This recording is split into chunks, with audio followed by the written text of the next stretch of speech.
Are their numbers dwindling? Was so big here, but the heavy Murmillos, dude, I'm telling you, they're so strong. Big fight, man. Here it is, Soup. There's the golden bronze dinos. There we go. Are we going to see a resto? There it is. Is that a little bit of an early restoration? Plus, we have the Murmillo raid up on the top side. I'm telling you, dude. I'm telling you, man. I'm telling you. Big Recon raid. And you know, Recon, he's ready for this. He's got so many hero archers now, and that's why the early restoration was cast.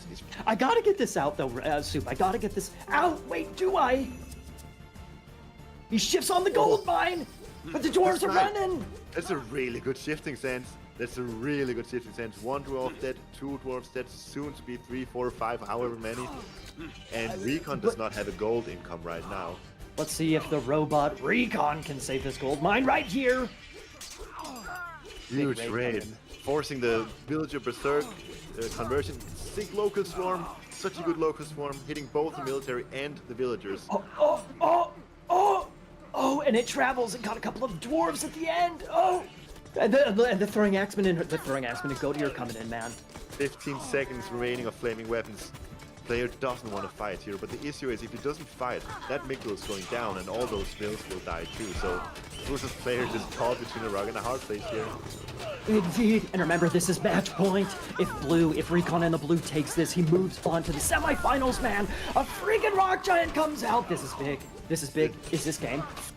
A couple of big fights. Is it gonna? I mean, you would argue that it's going to be better for Rappel here because he's the one with the Huntress Axe coming in, plus the heavy raiding cavalry. There we go, the picture-in-picture, baby. Look at that. We can even zoom in on both spots. It's amazing. Who's taking this fight? The cavalry upgrade is the big one here. That's the big upgrade that makes the difference here. And now, Carnivore as well. Taking the fight even further. This is huge for Ulysses, is it not? He picks up a lion. He should pick up a couple of other, like the centaur. I think this is huge. Picking up. Whoa. Dude, these Contarias are so strong, and Ulysses making it work so well here. I know.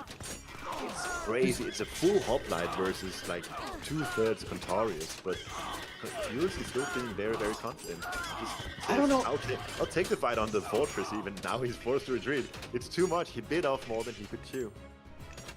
Ooh. Yeah, no, the Arcus are out now, meaning these hoplites, actually when they can get into melee, I think they're quite good. There's the Earthquake. Taking down a town center, nothing more than that. We'll see if it even takes down a town center. Ulysses can repair this. The citizens it should go down, right? Oh my god, it does. What? It's gotta be it now. Is kind of messing up here. He's way outside of his comfort zone. Rock Giant gets spawned! Are you kidding me? Ulysses may be caught out. Has Rappel found an opportunity here? There's the chaos. Oh my god, now flaming weapons is in. Surely flaming weapons is in now. Rappel. He's gotta use it. There it is. He's gotta use it. A couple of battle boards are down. Another giant gets spawned. But look at the army of Rappel. Okay, there it is. It was kind of hiding behind the manor. Oh my goodness! Look at the carnage. Look at Ulysses' army numbers, his citizen numbers. He's getting thrashed. Yes. Which only costs 100 resources Frey. Here's a big fight occurring. A lot of military numbers for the Frey player. There's a Minotaur and no restoration suit. No restoration, but there's a Herser killing the Minotaur. Really well minded from Ulysses. Rebel not managing to pull it back either. And I think the Norse player will come out victorious here. There's a what? Okay, but hang on, Soup. Is the play here for Ulysses to go ultra aggressive and try and end the game in classical? Does he back off and go heroic? What's the play here? It's looking like the play is to go ultra aggressive, although I'm not sure if I like it. I'm not sure if I like it.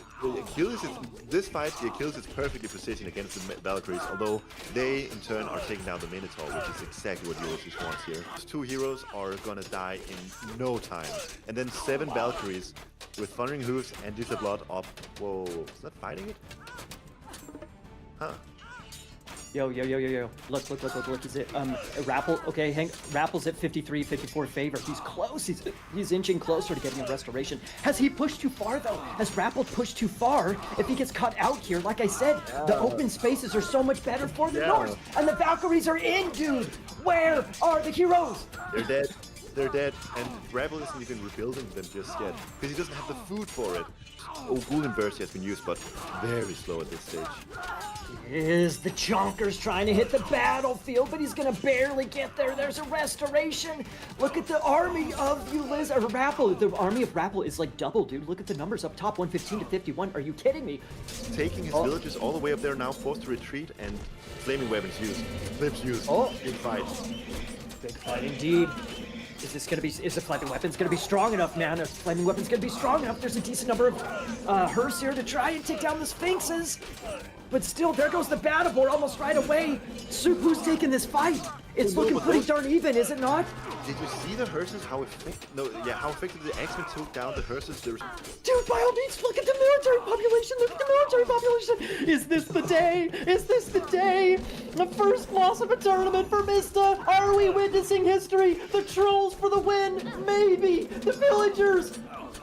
Oh, come on! How much longer can he hold on? There's Come no on, way Mr. does this. There's too many numbers for Super FM. Oh my god! This is it, dude, Soup, this is it! The eclipse is almost over, but whatever, the damage hath been done! So, Aphrodite is in just about now, so that curse that you were hoping for is on the table. Oh, there's 15 cents coming in, this is huge. Big fighting coming in, there's Ancestors available, but Ceasefire cast, obviously. Not gonna be an Ancestors. What a big play, I love that play from Mista. Absolutely. That just saved the game for Super Fame, that ceasefire by all means. And he survived it though. Dude, these spears are so brutal, man. No archers, no centaur, a couple of centaurs, but no archers, no hippispis. Just a bunch of hippie-yas, hippie-yays. There's another centaur, but it's just not enough, man. It's not enough. These Wadjets are picking them off so quickly. This has got to be it, right? It's got to be it. Arcus spam versus infantry spam, it's so good for Mista. Even on the Lush as well, where you move faster, you constantly heal.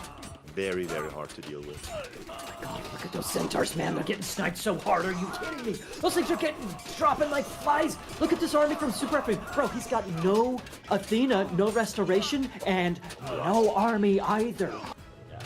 Magic still has big, well, military numbers is very equal now after the curse. Forcing resto is really big here for Magic. I mean, by all means, Soup, hoplites and talks, and, you know, some heroes and maybe a lion or two. Is that the composition that's going to really allow Vortex to push out here? But we've seen how strong those frickin' can carry. I think that might be the KO right there, Atlas. Like, I was going to say, this army of Vortex, it's starting to get pretty strong. You're absolutely right about those satyrs, however. Look at all those dead bodies! Oh! The Satyr special attack is a force to be reckoned with. Achilles is a force to be reckoned with too, though. And he's surviving the Arcus onslaught there. Very, very difficult to make a fight happen, though. He's trying to as he pushes forward. Darius, trying to ride around the side. The spear's going to be there. The Chaos gets activated on the entire army. That means it's not going to last for very long here. So he needs to target down those spears as quickly as he can. Choke point is being held. A thin line of spears holding the way back. And Siege Tower, it may actually open a wider fight here. The question is it going to be wide enough? Darius, they are going to go in. Sphinxes intercept. Scorpion Man as well. A lot of focus fire coming in on him, so he's going to pull away. And the priests are exposed now, but the spears are seemingly being ignored. There's not many of them, but if you target the priest, it means you will eventually get wiped out by spears. Sayers and the Arcus is trying to help now, but the TC has gone down, and it feels like the exhaustion is starting to set in for the army here. Vortex barely holding that 40 pop, doesn't have a front line anymore. We see the Underworld coming through. Will we see it happen or not is the big question. He's also in trouble, and there it is, there's the freeze. Too quick, not possible. He comes back though, he's came back. So he's gonna try to demolish the Underworld and then take the fight here. This is the other option, and considering production is now on his side, if this army gets wiped, Pegasus could be in mortal peril here. Yeah, this is a huge amount of population advantage for Vortex. And also, that hill fort is not going up quick enough. He gave up on it because of the pestilence here, right? Wouldn't be able to operate for another 25 seconds. Meanwhile, the frost is going to run out in 2. So that's 20 seconds to fight before you'd even be able to use the defenses. But here we go. Stuck in the choke point. Unable to escape here. But the Cyclopses, they're not attacking right now. They get a few dwarfs on the backside. But really, you need the kills on the military, not just on the eco. So, swarms him to the south. A lot of the army is just getting erased here. It looks like the Myth units clustered up like this may have done Pegasus a better service than it done Vortex. And there isn't a vault to deal with that. So we'll have to shift the hero units around to quickly clear that up. Restoration is going to be popped. A lot of damage onto the primary TC here. The Carnivora has been finished off, and I actually think this TC is going to get finished off as well. The citizens are trying to save the day, but the Minotaur shuffling around, finally blocked out by the Mamillos. Health is low. Looks like he's also targeting down the Galadra, so no heal, no debuff coming through there. More citizens being lost. Is really, really strong. This is so uncomfortable what Super Film is doing. Bolt comes in on the separate Wajit. Commits the hippies, is into mass spears. Has to relocate on top of the Wajit to try and be safe. And the shifting sands is going to be there, but he screws up. The spearman, he fumbles. 5 of them get left behind. So he's going to try to maybe retreat away from this still, but you have to fight. You have no choice here. Shunt comes in. Restoration gets popped. And this heal with the Nemean line coming in, if he rolls that back line, that's going to give the gap close now. So he's able to overwhelm the boar, being targeted down. Could be rippling over. Not the best of micro there from Afim. Instead, he chooses to retreat here. Flaming Weapon still has about 15 seconds left. Nemean line is still alive. The front line is dead for the Norse, and this allows him to charge forward. Nemean line moves in. The Minotaur as well. This fight looking harder and harder as the seconds edge on for Tunison. He can't even garrison all into this fortress. His units popping out, and they're not going to be flying into the corner of the map. You can use that to take out fishing economy now at very little HP. Fire Giants in as well as 160 favor for Tunison. He's going to be getting Mountain Giants and Jotun here. No, he doesn't have Jotun, but he's going to be able to get Mountain Giants through. The crap! Okay, that's it. It's all going to come down to this move right now. He's just going to be charging in. Answers to the clips coming in. Got the rocks. Can he get the hits though? No, he wastes them on the mummies. So the big blob hasn't been attacked yet. He's diving in with the flaming weapons, trying to overwhelm the north side. But Tunis's position in this fight isn't going to be good enough from here.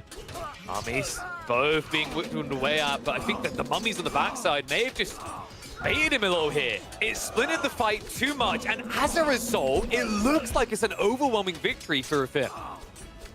But it's okay, guys. It's just the trash unit. Like, it's all the peasants. Let them die. Finally realizes that it turns around, but the trail hold trolls.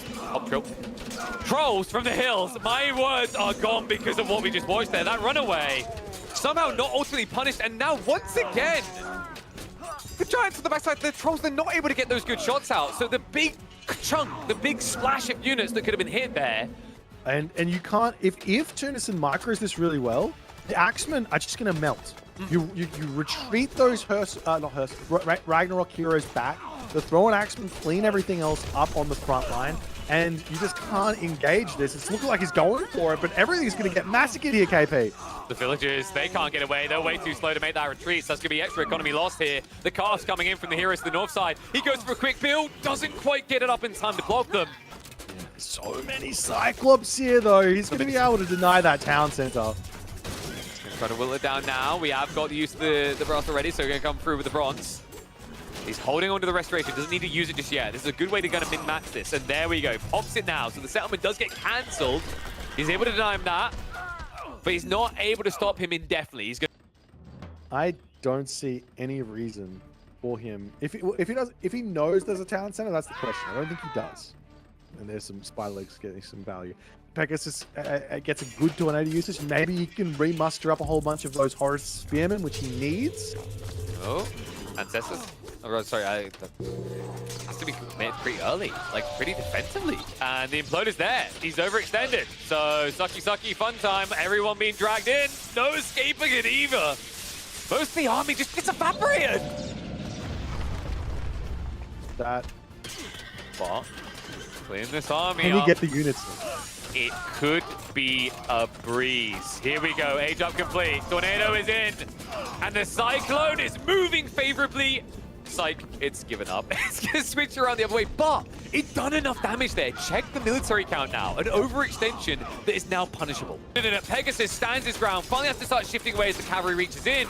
But the damage, they might have already been reaped. It's a double military advantage. That backstab attempt, shut down by the stun, gave him enough control here. Ulysses' army swept away, and it looks like a win for Pegasus. The army here way too strong for Pegasus. That second restoration just completely carries him through that Tempest. And Ulysses probably could have retreated there, but thought, I've got my heroic age gold power. It just was not enough. But he could probably get up to 175, 180 population very, very quickly. By coming in, Curse is going to be popped there. It looked like he was maybe trying to catch the camels more so, but unable to do so. The heroes dive into the back though, straight into the wedges. He's still the laser gator as well, but the spearman on top of him, so not able to get that good of a trade. Ends up taking down one Myth unit, losing 2 heroes, but the follow-up damage is good. The Toxic are targeting them down. One watch is still alive. The Nemean line staying out of the way. Military is favoring Tunison though. Where are we going? Where are you going? Apparently half the army really hates this building. The other half is just trying to venture out into the world. Big mistakes being made there. The Minotaur tries to reset things a little bit. The Toxite do just about get back behind the front line, but that discombobulation has a lasting effect here. He's been overwhelmed. The Hoplite no longer here to hold it back. The Toxite's heavily outnumbered. There's enough raiding cavalry to clear him up. Grass, once again, the push is the bane of his existence here. It's like, oh, got it, boys. Don't worry. Where are we going? I got 15 seconds. Why are you so far? Why are you scared? Okay, we're deep into the night. Watch this, boys. I'll teach you how to lead from Not the even front. once back. And he's building a settlement right now. Split. You can't. Vacuum Can't cleaner time. garrison away from this. It's all over for this. This army is going to say night, No, time no, for no, bed. no. It's the wrong time. That's kind of funny. Wait, does he get out? No. Come join the party. Come join the party. Everyone into the party. If Tunison wants to fight here, he's fighting under those units getting healed. He has 2 clips. There we go. Goes in. Uses the tornadoes. Needs to pull the Sphinxes back here so they're not front lining anymore. Don't want to use them too quickly. More blasts coming out. And the priests, they are there to start focusing down that troll. So not able to get an extra boulder attack out here. Hellfires are being lowered. The healing springs. Is it doing enough though? It looks like he's weathered the storm. The backline is still pretty strong. However, pushes him back. Heavy damage on the Hellfires there. And that means gold's going to be forfeit here. Grass on the verge of taking this to decide in game 5. Troll reload.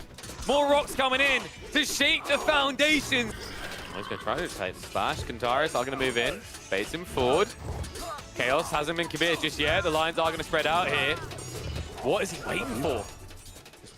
It's finally time. We have been going week after week after week to get to this very moment. The final day of Genesis Retold. One and all, welcome back to the EGC channel. Along that way, we have seen many a heroic player perish, and now we are down to our final 3. By the end of the day, we will have a champion, a victor to take the lion's share of the $15,000 prize pool on offer here, courtesy of EGC and World's Edge. And well, I can't do it alone, which is why it is my pleasure to welcome the heroic combo of Boyd and Winston for Grand Finals Sunday. What's up, boys? How's it going from around the world? That's what we do. We're here, baby. Mate, what's happening in your background? Good God, are you I don't know. It just got really bright. It just, something changed. That's not what it looks like over there. We're going to roll with it. It doesn't really matter. Imagine I don't know. I'm in a god power. I mean, the problem, I'm in the Sky Passage. The problem here, this is what it's like in the Sky Passage. But the problem in your Sky Passage is it's actually so much is white there that all we can see is that screen in the background, and that looks like a new Civ Age of Mythology retold. That's just like a default Windows. I know, I'm just messing you. That's like just a mountain. An island. I've got him double checking now. All right, while he's double checking, we should double check. Yeah, you on the bracket to see how we got here, because we have had quite a few tales being told and some important evolutions of expectations over that process, boy. Right, like going into this tournament, Magic looked questionable compared to Wallow. Mister looked unslayable, but after what we saw yesterday and also the recovery of Recon, I have no clue who's going to thrust that trophy today. Well, you're absolutely right. Like, Magic came into this tournament trying to prove a point here. He had a rough time in in Red Bull Wololo, and he is, I don't know if he dropped a game before yesterday, and he is looking absolutely dominant. Mr. is doing Mr. things as well, though, but Recon pushes him to the brink, and I know we all really wanted to see that game 5 go much more crazy far, but, you know, Mr., he's going to still have all of the tricks up his sleeve. Now, remember, Mr. and Recon, they are training partners. They know each other's strategies like the back of their book.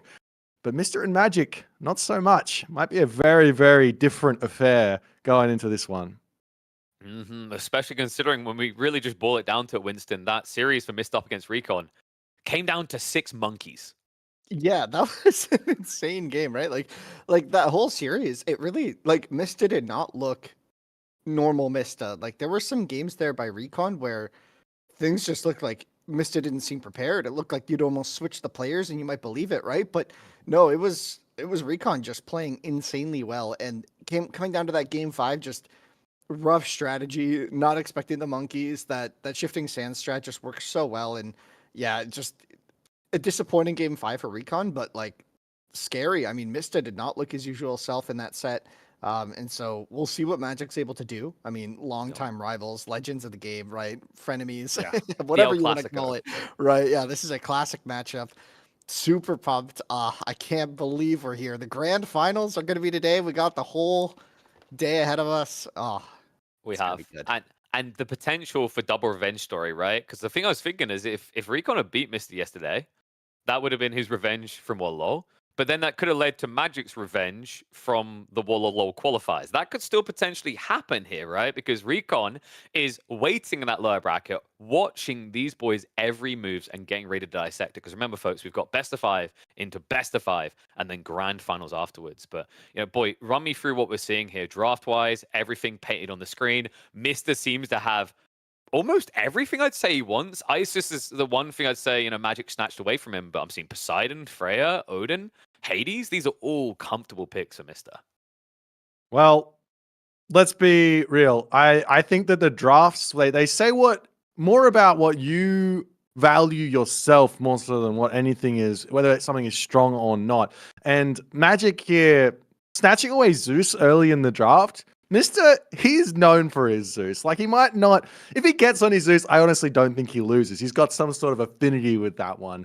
The Thor Kronos Gaia picks as well with Magic. I really like those picks. I think they're really, really strong. He's going to be really happy having those Atlanteans there. He knows how to play them. And he also is not going to have to deal with Mr. playing them against him. But Mr.'s got that Freya pick. He's got that Poseidon pick. Those are those gods that I think he thinks are really, really strong, especially with his own play style. Set as well with the map control. I think the interesting things to look at here is that Ra and Loki ban, but yeah, that's where we're at. It's going to be a fun one. Poseidon Zeus on Blue Lagoon, though. Lots to be excited about. I mean, an entire series to be hyped about, folks. Mister has never come closer than he did yesterday to being struck down for the first time in Retold history. And if there's one player that could do it today, in a lot of people's eyes, it's Magic. So let's get into it. Upper bracket final, Mister versus Magic, to see who will be first into the grand finals and who will have to deal with the Trash Panda.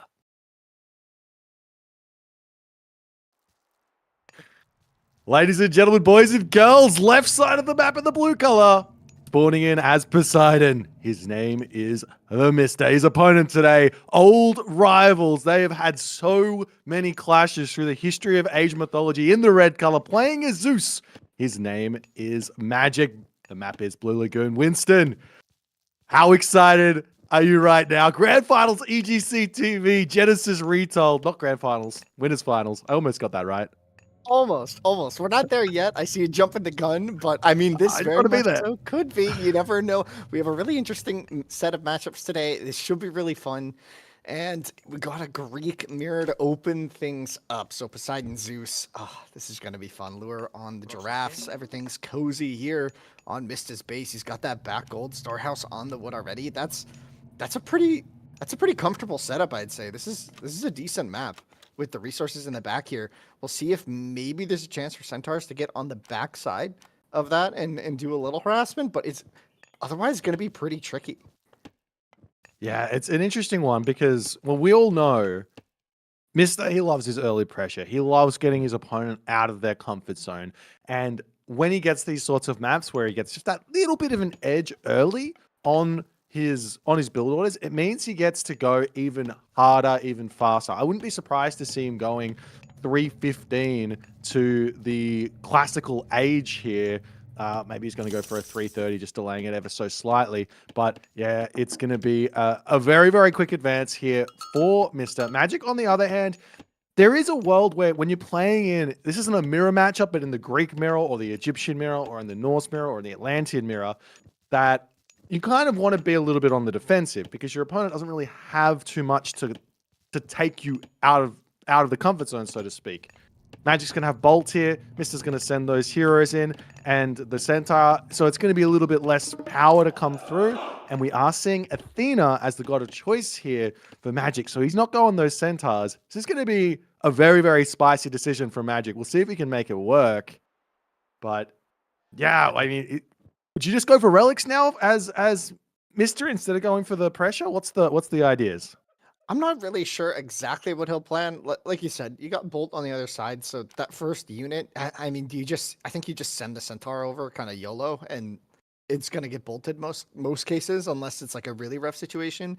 You just kind of want to bait that out early, make sure it's used, right? You don't want to have it happen when you're not expecting it. So when I'm playing against these, I like to try and take the tempo, like just force them to use it. And we're going to see the Bolt over the hero speed relic. Another way to use it. Yeah, that relic is so important here for Magic because he's going to have to chase around those Centaurs, and they're already 5.9 speed. So if he gets the Heracles out and he gets the Bull Minotaurs out later, and Jason even chasing things down, this is going to be big for him. But what's Mister going to do as a reaction now to this? Obviously, the Centaur's coming straight through. It looks like Magic wants to go for a town center. That's going to be a difficult one to grab. Yeah, the Jason's the out. Centaur can dance around here. You have the move speed, right? But we'll see how quickly. Like it's gonna be a lot of chasing here, and we'll see how long Mista keeps these heroes preoccupied, right? Just trying to get his next item planned. Yeah, and now with the Jason pushing forward and kind of distracting the Atalanta and the Katoskopos and the Scout, Magic's able to move down to the bottom town center here, and he's going to be completely fine. Maybe he's going to lose his Minotaur, but that town center is going to go up, and that's an economic edge right now in a big way for Magic. Mister, on the other hand, I think he must be spamming units right now. He's got to be getting out Hippias, and he's getting his pickaxe, and he's trying to make things work on the pressure side, but Magic's going to be completely fine here. Yeah, he's been going for these eco upgrades. He does scout the town center, which is really important, right? Because like you were saying, all of his units were preoccupied. There was a chance there that gets missed, and that could have been really, really rough. The Hippias could be an interesting threat. Doesn't look like there's too much exposed resource at the moment. Maybe able to deny the hunt to the south of this TC just a little bit, but it's going to be tricky, right? Yeah, I mean, you can't really go onto that hunt. If your opponent's going for a one town center play here like Mister is, he's going to have units out and he's going to be pressuring this. So the only real resource around this town center that's grabbable, if Magic doesn't herd those, he's going for that hunt. He could just herd that hunt back underneath his town center. Hercules here, right? He's going to be doing that now, yeah. Yeah, and Mister is being very smart and pushing this back. This is really, really clever from Mister, but Magic is pushing back with that Heracles. Very, very strong unit there to just tank up some damage, but yeah, Magic's going to need some units before he gets this hunt, I think. This is going to be following with his own TC. He's going to that northern one right now. He stopped at 350 gold, right? Yeah, so he's going up for that TC now. It's going to get instantly scouted as well by Magic. So we're going to have relatively similar situations. One difference, I think Mista does have a decent advantage in terms of the eco upgrades because he did get a lot of those before building the TC. But Magic's economy as well hasn't been too problematic, and he's got this TC up like, so significantly earlier. Yeah, every single little villager is worth, I mean, it's worth quite a lot. Pickaxe gives you what, 10% bonus gold gather rate, which if you got 10 villagers on gold, that's like having one extra villager. So if I get my town center up like a minute before my opponent, 2 minutes before my opponent, that pickaxe isn't going to be enough value here. So Mister really needs to get damage done to kind of catch himself back up. But I think it's kind of looking like Magic is struggling to produce these villagers efficiently right now. And and Mister is not behind at all from this early situation. Yeah, there's going to be a moment here where it looks like he's had to use the market again. That's already kind of rough. Things are even with just so few units, I mean, this is the beauty of Mista, right? And his play style, like just so few units, he gets so much done. Just max value every time. And you can see the force drops here just to make sure he can train these vills and use these TCs, because his TC advantage is essentially gone. All that timing has been lost. And who's up on tempo? It's Mista. There's no Bolt to be afraid of. Ah, man, this is getting spicy. Yeah, the big difference here, though, is Magic went Athena, which is very, very different to having Hermes. Hermes is going to have those really strong cavalry, but going Athena, you get really, really strong infantry. And as we know, infantry does counter cavalry moving forward, but Mister's going to keep putting that pressure on, and Magic's goldmine is exposed here. He might have to invest into watchtowers pretty soon. Yeah, we talked about that forward gold at the start of the game, and the next gold to go to is also forward. There's no safe fat gold behind these TCs, so it's going to be a very aggressive play if Mista can sort of build up a presence here. And you're talking about the switch into hoplites, which makes sense, but you're also against centaurs, so Ibicon Centaur can start to do quite well with that area of effect, so it can get spicy here. Yeah, I mean, Magic is used to being in tough spots, though. He's never going to be giving up on this, but he's got the market. He can sell for a little bit. Obviously not ideal, but he just gets out a couple of units here. He's actually going to be completely fine to defend that gold mine, be mining there. He can also look to start walling off at the bottom where we said that four gold mines there. One wall can be almost enough to just defend that gold mine from those pesky raids that Mister's doing, but he does have to send some units over there to ensure those villages are going to be completely safe. Yeah. And it looks like Magic, he's just going to be poking around here, defending. Mister's not able to get into the base for the time being. And basically, Mister is just going to be building on this advantage. Now, Mister is ahead in villages. He has got himself the economic upgrades. But the army here, taking the fight. Big restoration now for Magic. Huge restoration for Magic here is the Centaur. They're going to be just getting chased away. And now Magic is down to god power, but he's back onto his gold mine. Yeah, that's a really early usage there. Oh my. Crazy stuff. Yeah, I mean, I think what Magic really wants here is he wants to be having a villager or two on favor and getting out some Minotaurs just to help out on this situation. But we're still seeing some great micro from both players. Mister is so good at keeping those units alive. He saved 3 or so very low HP Hippias there. He can also get that beside Lord of Horses tech to get those the regen back in and get those Hippias back up to full HP. So it's really, really important to keep those alive. And behind all of this, Mister is now going Aphrodite. Yeah, I think he only has Spirited Charge at the moment. I don't believe we saw Lord of Horses coming in, but like you said, Aphrodite on the way. This curse on these like remaining units, like what would be left? Magic needs an answer here. Medium Hoplite doesn't feel like it's going to be it. But still, a little more than a minute out from that Aphrodite. Yeah, the hoplites, they could decide to just move across the map and just start going for some raids at this point, but honestly, he's got to do something with the 1,300 resources being invested into Aphrodite. You've got a little bit of timing to push out and make something happen. But I don't think Magic's thinking about the next age at this point. He's got farms up. He's invested so many resources into that. We've got a little bit of a fight going on in the center of the map, but Magic just has to retreat away. He just can't take any fights. The Toxotes are out. The Hippias are out. Atalander is out. Mister has got full control right now, and he's going to be applying the pressure and trying to prevent gold from coming in. He'll move to a very quick thing. Not quite as much. Instant curse on the hoplites. There's only a few remaining, and now the hoplites have to retreat, and this means the opening, the front of the base is going to be completely exposed in just a moment. Heroic still moments away, but what, do you click up to Heroic and just completely avoid making units here? I guess that's gonna be the play. Oh, I don't know how I feel about that. The gold is now exposed. No gold income at all unless you can secure the one on the south, but you can see Mista has a few units down there. This just investing in more farms and hoping, I guess, is going to be the answer. 300 gold in the bank, and I guess the market and prey here at this point for Magic. Well, Magic's got the walls up at the bottom for the time, or trying to get the walls up at the bottom. Those Centaur are just pressuring that gold mine so nicely. There's just no chance here for Magic to set up on that gold mine like he probably would against a lesser player. Magic is playing so No, well. maybe. Oh, the Ville thought I had a chance, but no chance in France as missed as he's looking dominant in this first game. No access to gold, going up to heroic, but with what?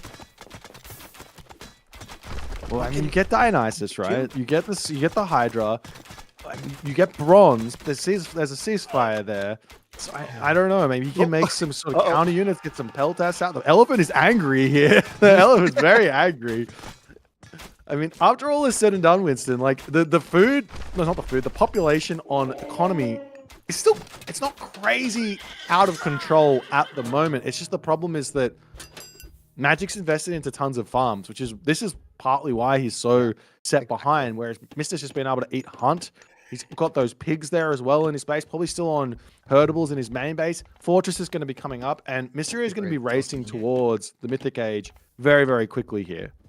Yeah, I mean, or just doing whatever he wants, right? Hypaspis going to be the answer to a lot of the infantry from Magic, but not really sure what Magic's follow-up is. 149 gold. He's finally walled this off, but a Vil going to go down for it, and the Hippias are on the wall. Mister's here knocking. What is Magic going to do? He's going to be bringing his units over, but is it going to be enough? It looks like maybe, but that's a lot of talks on the back here. Yeah, he's got a couple of Peltas in to help him out in the fight, but yeah, there's just so many archers, and those hoplites are going to get absolutely massacred once the wall gets down. He might have to just use bronze here to hold on. Pizza's here. Hippias on the gold. Maybe no. It doesn't quite come. Oh, sorry. Oh, that was an interesting moment. Going in the bronze. We could see the ceasefire here. But the Roar just going to take the fight up front. The Lion goes down instantly. The Catapult has to retreat, a little preemptive. Surprised we're not seeing a use here of that ceasefire.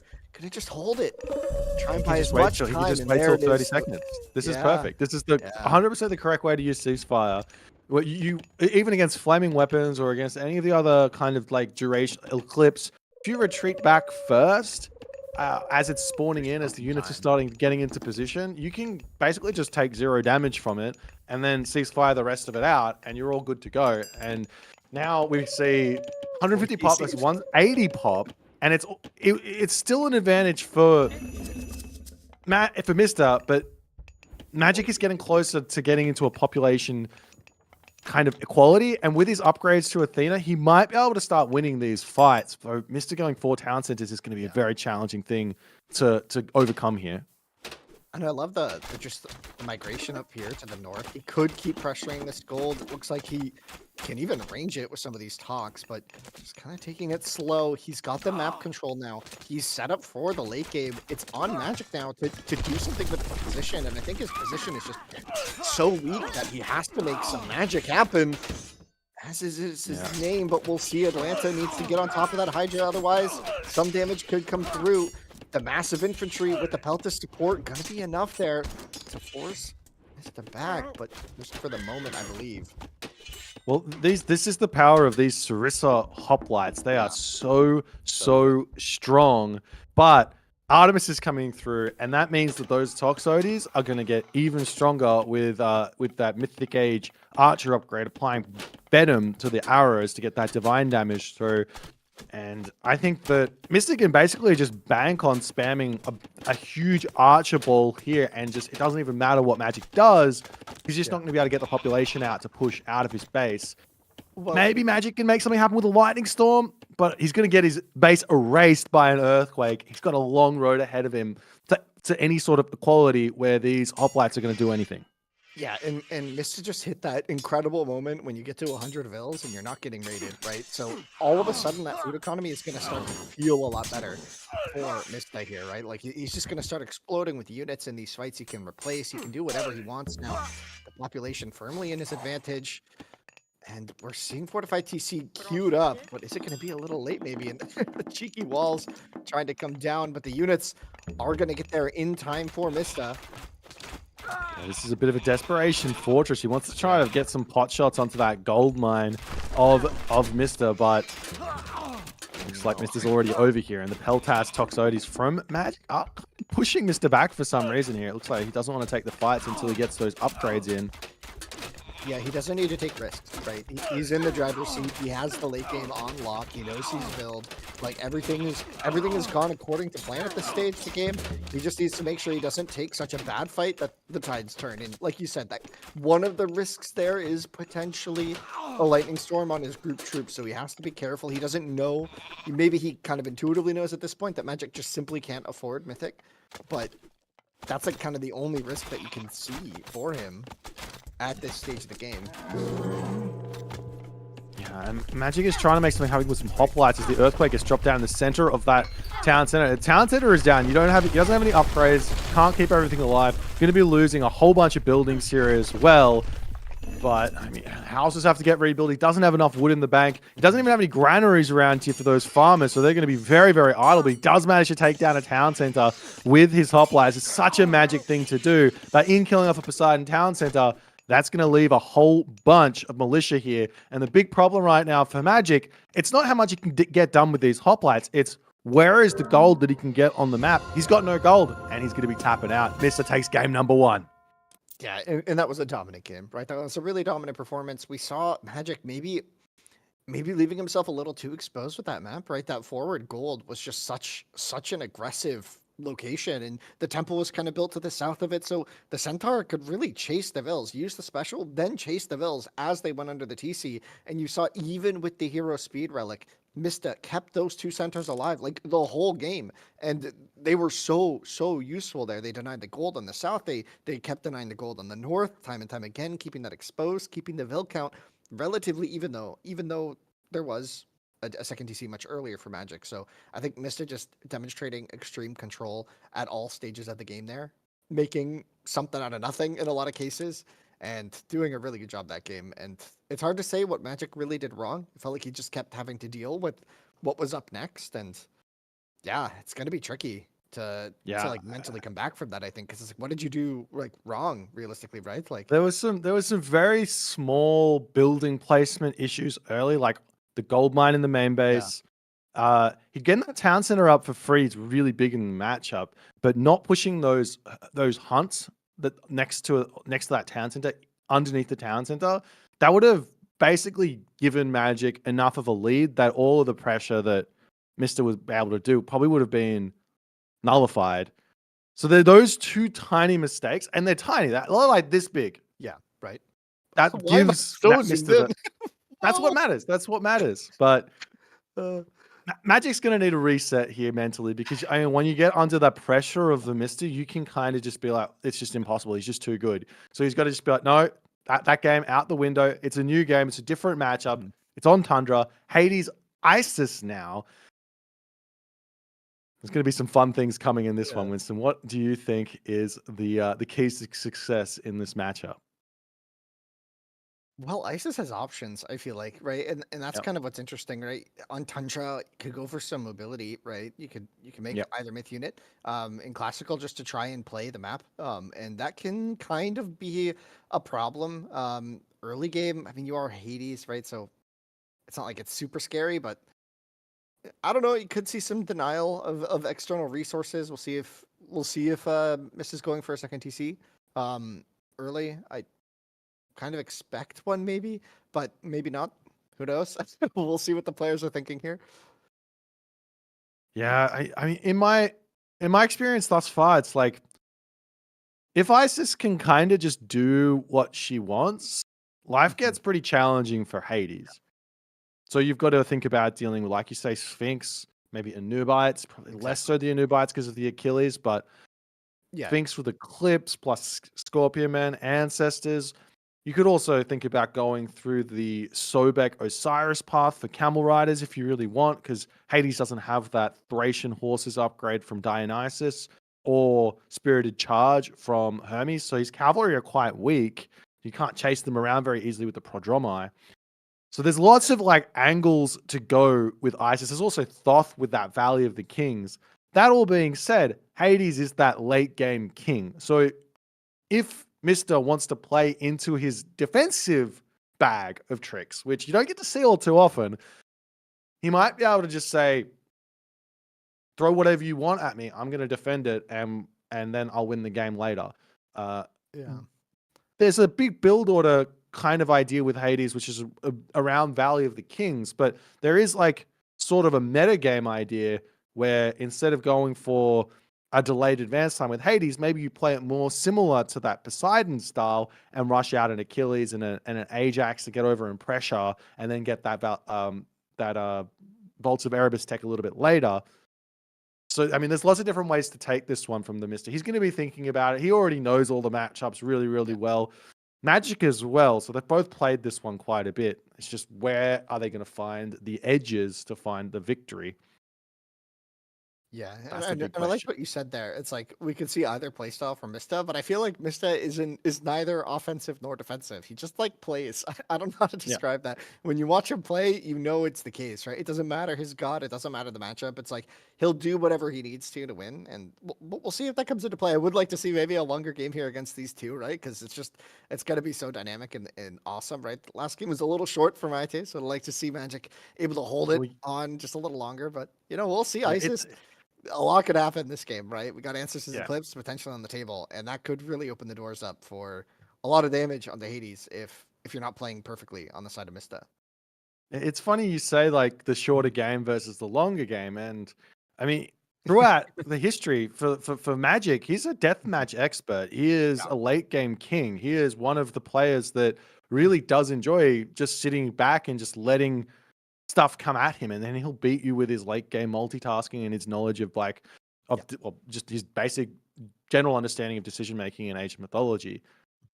So maybe there's a world where even if Hades is the late game king in this matchup, you're playing against Magic, so maybe Mister doesn't want to play into that, because even though he's got the edge, Magic is known for being so good in that late game.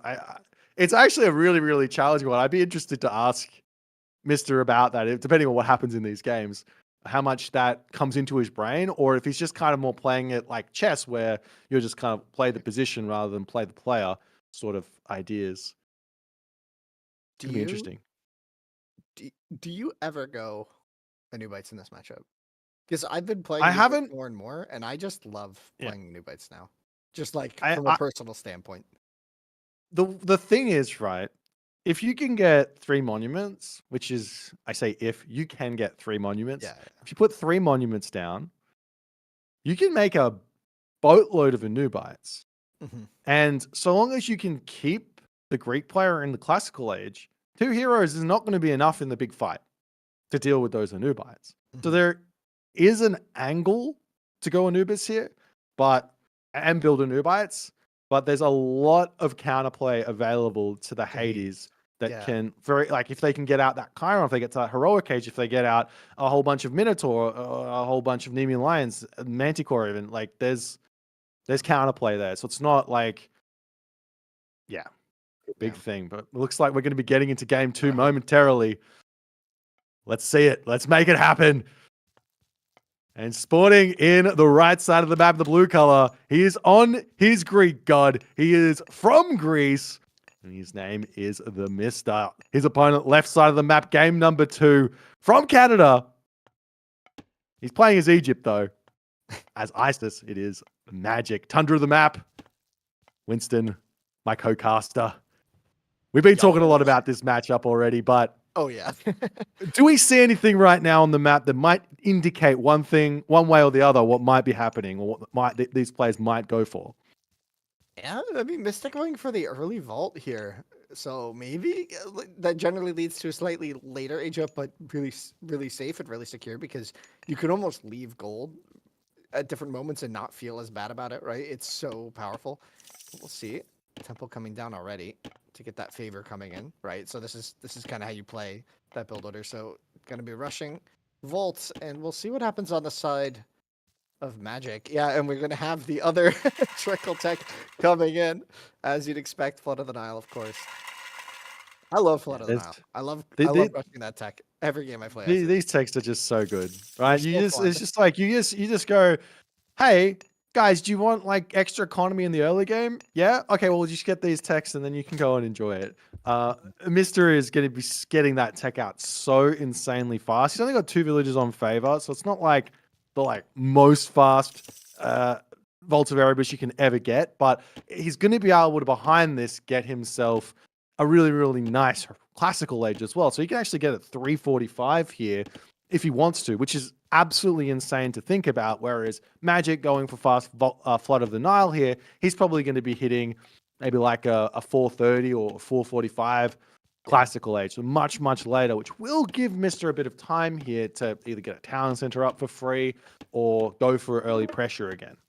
Yeah, and even getting pickaxe, right? That build is so fun, but it's it does slow you down quite a lot, like you're mentioning for Magic. But we'll see what the plan is. A bit of a slower game, at least at the start of Classical, like you were saying. But we'll see if that kind of evolves into anything interesting here. As the maps, I mean, not too bad here. I mean, Magic's map feels really safe with Isis. You can kind of wall off to the side there, to the left of that gold mine, and I like this temple placement for that purpose, right? Gonna really secure that gold mine nicely. And things are going to be really cozy there. And second gold is pretty far away.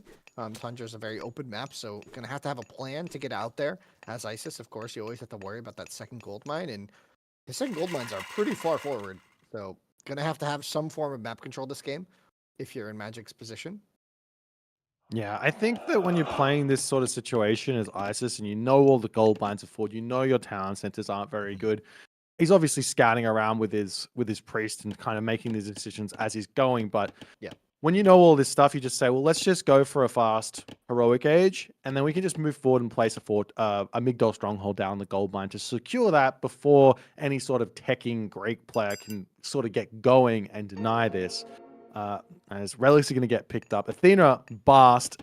I mean, I want to say there's no surprises here, but there's no surprises here. Athena's so good here. Bast is going to set up that Sphinx Eclipse, Ancestors Eclipse option.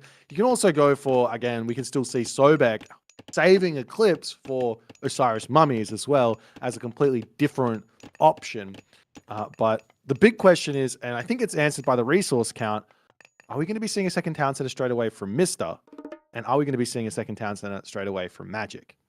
Yeah, I think that's answered by the resource count and the macros, right? Yeah. They're both going for that TC, so looks like is the question I have for Magic, is he going to the one on the left or the one way down south? Because I would almost prefer the one further south, as crazy as that sounds, just to try and secure goals for later. But I'm 100% in agreement. That makes so much more sense. Just sure, it's like a longer walk time, but yeah, it's a much better idea. Mister here, he's trying to be a little bit sneaky to grab his town center. Minotaur kills the obelisk off, and he walks around on the edge there to make sure he's out of line of sight. But let's be completely honest right now. Magic knows Mister's grabbing a town center. There's no if and or buts about it. You can tell at this level what your opponent's doing economic wise, just based on how many military units they've got, or what else is happening in the game. Both players second town center. We've got a boomy game. Yeah, we're gonna go 2TC heroics here. It looks like. I mean, maybe we'll see some units from Mista in classical, but with nothing on the board right now from Isis, I don't really see him investing in too much here, right? Yeah, it's an interesting question, right? Do you go for some Hippias right now, or Hoplite Toxote, or anything while you go when you go for this second town center? The idea being, well, maybe I can pressure that second gold mine and stay in the classical age. Or do you say, well, I know I'm not going to be able to get anything done with those early units, and maybe I rush straight to the heroic age so that I can get access to those sort of premium Peltas, Prodromi, Hippias, etc., those sort of units. We could see a really fast age appear from Magic, because he's got Sacred Cats on that hunt with the empowerment. It's such an insanely fast food source at that point. He's actually gonna have way too much food. Is he building a market maybe for this age up to like macro better, or was that no? He built a blacksmith, so the macro is gonna be a little awkward. He's just transferred a lot of those over to gold, so it will work out in the end. But yeah, this is insane eco. He's got such a great map. That second town center with the food on top of it. That just means, well, his town center is pumping villagers out onto food. He's now goes over to wood. He's going to be able to get himself like an 8-minute heroic age, which is really, really quick. That's really fast with the 2TC, right? But we'll see what the follow-up is there, right? Do we just instantly cast Ancestors Eclipse? I'm not quite sure. You do have the Sentinel counterplay to that. You have Achilles is already on the field, so it can be a bit tricky. And you were right. There it is. I mean, the thing with the Ancestors Eclipse on the main base is you really want to threaten it. Whether or not you click it or not doesn't matter. The idea is you want the Hades player to have his heroes in his main base. If you see that Achilles kind of elsewhere, you can just be like, all right, let's go for the Ancestors Eclipse. Like right now he's harassing the Sphinx here, but maybe Magic's got some plans to get a unit out or something. So the Sphinx is going to be getting chased down here. It's some really, really nice control from Mr. Dead. Can he keep it alive? Looks like he cannot. That's a dead Sphinx. No shot. Achilles runs that down 10 times out of 10, right? And we're actually going to have to train another Sphinx just so you can cast it, just so you can threaten it. I mean, it's the truth, right? You need a way to get vision to cast this God Power combo. It's not just going to be for the Ancestors Eclipse on the economy. It's also for potentially using it in an army as well, because he can also, we're talking about this on the economy, it's equally good to Ancestors Eclipse to wipe out an army and go for a gold staff. Yeah, but this is the question about the TC, right? Like Achilles alone is right now actually denying gold positions, and we're gonna have to see a forward Migdol coming in, but okay, Achilles a little out of position. I'm not gonna spot this. I mean, there's nothing really to follow it up, but could have been interesting here. It's sort of like he's respecting the Ancestors Eclipse. We do see a red dot moving across the map right now. Aphrodite on the way, as the Sphinx will be able to spot a villager to take out, and this might bring that Achilles back over there. Ajax is Magic, down, though. He's going to see some villagers, but I don't think he's going to want to click anything. Wait, Ajax on this moved. spot. He was here before, and it's just Eclipse on these hunters. But there's a wall. Wait, hold up.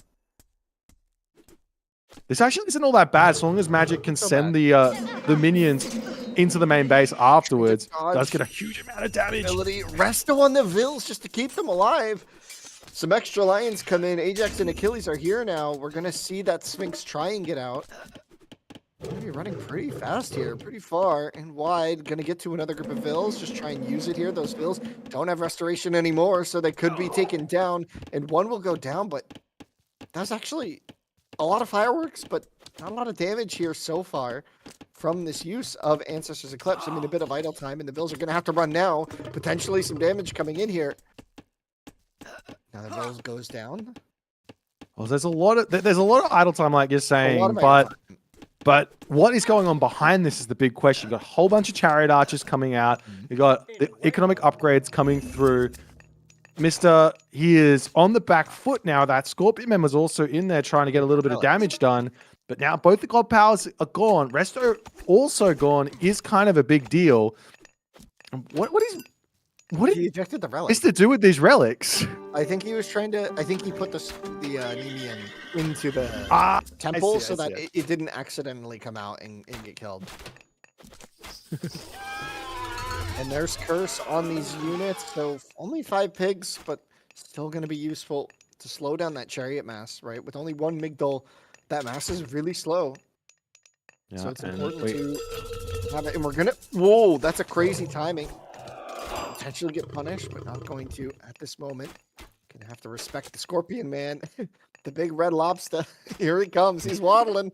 He's coming forward. The big red lobster is... He's like, look at me. I love that animation. You have to be so careful with it, though. As soon as the Achilles turns around, he's going to get absolutely dominated. But, you know, no lobster dinner for Mister on this day. Yeah.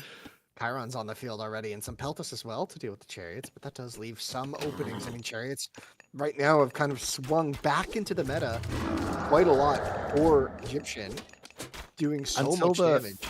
Until the Peltas start getting the upgrades, their range is not quite there. So these Chariot Archers at 20 range, both of them are at 20 range. They can kind of space with having a couple of meat shields in front and using that speed, while also being able to take out the infantry units nicely. But beauties with the free ballistics means that the Chariots can't really dance this, right? If the Peltas shot comes out, it's really, really hard to make that movement work, and we're already seeing some siege as well. So Magic going for a very classic approach here. Yeah, I'm surprised. It kind of looked like he was. It kind of looked like he was taking up to the Mythic Age there. Yeah. But now he just spent all the resources, and a third town's gonna get dropped. Barracks get dropped. what is he wanting to build with these? There's no...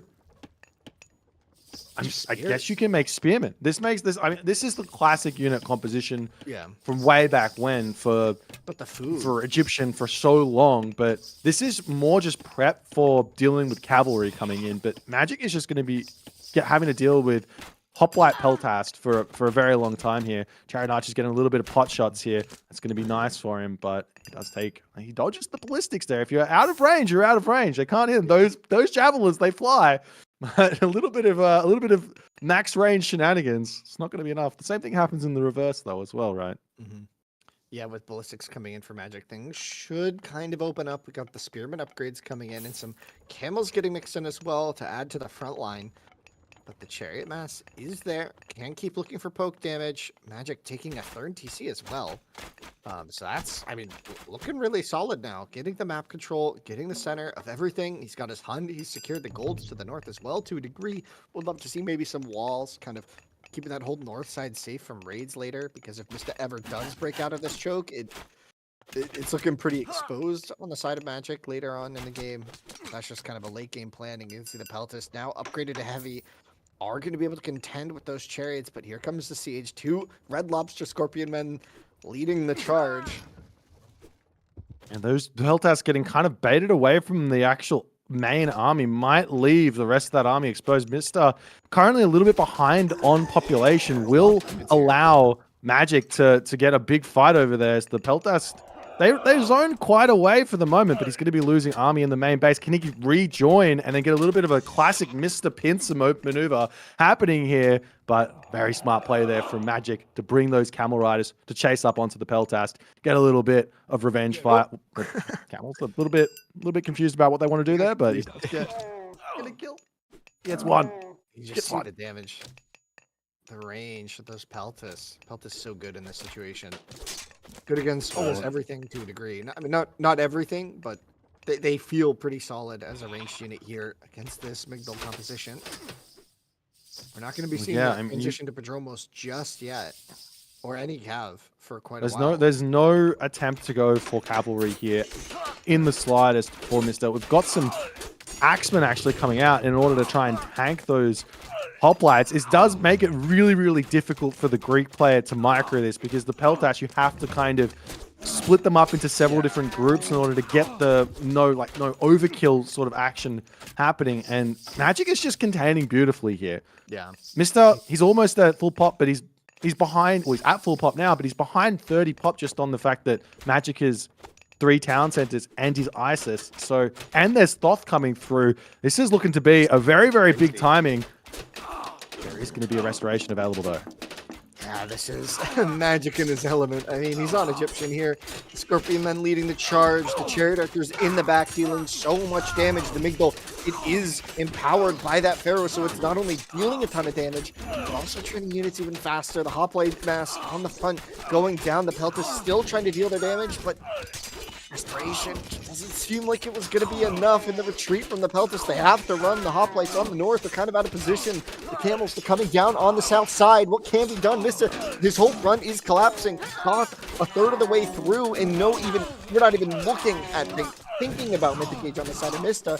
His front line has collapsed, trying to get things going. Now an empowered monument on the backside, adding some healing onto everything, and the Chariot Mass somehow seems bigger than before the fight for Magic. Everything has gone his way in this game so far.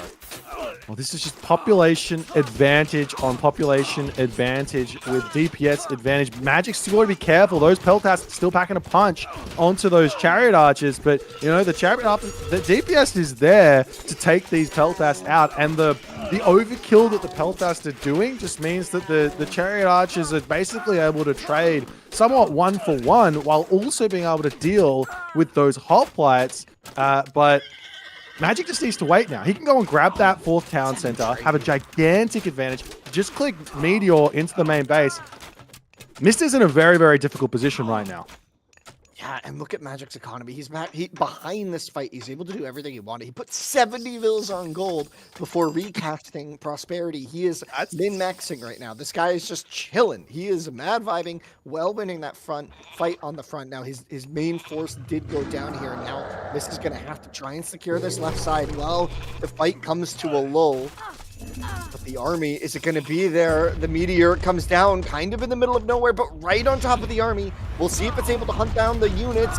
Looks like the follow-up shots will come through. The pelt is getting melted on the side, but half the army from Mr. will stay alive, and that half will keep dealing damage. Only a couple of production buildings did go down here, and now the pelters have free reign over the massive chariot archers, but the camels coming from the back, a couple axemen leading the charge. What can be done here if you're Mr.? Now you're gonna. The big challenge right now for Mister is the fact that champion units will be coming through, surely very shortly, and there's also a Phoenix going to be coming in to absolutely melt those Hellcats here. Chiron, split the unit. Oh, unit's just going down, but you can see Chiron forcing down that Phoenix as well, so it will go down pretty quickly, but not before a decent amount of damage and forcing Mista just like mix everything up here. Wow, this game has really gotten out of hand for Mista as Magic takes that 4th GC just right from under his nose. And Chiron almost gets sniped down there from the chariot archers as well. That Phoenix can come back up, and restoration coming through from Mista. There's just not enough units here for these restorations to really be worth it. I mean, you can't really build myth units because the priests are out already as well. Town center going up for Magic, plus the trade route already being started, means this 280 population, which Magic has now unlocked, is going to be even more useful because his economy is going to be able to pay for it. And now we see a whole bunch of mercenary cavalry coming in to sort of tank on the front, as well as a forward Migdol to try and deny this gold mine. Can Mr. hold here is the big question. He's got a sizable army though. This is working in his favor for the time being, but will Magic be able to get himself a whole bunch of units or not? This is where Mr. can bring this game back if he can make the right decisions here. And maybe Magic can make a bit of a misplay. We'll see if he can continue and make it work. He's mostly ranged, still not really thinking about that Mythic Age, so stuck in Heroic. So the units aren't really going to deal a ton of damage to this Migdol unless he can get that first, Trebuchet out, or Metropolis out. Oh man, the first Metropolis out, and here it is, the Migdol gonna go down. Oh my. Things are heating up here. Mista somehow holding against all odds. Yeah, there's one upgrade which we haven't yet seen. I think we haven't seen, maybe I missed it, but we haven't yet seen that Valley of the Kings upgrade coming through, which generally is the first thing you rush when you go Thoth, and you just stick a Pharaoh onto a Migdol, and you just start spewing out units. There it comes in now, and this is going to mean that Magic is going to be able to get a huge economic advantage going. He's throwing mercenary cavalry in here in an attempt to take out the siege weapon of the Mista, but Mista's now going to be targeting down that town center. Whether or not he actually is going to be able to get it or not is a big question. Hoplites charging in now. Is killing this going to be enough, though, is the big question. I mean, the problem is behind this is a full trade. Like, can we check the trade count or Magic? I think he's almost, like, capped on traders. Like, close to? He's got a lot of trade. That's all we're going to say. It's a lot of units. He's got a lot of trade in the back, and he's still pushing through on the main here. On Mista. Upgrades just rolling in. Magic can kind of sit back and maybe think about playing for the long game here. Just try and take it slow, take it steady. You can see he's building up his defenses, trying to get entrenched in the right positions where Mista's army isn't for the time being. Oh man. Oh, now we have the catapult rolling forward. Vintage towers coming through as well. I don't think he's got guard tower. There's guard tower queued up. But once that comes through, those towers actually do start packing a punch. And he's just going to be going for the main base. But this will be giving Mr. the opportunity to grab that left side of the map, get those gold mines and everything else that comes in there. But the population differential is absolutely out of this world. Crazy for Magic at the moment. And Mr. has to take this fight. Yeah, he has to take the fight, and now he's actually up against not just a meteor and a bunch of heroic units. Now all these units are champions. Like everything's getting the upgrades it needs. Magic is going to be full tech in just a few minutes if this continues, and the Peltis trying to get those shots on the range units. The Catapult taking down the TC. It's getting dangerously low. The reinforcements from the left finally here to get in the front line. And Mista is able to push back Magic. The Catapult's going to be exposed. The Vill's being pulled to batter down the units here. It looks like Magic, maybe did he overextend just a little bit too much? I'm not quite sure. We're now seeing that Mista has moved away from those Peltas, which is going to mean that those Chariot Archers should start doing even better. We've got that Pharaoh is empowering Migdol on the front here to get even more units out. He might even be able to start moving into Elephants soon, which is, I mean, he has to tech into them pretty heavily to make it work. There's not a lot of units on the field. What's going on for Magic? He's doing 5 upgrades, but he has no units, just now training up some Axemen, but into this ranged mass right now, is that going to be enough? Magic has 1 food in the bank, and he is not popped right now. He's doing a lot of techs, maybe a little zealous on this aim for late game situation. Now queuing up some slingers because he realized he has no resources. And suddenly, you look at the economy and the income for Mista, things are starting to swing. Yeah, I mean, I don't like the transition away. He's already got champion chariots here. He must not have the Migdols up. He's got so much gold in the bank, though. Things too, right? Like, there's no excuse to be making anything but these premium units here. And now Mista has managed to click up to the Mythic Age as he is battling back in a big way. Artemis is going to be coming through. The monuments aren't already prepared, and now Mista can start lashing out onto the map and trying to make things work. More catapults coming through for Magic. He's got the 250 pop versus 235 pop. He still has that ISIS advantage. But now the road has become very, very difficult for both players here as we're going to be entering a bit of a late game situation here, Winston.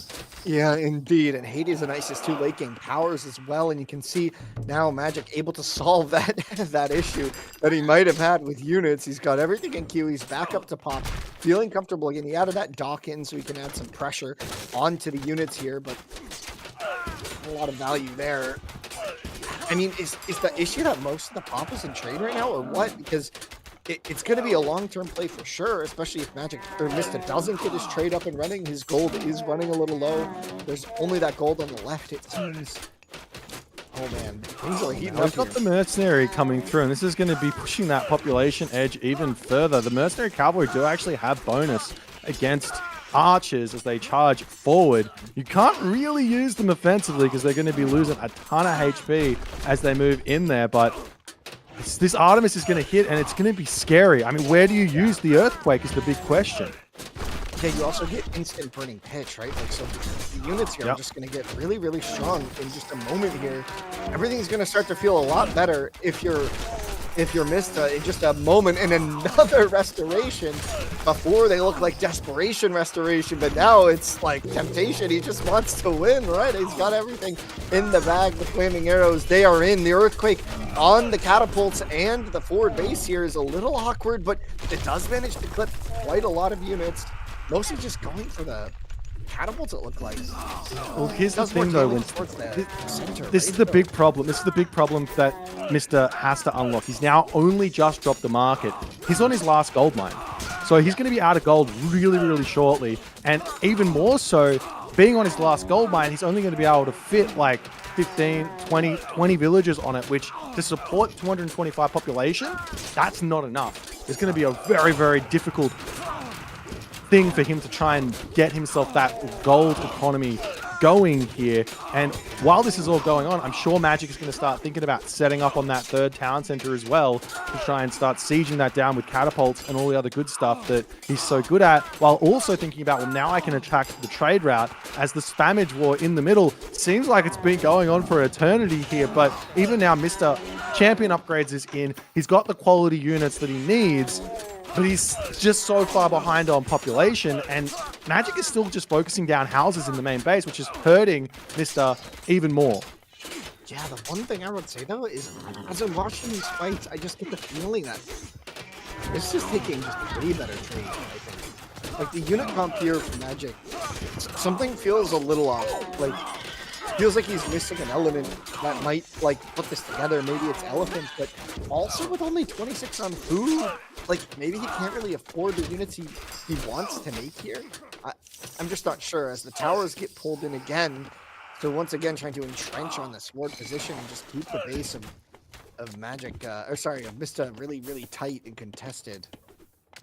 Well, Magic just knows he's just had it's a war of attrition right now. You can say all you want about the units not trading very well, but Magic's got infinite economy because he's got himself the trade rate. He could also drop a prosperity right now if he runs out of gold to increase his gold gather rate on those trade caravans. You don't see it very often, but it's a very, very, very good late game play to go for. Alternatively, he could just make some Phoenix here. That would be a great help to deal with the Archer Ball that's going on. That air of effect damage is always really, really strong. And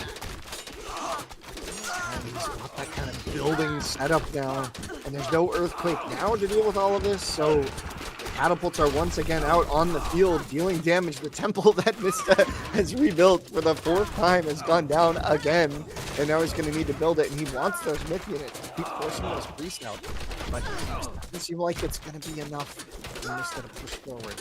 He's going to have to sack some bills to deal with the catapult. It's going to work. That was 2 of those are down.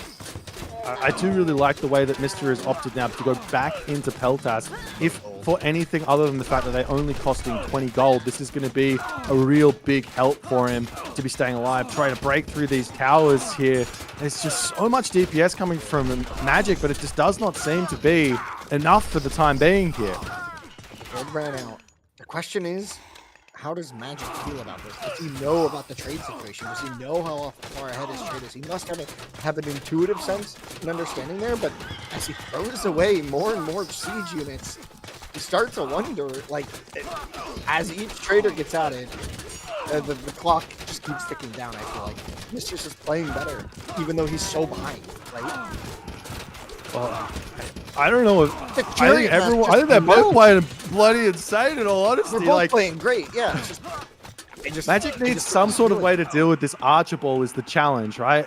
And like you say, is getting those farms up and getting that economy out in order to afford the elephants to push through these Peltats now.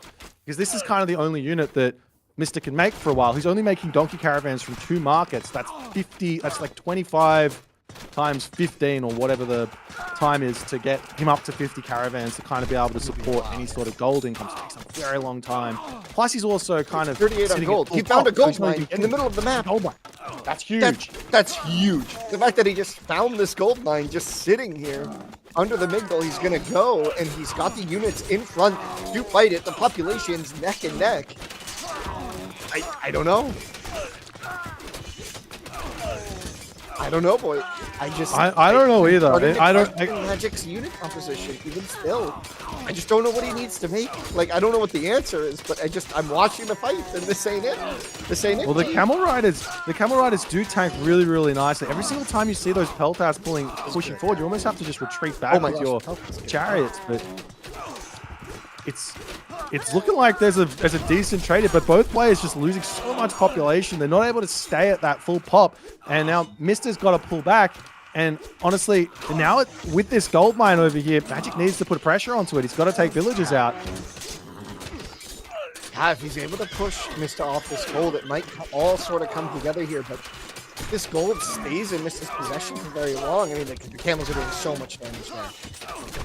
And the camels on the front line, they seem to be the answer to champion camel riders, you're going to be able to pick off those villagers, and now basically if you're Mister, you have to start making some hoplites in a big way here, and he is doing that, but this costs a lot more gold. Yeah, this is economy's greatest struggle, just a bit. You can see he's just completely tapped on resources here. Meanwhile, look at the bank of Magic. It's starting to feel more and more comfortable. Only 2 monuments. You could maybe think about adding some more monuments, right? Try and think about some myth units, maybe a recast of Meteor in the distant future. Who knows, right? Yep. Yeah. Or just like some more Migdals. I think he's only got 2 Migdals up. I could be wrong about that. I think he's only got 2 Migdals, so he's just not able to spam out the units that he absolutely needs here. And now we're starting to see Magic. He's going for the raids. He knows the trade routes up. He knows that's a weakness over here. But he's a nice little Hydra, or Skylar, excuse me, already over there to get a little bit of defense. And Magic's already ready for this sort of maneuver. Yeah, just so prepared. He's so aware right now. And yeah, like Axemen and Chariots, once again, where are the camels? Like, where they were doing so well, and now they're gone again. And it just seems like everything every time I get excited about Magic's position and what he's able to put together, I just see Mista somehow winning a fight, but here's the turnaround once again. It's starting to look good. I don't know, it's just been a slow and brutal push forward. How do you say that one player is ahead or behind? Because the thing is, right, the closer that Mr. gets to this town center, the better the mercenary are going to be getting to be able to defend here. Plus, I still want to see a prosperity cast. I mean, I don't know what you're saving this 176 favor for. Drop prosperity, put your Pharaoh onto the market, get yourself a huge gold income from it. Places to be, right? Pharaoh's a busy guy. Pharaoh has to be on the Valley of Kings, right? He's on the Migdol, kind of in the middle of the map. That's also a pretty good place to be as well, to be completely honest. Yeah. We've also got a beautiful side build coming through while this is all going on. The wall's going up in that right corner of the map there. Is this spotted by the Mister or no? It looks like it is spotted. One villager just going to be sitting idle. Great little granary. And he is more than fine over there. I mean, I'm looking at the population. I'm looking at everything I'm seeing. I'm looking at Mista finally, for the first time in this game, getting kind of halfway across the map with anything other than Achilles. Right? I think Achilles is the only one who scouted this 50% of the map. Like, and I don't know. Like, it just doesn't look like Magic able to put it together. We're starting to see some elephant techs come in, so maybe that's the plan. He wants to move away from this, but now I don't know where his economy's gone. His economy, I mean, he's lost a bunch of villagers. He's got his trade routes still kicking, but he's just got no resources in the bank. He might have deleted because he's out of gold on his half of the map. Right? He might have just deleted the gold. And he still hasn't clicked that prosperity button. Yeah, it's definitely an option. I mean, maybe he's not feeling like he's lacking gold right now. But yeah, with only 35 on food, and somehow, like, I still don't fully get it, but Mista is still pushing very comfortably, even winning these little side wars. He's made his way up all the way on that left side there, threatening to get closer and closer to that TC on the left. Meanwhile, the TC on the right, the main focus of this attack. It just looks like the elephants are going to have to be the thing. Hoplite's going to be needing to come out. A recast of Sentinels. Is that on the fortress way to the left? Yeah, to deal with those elephants. Yeah. Some spicy gameplay from that, from Mista, as he just looks super solid in this moment. Up 25 population. He's been holding this position for a while. Now he's got the siege out, restoration as well. So the recast finally coming in. That's the 4th restoration of this game. And I just don't see how Magic turns this around. Well, Mister's got one difficult thing to deal with right now. He's going to be maybe taking this town center around, but they've got a couple of elephants wandering down to the bottom town center. He might be able to get something happening down there, but this is now starting to look very, very good for Mister moving forward in this game. And the TC desperately getting repaired. It's going to have to stay up if you want to keep your pop lead. But, I mean, with the population lead, he wasn't ending the game. What happens when this goes down? I mean, like you're saying, those elephants on the left are actually starting to look really threatening in that picture on the bottom half of your screen there. Could be enough to maybe turn the tides. Well, I mean, he's got so much population down there. Well, he's not even a full population anymore. He's now losing the town center. And Mister, for almost the first time in this game, it looks like he's not in the score lead, but he's in the driver's position, and he's going to be able to move forward and grab this town center very, very quickly. It doesn't look like Magic is able to move anywhere else on the map here. Yeah, this game is getting crazy, boy. I mean, we could be going to Hyper League game soon. Like, wood starts to become a factor, but I'm not sure. The defenses aren't really prepped just yet. You can see the desperate walls coming in, but these talks are just going to melt these vills, and more space every minute. Every minute, it feels like Mystic gets another 1 or 2% of the map under his control. And it's just been that way for the last 12 minutes of the game. And now we're seeing Magic go for a little bit of a desperation seek to the Titans here. I'm pretty sure that Mister is going to be able to get his own Titan gate out. I mean, he's pretty low on gold. He's got a big Q unit so that he can cancel if need be. And this trade route is now going to get absolutely annihilated by a handful of Toxotes. Yeah, he's in on the trade. There's no units here to defend. No units even coming close to defending, and that's suddenly going to put a huge burden on the food income, right? Like, Magic's been getting by with just 25 farmers, going to be trying to take down this DC. Looks like it just barely stay up with a lot of vills repairing it, but the Hoplite's able to do the job, and I'm just not sure. I'm not sure, boy. It just, Magic had it all. He had it all in his hands, it felt like. Yeah, he had it all. He just refused to put down Migdal strongholds. In all honesty, like there was he just didn't want to have Migdal strongholds, and that means he doesn't have units that he could spam. Like, he was winning fights, and then he was just not able to repop back out the units. He had the resources, floating them, not able to spend them. Yeah, now we do see that Titan Gate coming in. It's been placed. It's starting to get built, but with no trade. 4/5 of the map now firmly belonging to Mista. The traders they're in their waddle caravan. They got somewhere to be, but they're not excited about it. Oh no. The elephants, Yeah, getting some chunky damage in. even if he finishes this Titan Gate, and Mista decides to not go for his own one, the Titan is a unit that is amazing when combined with a full population army. If it's by itself, it's going to get taken out by 4 heroes. Yeah, if You you need to have an army to back it up with. Otherwise, it's just underwhelming. Yeah, I'm trying to think back across this Game Boy and just think about what happened with Magic's position, and I kind of have to wonder if maybe the meteor just didn't, like, he kind of invested a lot in that meteor, right? He held back an attack to get a meteor that was cast in the open field and killed, what, like 15 peltists, it seemed like, in the 2 production buildings. All I can think of here at this point is, I'm just wondering, like, this is going to be a desperate hold, but another TC is going to go down soon. Back against the wall. Yeah, I mean, for me, it's as simple as he just didn't have enough production buildings. He had all the resources in the late, also refused to use prosperity. The third prosperity in the late game. This is something that makes ISIS really, really good here now. He finally drops an Ancestors, which he's been holding on to for a while. But this town center at home is going to be going down, and I think we're going very, very quickly to a 2-0 lead here for the Mista. Yeah, and that's going to put him on a fast track, maybe right into the grand finals. This match was incredible. But let's see, do you think Magic has it in him at this point? Like, he's got to feel a little dejected after this game. Felt like he had the position. He had the timing. He had the tempo. He had it all, man. He had everything here. This is a very, very one position here for Magic. But, you know, he is a veteran. He's not going to let this game get to him, I expect. He's a player who I know has got the ability to just zone everything out and just push through and bring himself back in this series.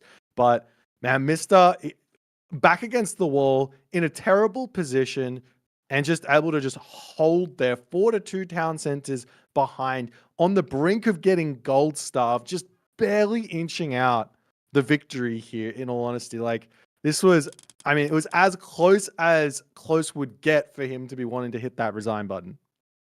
Yeah, that's crazy, right? Like, and he was able to hold that with very little. We talked a lot about the gold situation there, right? Like, Yeah. very multiple times it seemed like Mista should have been dead, right? Like, oh, he's about to run out of gold, and then it seemed like he was out of gold. He had 5 traders for like a good minute and a half, maybe 2 minutes, and then he was just kind of realized that there was a gold right in front of him, and at that point, the whole position had kind of broken down for Magic, and he's just sort of throwing units into these very unfavorable trades. The Peltis just doing so much work against most of what Magic was making it seemed. Hades in the late game, man. Hades just seems so good. So good. But you have to ask the question, like, maybe instead of throwing those barracks down, the Axemen didn't really, he didn't need Axemen. He has Chariot Archers. They're going to be taking out those hoplites really easily. All he needs is a front line. And what's a front line that's amazing? Elephants. Elephants are the answer here, but Even just not Valley enough Kings Migdals. pretty relatively quickly, right? He didn't rush it to try and cheese it, but like, he had it. And at that point, I think we were both wondering if he would do the elephant, you know, get Book of Thoth, kind of go for it, right? Try and make it flow. But I think he never really had the food economy for that. but I'm not sure. Yeah, he didn't. He was spending it all on the trade, right? So not able to get those. I mean, High you food just have units. to take a couple of units off the trade route, I guess. Just make one camel caravan instead of 3, and then you can go into it. I mean, Yeah. he's also making axemen, which again, I think, like you're saying, like if your opponent has got any sort of ranged units, even the Peltast are pretty good against axemen. But there was also the moments where Toxotes were coming through, and as good as camel riders are against that, they don't have any bonus damage, and it's kind of more of a soft counter. Yeah. I think a completely different angle would have been for Magic to just kind of go, well, let's try and just raid the economy. Let's get some map control. Let's take him off the gold. Let's like, he's obviously stuck here in the base. He's forcing fights, but you can get around the map. You can get walls set up, and you can get those migdols up, and you can prevent your opponent from getting gold mines, and you can finish the game very, very quickly from that position if you can get that sorted. And then you also have to look at, well, Meteor. I mean, it was a good Meteor. It cleaned up a lot of units, but is it better to just throw it down maybe a little bit later when there's more units in a ball than Or on straight the away? main, right? I feel like if it had Or been on on the the main, main? like, and it just Kill sort of some like time? shuts down the whole game, right? Like, Yeah. it would just killed all the tempo. And instead, 2 production buildings didn't really bother Mista. He had plenty, right? Yeah. A couple peltas, like it looked like maybe that would be enough, but most of the army was actually to the left of that, and then took a favorable trade, even though he had lost like a couple Yeah. units, right? It's just like when that's your position, it feels rough, right? And like you're saying, the Axemen, I do really question the Axemen, especially when you haven't gone like the minor god path to get any benefit on your Axemen Exactly. realistically, right? Yeah. It's like you don't have Horus, right? Obviously you don't have Ptah, right? So it's like, what are you really like trying to get out of the Axemen there? Like, I feel like there are better ways to deal with the hoplites, but I'm not sure. It's really hard to say. I think Magic obviously played super well in that game. I'm having a hard time deciding if it was a fumbled win or just the best defense we've ever seen. I'm not sure. I That mean, was one thing's for like certain, one of the two. It was one of the two. it was an insane defense. One thing's for certain, it was an insane defense. But Winston, we're now going into game number 3. Yeah. We're going onto the map Alfheim. It's going to be Set versus Kronos. I have to say this is a matchup that I do not like in the slightest as Set. Kronos has got deconstruction for any sort of It's very migdol, so they're awkward. off the table. He's got some really, really strong prodromus. He's got some ideas of going even through Leto. He's got a lot of different things that can be very, very strong for him. Also, you can just But kinda this is play Mr. Set. economy. Like, Pardon? I don't know. He's got the economic advantage as well. Yeah. It's Yeah, all there. But I mean, I tell you one strategy that you were sort of hinting at for ISIS. One strategy here for Set, which I think is pretty strong, is Anubis and Anubites and Spearmen against yeah. this Kronos. It's very, very good on the fact that you can't make Terma anymore. Yeah, I mean, Those Anubites get in and they I'm just kill saying, those I'm just Terma, saying. and I Terma mean, are the bane of my pretty cool. existence. It could be really cool. I mean, the Anubites are really fun to play with. They can be really cool. On Alfheim, a little bit less so unless the woodlines are really stringy. It can be awkward, man, on Alfheim. Winston. Anubites, they aren't raiding units. These units are units that you are insane in an actual fight. I know. You can get some They're raids crazy. if you like, but they're fighting buggers. They get in, you jump onto the archers. That's a ball. That's It's on area of damage. effect damage. And that's It's a what lot of everything damage. is. Everyone complains about area of effect damage in Myth. This unit is doing a area of effect damage. If you get 10 Anubites out, 7 Anubites out, all jumping into a ball of archers, It's a that's lot. ouch time. It's a lot. It's a lot. You're gonna get knocked out. We'll see. I mean, I feel like it's always tricky. It In is. heroes, you can just heroize some of the termas. So Yes. things kind of You feel can. less. It's always tricky. It's always tricky. Yeah. I'm coming up with other ideas, but Mystery's been showing off Wadgets for so long, right? Yeah. Like this is I think he's just his bread and comfortable. butter Shifting with stance is Egyptian. also just like still shifting stance. Yeah, I shifting think stance people were is like, still "Oh no, shifting you like since Retold, right? It's like, oh no, you can't like shifting sands like enemy units. You can't do like weird cheese anymore." And then it's just like, well, actually, it's still incredibly potent. It's such a good utility. It can yeah. just provide so much. Ah, I You still can really stand by the fact overwhelm. that in Legacy, shifting sands was still better to be used on your own units than enemy units. I stand by that. You didn't just like to shifting sands them into a little cage. No, I thought it was terrible. It worked though, baby. It worked. It did work. It did It work. worked. Don't hate it.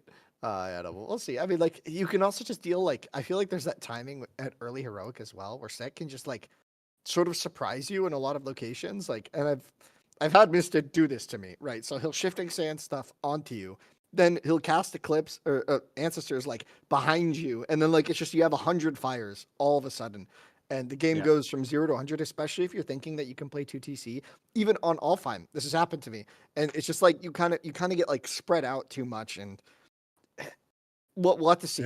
Hopefully It's there's surgical. enough. Hopefully there's enough. Mana placement kind of mixed around. Kronos can kind of spread his manners out over the course of the game with good like timing, shifting stuff. I always get that. What's it called? I always forget the name. Time The shift. building Yeah. movement. No, Time we shift. can I talk knew a the little word. bit about this because this is something that I've thought about quite a bit. Yeah. What is the weakness of oracles? Oh, I see what you're saying. You give them each a Right? house.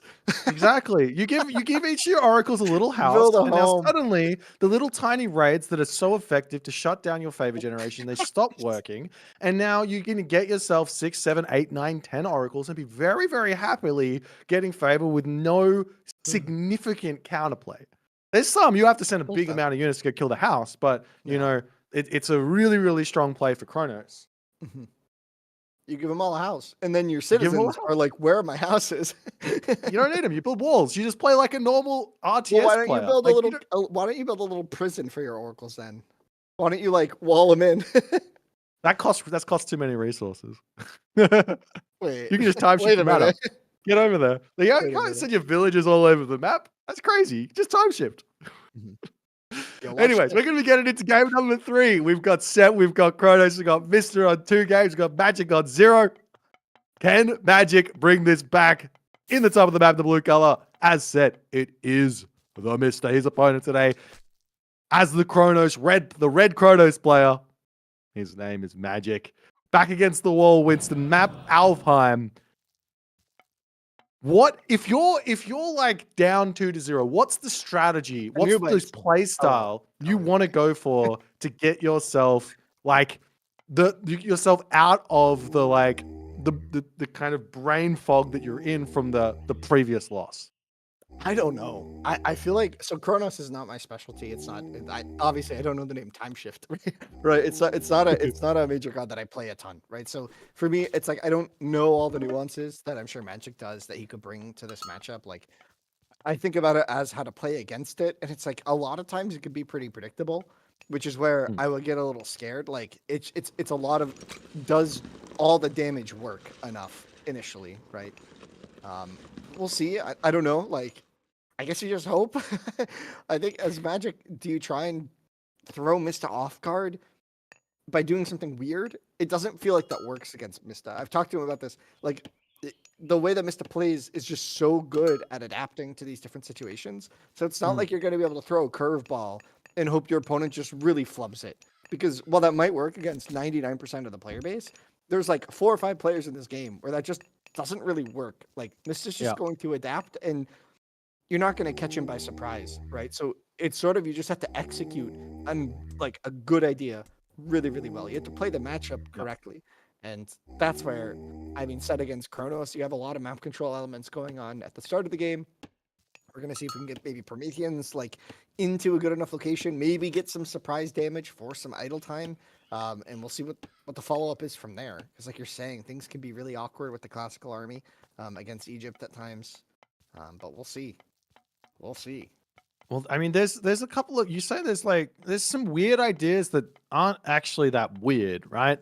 One idea here is if you know what your opponent is doing, you get some good scouting with the oracles, you see him go for a barracks or something early, you could throw a village center down in your main base, and then that's going to shut down any of that early shifting sands play. So there's a kind of like adaptation to the adaptation, so to speak.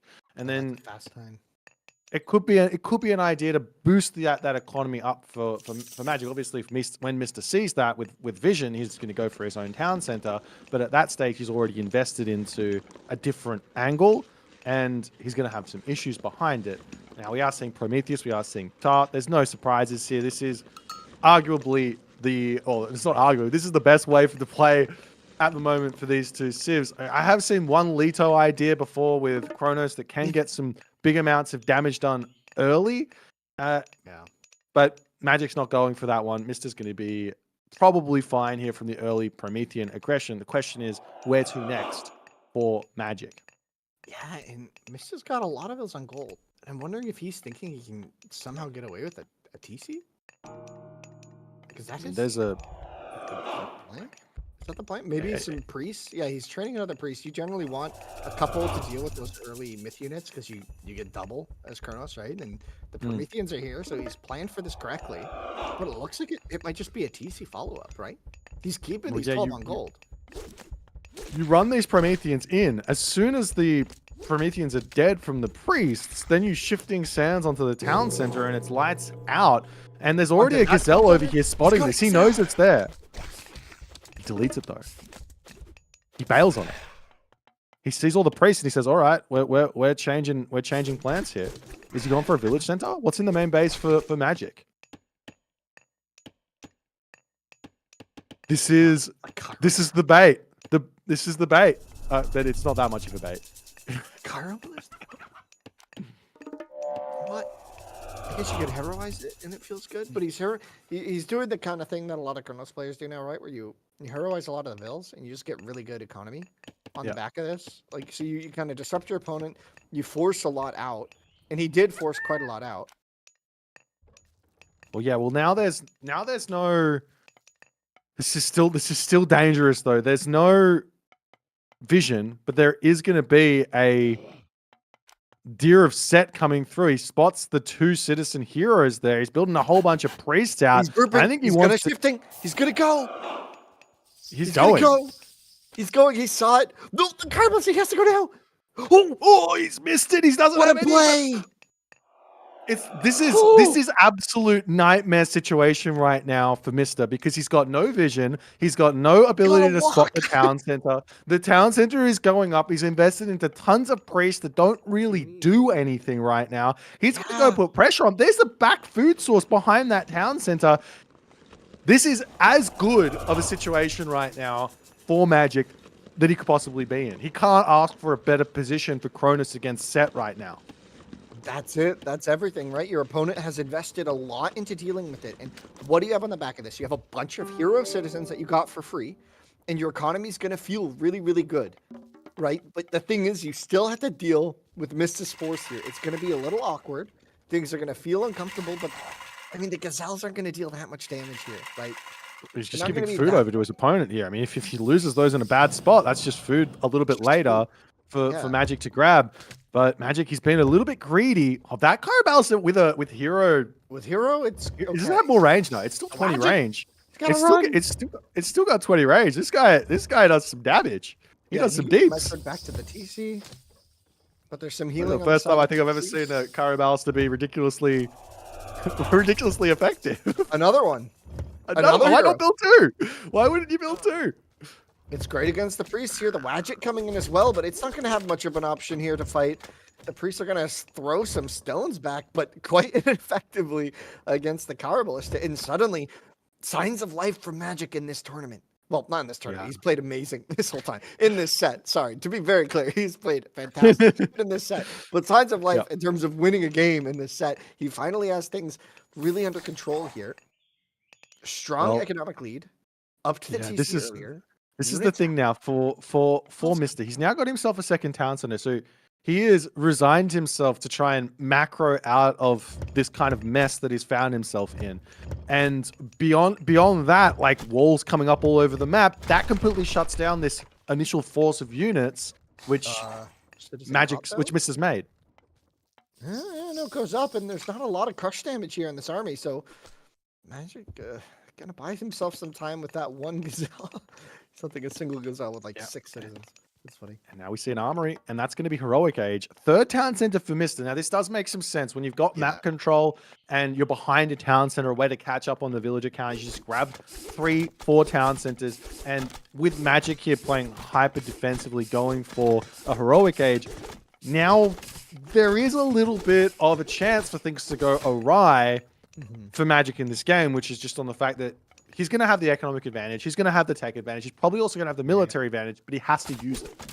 And Hyperion's going to be the play, trying to go for chaos. Not going to be the most useful against this army, right? But also the satyrs, like, going to get kind of dunked by this many priests at this point. But if the priests are still in classical age, right, there's still a lot of damage to be dealt here. And the Kyberlist is going to force units back. And Mister's like, I like that wall spot. It's a good idea. He's going to wall it himself as well. Protecting that third TC. It's Alfheim. It's wall central. This is what you want. You want to put walls everywhere. You want to restrict your opponent's movement. And when you're going for these 3 town centers, this is the most important thing. You got to delay everything here.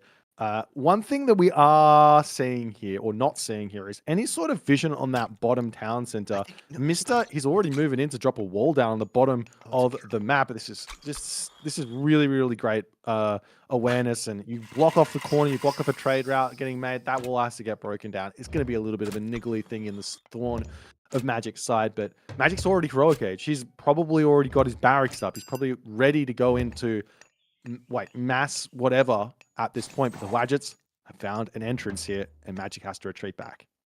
Yeah, I thought for a moment that Magic had like the cheekiest, best placed Oracle ever, and then we panned over it, and on the gold on the right, it's just a cow. That's just a cow. I thought that was like an Oracle. I was like, oh, he sees the gold, so much could happen, and I was like, oh no, like that's nothing. That's just a cow. I mean, he still could move it into the gold, I guess. I don't know. That's a gazelle that might actually snipe off an oracle there. He might have to heroize that one down the bottom. It's gazelle. It's one gazelle. He's like, oh shit! Get this thing away from it. It's got horns, man. It's angry. Bambi's on the hunt. A little bit sad that Magic's not giving houses to his oracles, but hey, it is what it is. Hey, oracles need homes too, okay? Hashtag. Oh man, so we have chaos as a threat here. So does that change your unit comp at all?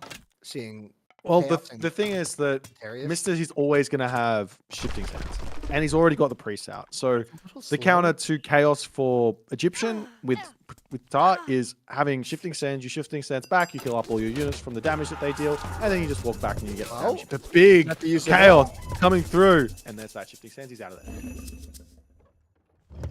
Okay. All right. That's a lot of Contarius still. And no real answer to them. That's like a lot of Contarius. The economy, look at that. That's 5 barracks up, just spamming Contarius. This is going to be a lot of units on the field very soon, trying to quickly dump his economic lead into units. Especially, well, Mr. still doesn't have as much economy, even though he's on 3 TCs, right? Like, you have this kind of window here. But I'm not sure. Yeah, there is a point at which Set gets into like just gets so much more economy than the Atlantean gets, and that basically occurs once you get to Horus, once you get to the Mythic Age, and this is kind of the only real option for Mister. He's going to attempt to defend all these raids. He's got 3 towns, and you have to get some real big raids on in order to convert here. It's definitely possible. So Magic is going to be able to get everything he wants to have happen here, and Mister just has to take it while also dealing with getting other positions on the map so he can just continue to make units, continue to keep forwarding his position and try and bide his time to get to the Heroic Age and get to the Mythic Age. Because those Contarius at the moment, yeah, Mister's building spearmen, but they're not enough. Yeah, especially with the Kyra Ballista and the... Whoa, we got a trap here. We're going to get a fight.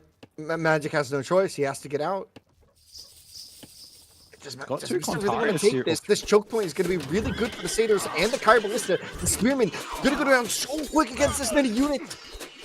The flank. Flank onto those hero Contarius is going to do a huge amount of damage, but the Satyr are more than enough here. And now the hero Contarius is going to start taking out those Wadgets on the back, those The hero Caraballis are also doing huge amounts of damage, and Mr. loses his entire army. More spearmen coming in, and Mr. just says, let's go game 4. Jeez, think about how different this game would have been if that gazelle didn't instantly die. I almost don't want to think about it because I'm pretty sure we would have been over in about 6 minutes in that game, and we would be onto the next series. But Magic gets some magic here. He's got a little bit of life left in him, Winston. He's not going away anytime soon. And this is still the upper bracket semifinal kind of thing, right? So yeah. So if Magic does end up losing here, right, he would go down to fight Recon, and then the winner of that will go on to fight whoever wins this matchup. So there's quite a lot still. But yeah, no, Magic, like you said, looking good there, has the right strategy. And you talked about it at the start. It's like, what do you want to do when things are kind of looking rough in a setup? Like, how do you want to change the tone? How do you want to really mix things up? How do you want to play? And honestly, just clean for Magic. I mean, the Kyra Ballistas kind of surprised both of us to a degree, but that when they were heroized, they seemed really untouchable. Well, it's a weird unit, right? Like, it's kind of god awful if you make too many of them. But with a tiny amount, especially in the early game, they just stop so much aggression. And I absolutely love that Magic just goes, I'm going to build 3 and I'm going to heroize them. And then what are you going to do? Exactly. And Mr. was like, I'm not going to do anything because I can't. Yeah, I mean, you can try to build like slingers against them, but like then you're Slingers really are great. limited. They're really good, but like it wasn't, you he make wasn't really in a slingers, though. position. He went for the third TC, like which I think like really I think it was just a bit of a misread. Like I know like theoretically it's like, oh, 3 TC better than 2, but I don't think he really realized how good the economy there was. Maybe he knew that the game was just going to be over if he didn't go for the third TC. I think like it's a good chance that was still the best play, but it's just hard. Like there were so many heroic citizens that it's hard to see what the answer is against just full Contarius with, like you said, just a few Carballistas, a few satyrs, and it's like those spearmen were deleted. Like they were just gone, right? Well, this is just kind of the nature of strategy in mythology, right? If you go for early units, you have to get damage done. Sorry, let me rephrase that. If you go for early units and your opponent goes for early economy, you have to get damage done. And the way that Magic was able to play around like the early shifting sands, cutting the vision, and all the other stuff that happens in that early game, Kyra Ballista, there was just 0 damage done onto Magic. And then Mr. goes 3 town center, and I do think that arguably, that is probably the right play after everything goes up in flames with your early game strategy there. Like Magic, all he has to do is make the correct read and get in there and get that fight happening, and it's all she wrote for that game. But it's another game, and we see a pretty interesting matchup coming through here. We saw Magic yesterday on Frere on Watering Hole, but this is now Mr. on Frere, and it's Magic on Thor. And to be completely honest here, I think this is the matchup which Magic wants. He's got Gaia remaining in his pool. He's got Odin. Mr.'s got Odin. I think Frere is an incredibly tough matchup for Gaia. Sorry, that's completely wrong. I am misspeaking. He's got this the opposite way around. He wanted Gaia for Frere and Thor for Odin. Right? Because Gaia's economy is just so gigantic that she's going to be able to overwhelm the economy of Frere. But now it's Thor versus Frere, and things... I mean, it's a difficult matchup, but it's a good map for Frere, so I'm not 100% sure exactly which way this one goes. Winston, if you played this one, I know you're like the Norse specialist, so to speak. I wouldn't say that. Oh man, Mr. I know Mr. is the Freyr specialist. I feel like ever since Freyr came out, Mr. was just like, oh, that's cool. And immediately he was like in tune with the Civ. He knew how to make it work. He had more ways to play it than people realized at the time, and now people are starting to catch on just to how flexible Freyr actually is. Like it is not as locked in to one style of play. But I mean, Thor, right? Like was really dominant you know, a couple weeks ago, but with some of the adjustments, there's some question marks around how good is Thor's economy. Is it still hyper S Thor's tier? insane. Yeah, it's the same. Yeah, There's there's some Thor, question marks. Thor got nerfed I was and trying to buffed lead in up the to that. I was gonna, perfect way, Winston. This was like, you're leading up to it, and I'm going to take it home. yeah, It was yeah, yeah. buffed Take it and away, nerfed in the take it away. perfect way. You take away a little bit of the oppressiveness from the early game, and you just give it back to him when he needs it. And now he's not this god that you just kind of play and you just overrun your opponent with a stat check. He's a god that you have to play really, really well to get wins with, and take full advantage out of his kit. And I absolutely love what the patch team did with Thor in this one, and I'm sure that Magic is going to be able to show off exactly why that is. Just on the fact that you can have like 4 extra gold mines. What is it? You get the first Dwarven gold mine, second one, third one, fourth one's pretty out of reach at what is it, 200 favor? But yeah, you can get a lot of economy going in the late game. Yeah, no, and I've seen a lot of the ways that like watering hole spawns as well. And if it spawns in a favorable way for either one of the players, I feel like it could just end up being the advantage that decides this, right? Like, because watering hole very often can go late, right? It's really hard to push and like end a game right away, but you can get really screwed over with the gold spawns, with the TC location. Sometimes even like you can have whole sections of the map cut off with 2 full golds, and then against no golds in that little corner. And we've seen games end that way, and I really like Freyr on this map because I think it's one where you really get into these tunnels, especially in these choke points. And I think both, like if you play the Freyr path of the minor gods, right, you just have insane options. You have the Tempest Storm, and then you have Inferno, and those are both so good on this map, I think. I So totally good. agree. Like And they're there's the so one good. question that I've got It's like just the on main a sheer stat related. It's relevant, but you know, if this game goes to like, if you play deathmatch, do the Thor armory upgrades, those last 3, give you more value than that Freyr's gift upgrade?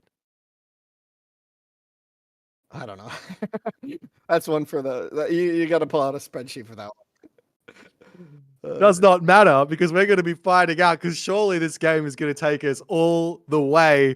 Going into game number 4, the Mr. up 2-1 over Magic. Can Magic make it work? Sporting in the right side of the map, the blue color, playing as Freyr. It is the Mr. And on the left side of the map, his opponent trying to fight for his chance to stay in the upper bracket here. That doesn't make a whole lot of sense to say it that way, but I said it anyways. Playing as Thor, his name is Magic. And we're gonna see. I always want to look at the spawns the moment we load in on this map, and I'm immediately seeing that if Magic walls off this right side, there's like a forest to the right of his TC into the watering hole, right? To the right of his TC, yeah, and he's got right there. If he just walls like right there, like what can Mr. do, right?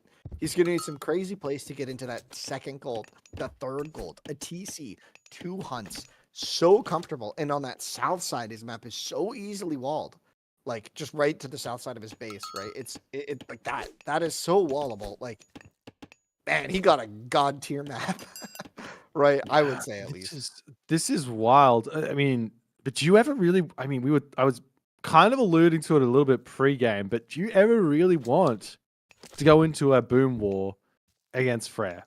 Because if you just wall that up and you just sit in your base, you grab 2 town centers, Mister's just going to say, thank you very much. I'll grab my own town center and let's go. I'm going to start getting my upgrades. They cost half price. My boom might not have as many resources as your boom because you're gathering more gold than me with those dwarves, or more resources with those dwarves, not more gold, but more resources coming through for every dwarf. I'm just going to make gatherers and dwarves and be completely fine, and I'm going to get all my upgrades half price, be able to push you in the middle of the map, maybe get a 4 town center lead, and then what are you going to do? So as good as this map spawn is, does it matter? Do you have to play somewhat aggressively here with Thor? I don't actually know. This is one of those matchups that, to be quite frank, or one of these matchups is the Norse Mirror. I struggle with. I don't know what to do. It's always hard. Well, I think that's what this good map enables is anything, right? That like when you can wall it and be that secure and that safe and that clean, like you don't have to boom. You don't have to do anything. It's just everything is the option, right? And that's kind of the dream on Watering Hole. And you can see the map for Mista is definitely fine, right? Like it'll work just fine. It's a little bit harder to keep that safe. Right, like keeping that wall there would be fine, but beyond that, like the left side is very exposed, it feels like, and it's gonna hold some valuable stuff. Like I could definitely see a raid coming onto that gold in the mid game, right? And heroic on the south there. Yeah, like something like that could be a weakness later, but we'll see how it ends up being played, right? Like Mista, does he really want to let Thor just boom? We'll see. As we get the dwarves coming in through that free armory, the free doors coming in through the armory techs. Oh yeah, it's silly looking game. like we're seeing Magic go for the strong early opener. I think Mr. went for some early economic upgrades as well. We're seeing Ulla versus Freya as the two minor god picks. Looks like there's a pickaxe there in for the Mr. only as now the hand axe comes through. This does give Magic the early game initiative. I'm sure he advances a little bit later, or is he about the same time? It's about the same time, right? But yeah, early game initiative goes to Magic just on the fact that he gets that Valkyrie out early. Yeah. He also gets scouting out with that one. So this is not the, I mean, I talk a lot about what Mr. likes. And when he's, obviously he can play any style, but he likes being the one putting pressure onto his opponent. We saw that in game number 1. Maybe this is going to be where things sort of adjust, though, with that one wall coming down. It looks like Mr.'s going to be completely fine here. Yeah, if he's able to, he just has to keep the mobility at bay, right? If he can hold right early on, he's got these defensive units. You kind of need time for that Asgardian fortress to build, right? So a lot of times you're just kind of like waiting around, building a lot of stuff for the first couple minutes. And if your opponent has Valks, things can get dicey with that. But we'll see. The wall's coming in on the front. Gonna feel pretty comfortable, I think. But the Valk can still run through here to the south side. The Valkyrie and loop around is already off. He's going to have to go kind of the long way around everything, but it does kind of look like it's open down the bottom side of the map. But Mr. very smartly has all of his villages kind of angled to the right side of his base. So the Valkyrie here is going to be very much spotted as it walks in, and I find it very hard to believe that Magic's going to get any value.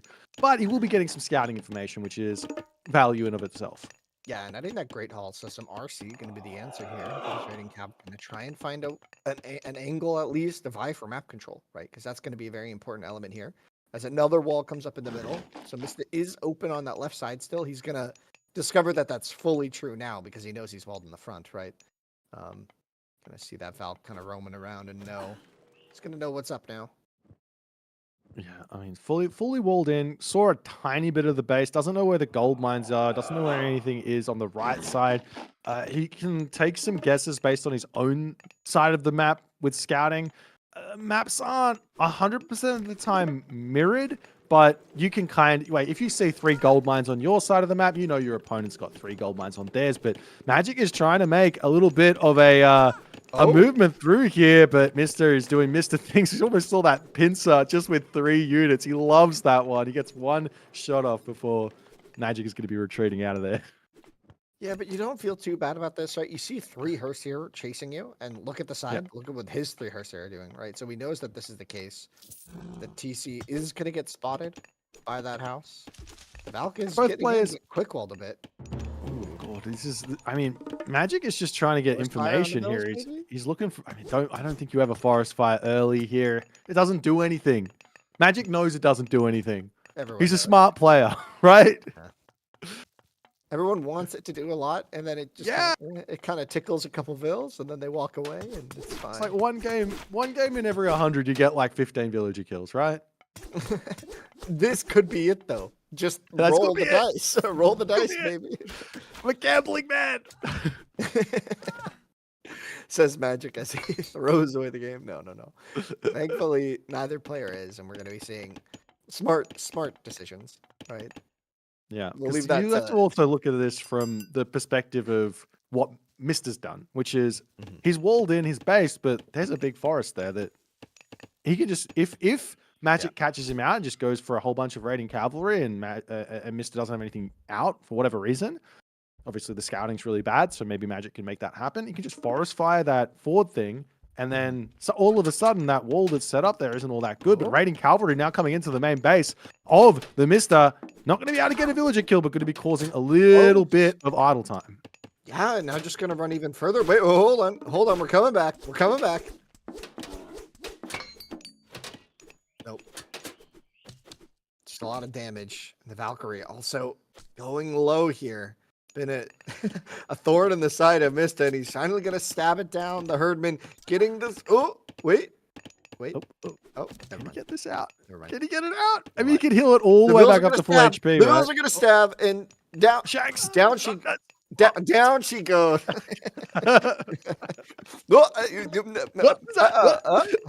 Magic keeping us on our toes here. Yeah, that Valkyrie, very low HP, but did get a lot of vision, kept the units busy, so it always feels good because Freyr needs loads of buildings. It feels like the biggest issue you have in the early game is just I need so many units to build things with. Yeah. And idling all those Herdmen, idling all the Hersiers for that long means that now Magic has a bit of map control in the center, although is it going to hold? And speaking of buildings and things that I absolutely love that Mister's done in this game, he's thrown down 2 armories. And this might not seem like a big deal, but what it does is you pay a little bit extra to cancel the negative effect of your God's unique ability.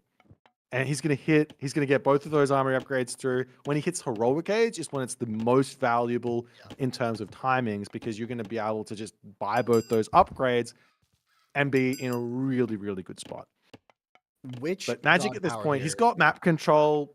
Mister has to sit in his base. He doesn't have any. He's only been building infantry units here, so he doesn't have that mobility to get out on the map and kind of make anything happen. Skadi versus Aegir here. Interesting decision, in all honesty, from Magic. Is there a world where the Frost Giants are a good enough counter to those rock giants? I haven't seen it before. What do you think?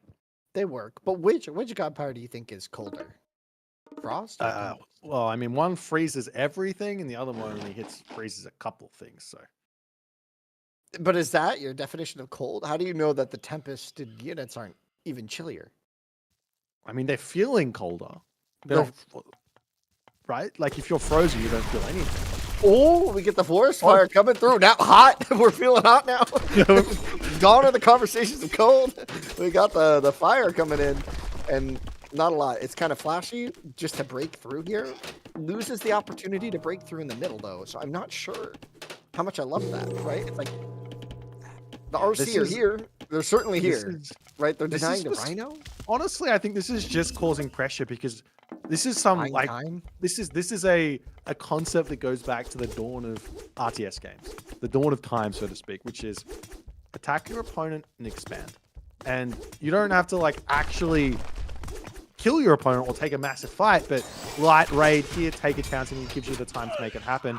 Mister, he's not going for a 3rd town center at the moment. Magic's going to have it, and he's going to be able to have it before Mister does, which means he can then move over and prevent Mister from getting his own 3rd town center. Yeah, and we've seen this a million times on this map. If you have the 3rd TC, it's very easy to be the one to grab the 4th TC. It's very hard to have split TC contested early on in the game, right? You get that split situation in Mythic once players can really entrench and you get more to those constant fights.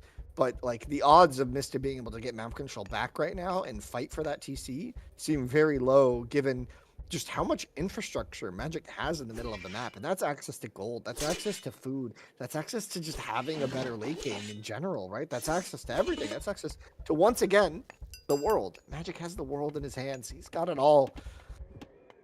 I'm just getting nervous for him. You know what I mean? You feel that? Yeah. That pit in your stomach kind of open up as you just think, okay, can he do it here?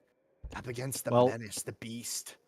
The thing is, right, there is a negative side effect of dropping that 4th town center, I should say, which is that gives your opponent an opportunity to hit you with the timing.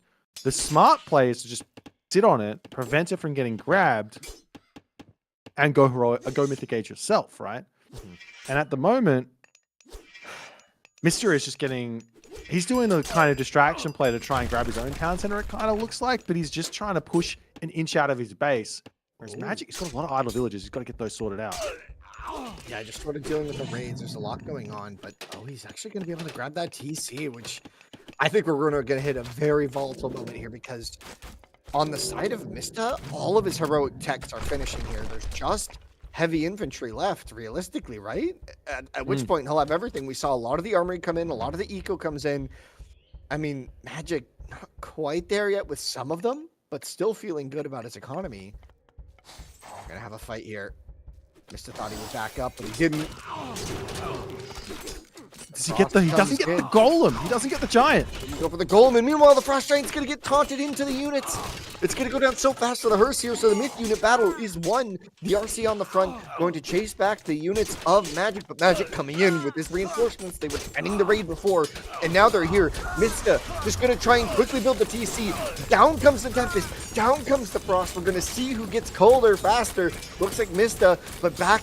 Magic has to go as well. The TC gonna get delayed here.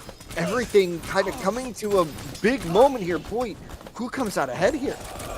Honestly, I'm kind of feeling like Magic could have just almost sat in that Tempest and just taken out the town center there. But he's decided to retreat back. Now there's still going to be 25 seconds left of Frost. It's definitely worth it to just send those thrown axemen to take out the town center to make sure that that gets prevented from going up here. Now he's just got the population lead ever so slightly at the moment. Now he's really got the population lead. Magic's now deciding, okay, time to take the town center out. Let's make sure that goes down. And now we see Gloom bursting past. The Frost is about to be over here. Kraken just here. The Frost is over. The units are fighting now. We have the Rock Giant getting the big taunt on all the throwing axemen. Meanwhile, all the throwing axemen go down to the throwing axemen and Mista. Everything is dying. The game crumbling in front of Magic. He didn't have heavy infantry. He didn't respect the Rock Giant. Maybe he lost where it was because it was frosted and invisible and all the particle effects. But something just happened there. The army just gets eviscerated for Magic. In comes Mista, the Golem Bursty, slowly walking forward. But boy, what just happened? Well, I mean, it just seems to me like that Rock Giant just kind of carried. I don't know if Magic wasn't focus firing the throw an axeman or something, but it just seems like no DPS was coming out of his army, and he still does not have. Wait, now he does. He's got himself that heavy infantry, and that wasn't him for the previous fight. Golem Bursty, he has run his dash, and he is out now. Got a lot of those Goaty in. Goaty beat throwing axemen. I think they might do. Or at least they tank against the throwing action in a big way. How many Draugr there are. Like, he needs these Goaty. The Draugr could really start to do a lot of AoE damage here, but there's a lot of Goaty. The throwing axemen starting to go down. There's not great answers to the Frost Giants now. The army's just get traded down to very little here.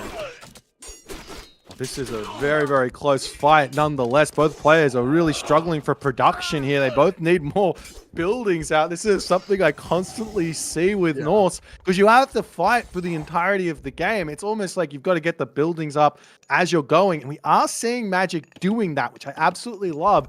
Mista has to pull back now. He still doesn't have that third town center. Villager lead is significantly in the favor of Magic. How are the armory upgrades looking, though, is the big question. We've got basically fully upgraded heroic age units here for Mista. Magic, on the other hand, has he got the same? He basically does as well. So there's no advantage tech-wise here. All of this economy in the hands of Magic is just going to be going into military, and we're seeing a Mythic Age coming through. It's going to be tier. I love this idea. He's going to be able to click that Fimbulwinter, get even more of an economic lead, and that should help him carry through to get himself all of those upgrades coming to the Mythic Age. He just needs to rush down this TC. He just needs the pop space. He hasn't had the moment, like you said, to just build what he needs to build. Finally, though, he's going to be able to rush it down. This Fimbulwinter is going to be a painful moment. The Dwarves on the run as well, so kind of a lot going on here. A lot of techs coming in for Magic. He's going up to Mythic, like you said, with that Fimbulwinter, with Tier. The Goaty are pushing forward, and now there aren't very many heroes on the side of Mista. So these three Frost Giants might have a good opening here, but no, not enough frontline. Gonna have to retreat. I don't know. Do you wait here? You've got full population. Prayer's gift. Like, you've got the population lead as well, as there's no fortified town centers.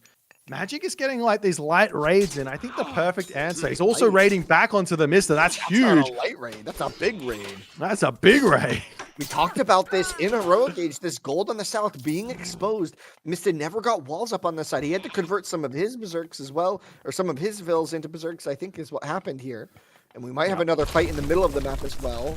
Both players paying attention to both sides. There's now 4 upgraded Frost Giants in the front. The Draugr special comes across the front. The RC clashing on the south side. Throwing Axemen trying to find their damage, but it looks like the army this time is going to be melting in the other way potentially. Mista, does he have enough units in the front? I don't think he does. He's just got absolutely eviscerated in this fight. And this is also, we were talking about tier coming through. Now there's not going to be any units. And Fimbulwinter's going to come in, which means that there's not going to be any economy to back up and produce anything. You can see the queue right now for Mister. He's only got 3 great hauls. Fimbulwinter coming down. Mister is going to have to tap out here. And ladies and gentlemen, we have a game number 5. Do we have the chance here? Can Magic do it? Can he post? Can he do it? I don't know. Does he have the magic in him? Does he have the hot hands? Is he feeling like he's got it in the bag? I don't know. Could Mr. lose his first set in competitive AOM? This is the second time Mister's been brought to game 5 now in this tournament. You can see that the level of Age of Mythology player has grown here in a significant way. Magic piloting Thor in an impeccable fashion. I think he also had a trade route started as well. That's how far in front his economy actually was. And wait, did he? He had 111 villages. That's what it said. 111. No trade route. Apparently the post game is lying to me. Nonetheless, we're going to bring KP in here to say good day to us. What's going on, my friend? I love how Vodka's just like, no, I'm going to make Boyd wrong. Let me just go back and check that for you. We get I was reading the post game. I thought you can't get more than 100 villages. How do you get more without trade? It seems a bit sus to me. I mean, a good friend of mine in esports always said stats don't lie, but apparently they must have there. But what doesn't lie is the fact that we are here again.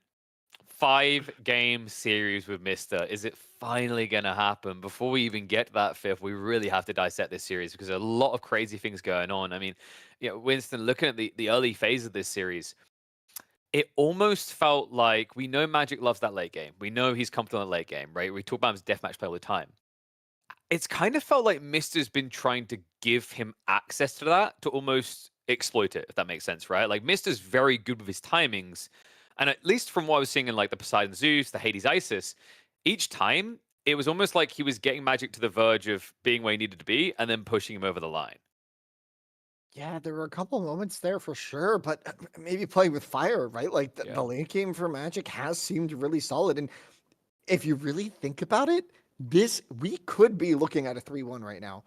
But that Tundra game, things just didn't line up. Or sorry, the Blue Lagoon game, right? Things just did not line up, right? Like everything feels a little awkward. Like, man, it just feels. I don't know.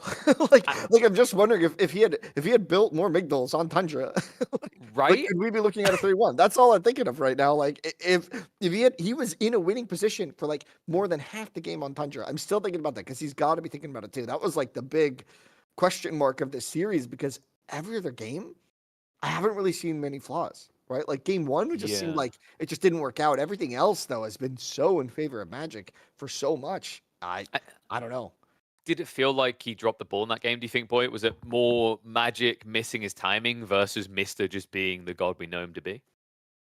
Well, I mean, what more can be said about the Mister that has already been said? You know, this guy is a beast defensively, offensively, and everything else. But I mean, if you look at it from an analytical standpoint, Magic had the resources in that game. Magic had the town centers in that game. Magic did not make the moves to close that game out like you could possibly do. So never to take anything away because obviously you have to be insanely talented to hold that position. I know I've been in it many times and I'm going to lose 99, 100 times out of 100 there. But yeah, Mr. Absolute Beast. Analytically, Magic could have made something happen, but I mean, we'll never know. We've got a game 5 though.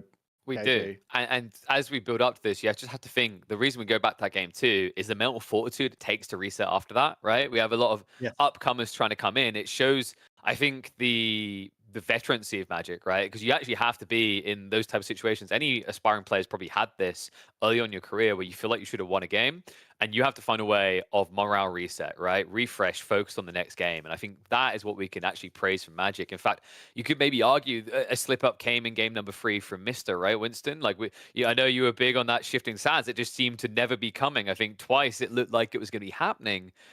Then we get into game 4 where I like to use this term of like unforced errors versus forced errors, right? And I think what we saw there, despite it was the incredible win in the end for Magic, you guys highlighted it in the Frost. All that army right next to the Stone Giant, just a small oversight. It shows you how closely matched these two are, that such small things could easily make the difference in this entire set. No, exactly, right? Like that little oversight, I think gave Mista a chance again, right? Like when the armies got frosted and Tempest came down and didn't do very much, it was like, okay, like hold on, like Magic is a bigger army, has a better force, he has the right positioning. He was just lacking heavy infantry, and then he got taunted on all of his axemen, and then all the axemen of Mista hit all of the axemen of Magic, and the army just got melted. And his position was so good that it didn't end up mattering. He still won pretty convincingly, like just a few minutes after that, right? So it's definitely a position here where like Magic just seems like he's the better player. And yeah, you gotta hope for his case, right? Like Mista has been so untouchable in these tournaments, and Magic, I know he's been mentioning it publicly. He's been feeling like he's letting down people, letting down the fans, because this is such a legendary matchup between these two. And in the previous tournaments, he just hasn't been performing. But I mean, I gotta say, you gotta hand it to him. This whole tournament, he's been playing amazing. He's been playing great. It's incredible. It's incredible. I think the difference we've seen, boy, since that game 2, the end of that game 2, is Magic's killer instinct is there now, right? It feels like the start of the series is him chilling for his late game, where you'd think he just want to be comfortable. And then you realize that doesn't really work against Mister. He's going to find some sort of weakness to exploit. So I think, especially when you think game 3 is a perfect example, set the pressure very early on. Game 4, and now we look forward to game 5, where not only does Magic have one of the most potent and controversial picks available as his final pick, it's one that has proven it can do more than just turtle in his base. Yeah, I mean, we've seen Gaia is a polarizing god, right? It's an economic powerhouse. It seems to be you either love this god or you hate this god. Odin, on the other hand, this is a god that I do think that Gaia is going to have to be a little nervous going up against. Gaia, good against Greek, good against Egyptian, pretty decent in the Atlantean mirror as well from what we've seen in this tournament. Norse, they've got this unit called the Berserk, and that changes a lot of the dynamics in the matchup. But if anybody knows how to play around it, it's going to be Magic. This is going to be a tough one for both players to find. Neither player wants to lose this matchup. These guys have got a history. From what I've seen on Liquipedia, it kind of says they're about 50-50 in their win-loss ratio, and they don't want to give anyone any advantages moving forward.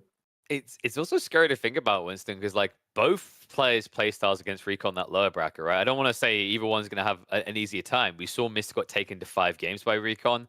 We know that Magic and Recon are both people that will, if they can, lean for that late game, right? And that you always hear it said is that no matter how much practice you get in, the later the game goes, the more unpredictable and difficult to call it can become.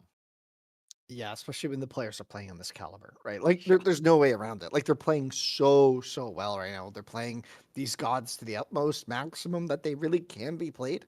And that's where it just comes down to, like you said, these little moments, these little decisions. And I can't wait to see what we're gonna see in Gaia versus Odin. Like this is another, like this matchup could be fireworks real quick. We could have a very aggressive and fast game here. I'm curious because I don't think we've had it so far. We've always had the central oasis. We haven't had like the different pockets, right? Apparently that can still occur, but the percentage must be low. I think we're going to reveal in a few seconds whether it has happened here because we are going to a 5th game. These two, as close as it could come, Mister versus Magic. It comes down to a barn burner best of 1 to see who is going to be plopped in that grand finals, waiting for their challenger. Let's get to it.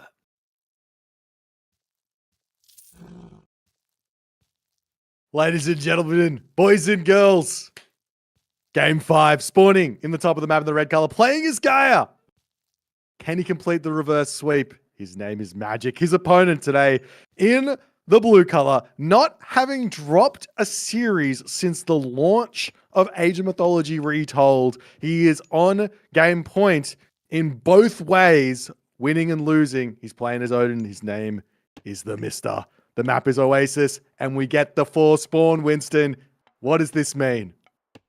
It just means there's a lot more space for opportunity, like for mobility to matter. There's a lot more opportunity for crazy stuff to go down. There's rotations. You have to play really awkward. These 4s feel like safe. They feel safe to chop wood on, but they're really not. A lot of the time, they're kind of, you kind of get baited by them. Oh man, I'm really excited to see this. Magic with a nice spawn kind of up there in the north corner. He could maybe wall off pretty easily. The golds are going to be forward for him, but same thing for Mista. Oh man, we got a game. We got a game 5. Yeah, we have a game, and I am watching this so eagerly. Every time I see Mr. play a matchup that like I struggle with, or I see other people struggle with, or I just see as like, what do you do? I don't really know. I feel like I learned something, and this is one of those matchups. We were talking pre-game about how Norse is kind of a decent pick into Gaia, but in reality, the gods that are decent against Gaia, they are the gods that have access to Forseti. They're the gods that have access to Bragi, because those things boost up the Berserk. They get the Herdman upgrade to deal with Contarius and all of that other really, really good stuff. Odin, well, we have Njord, you have Skadi, and you don't have Forseti. So you don't have any of that boosted infantry.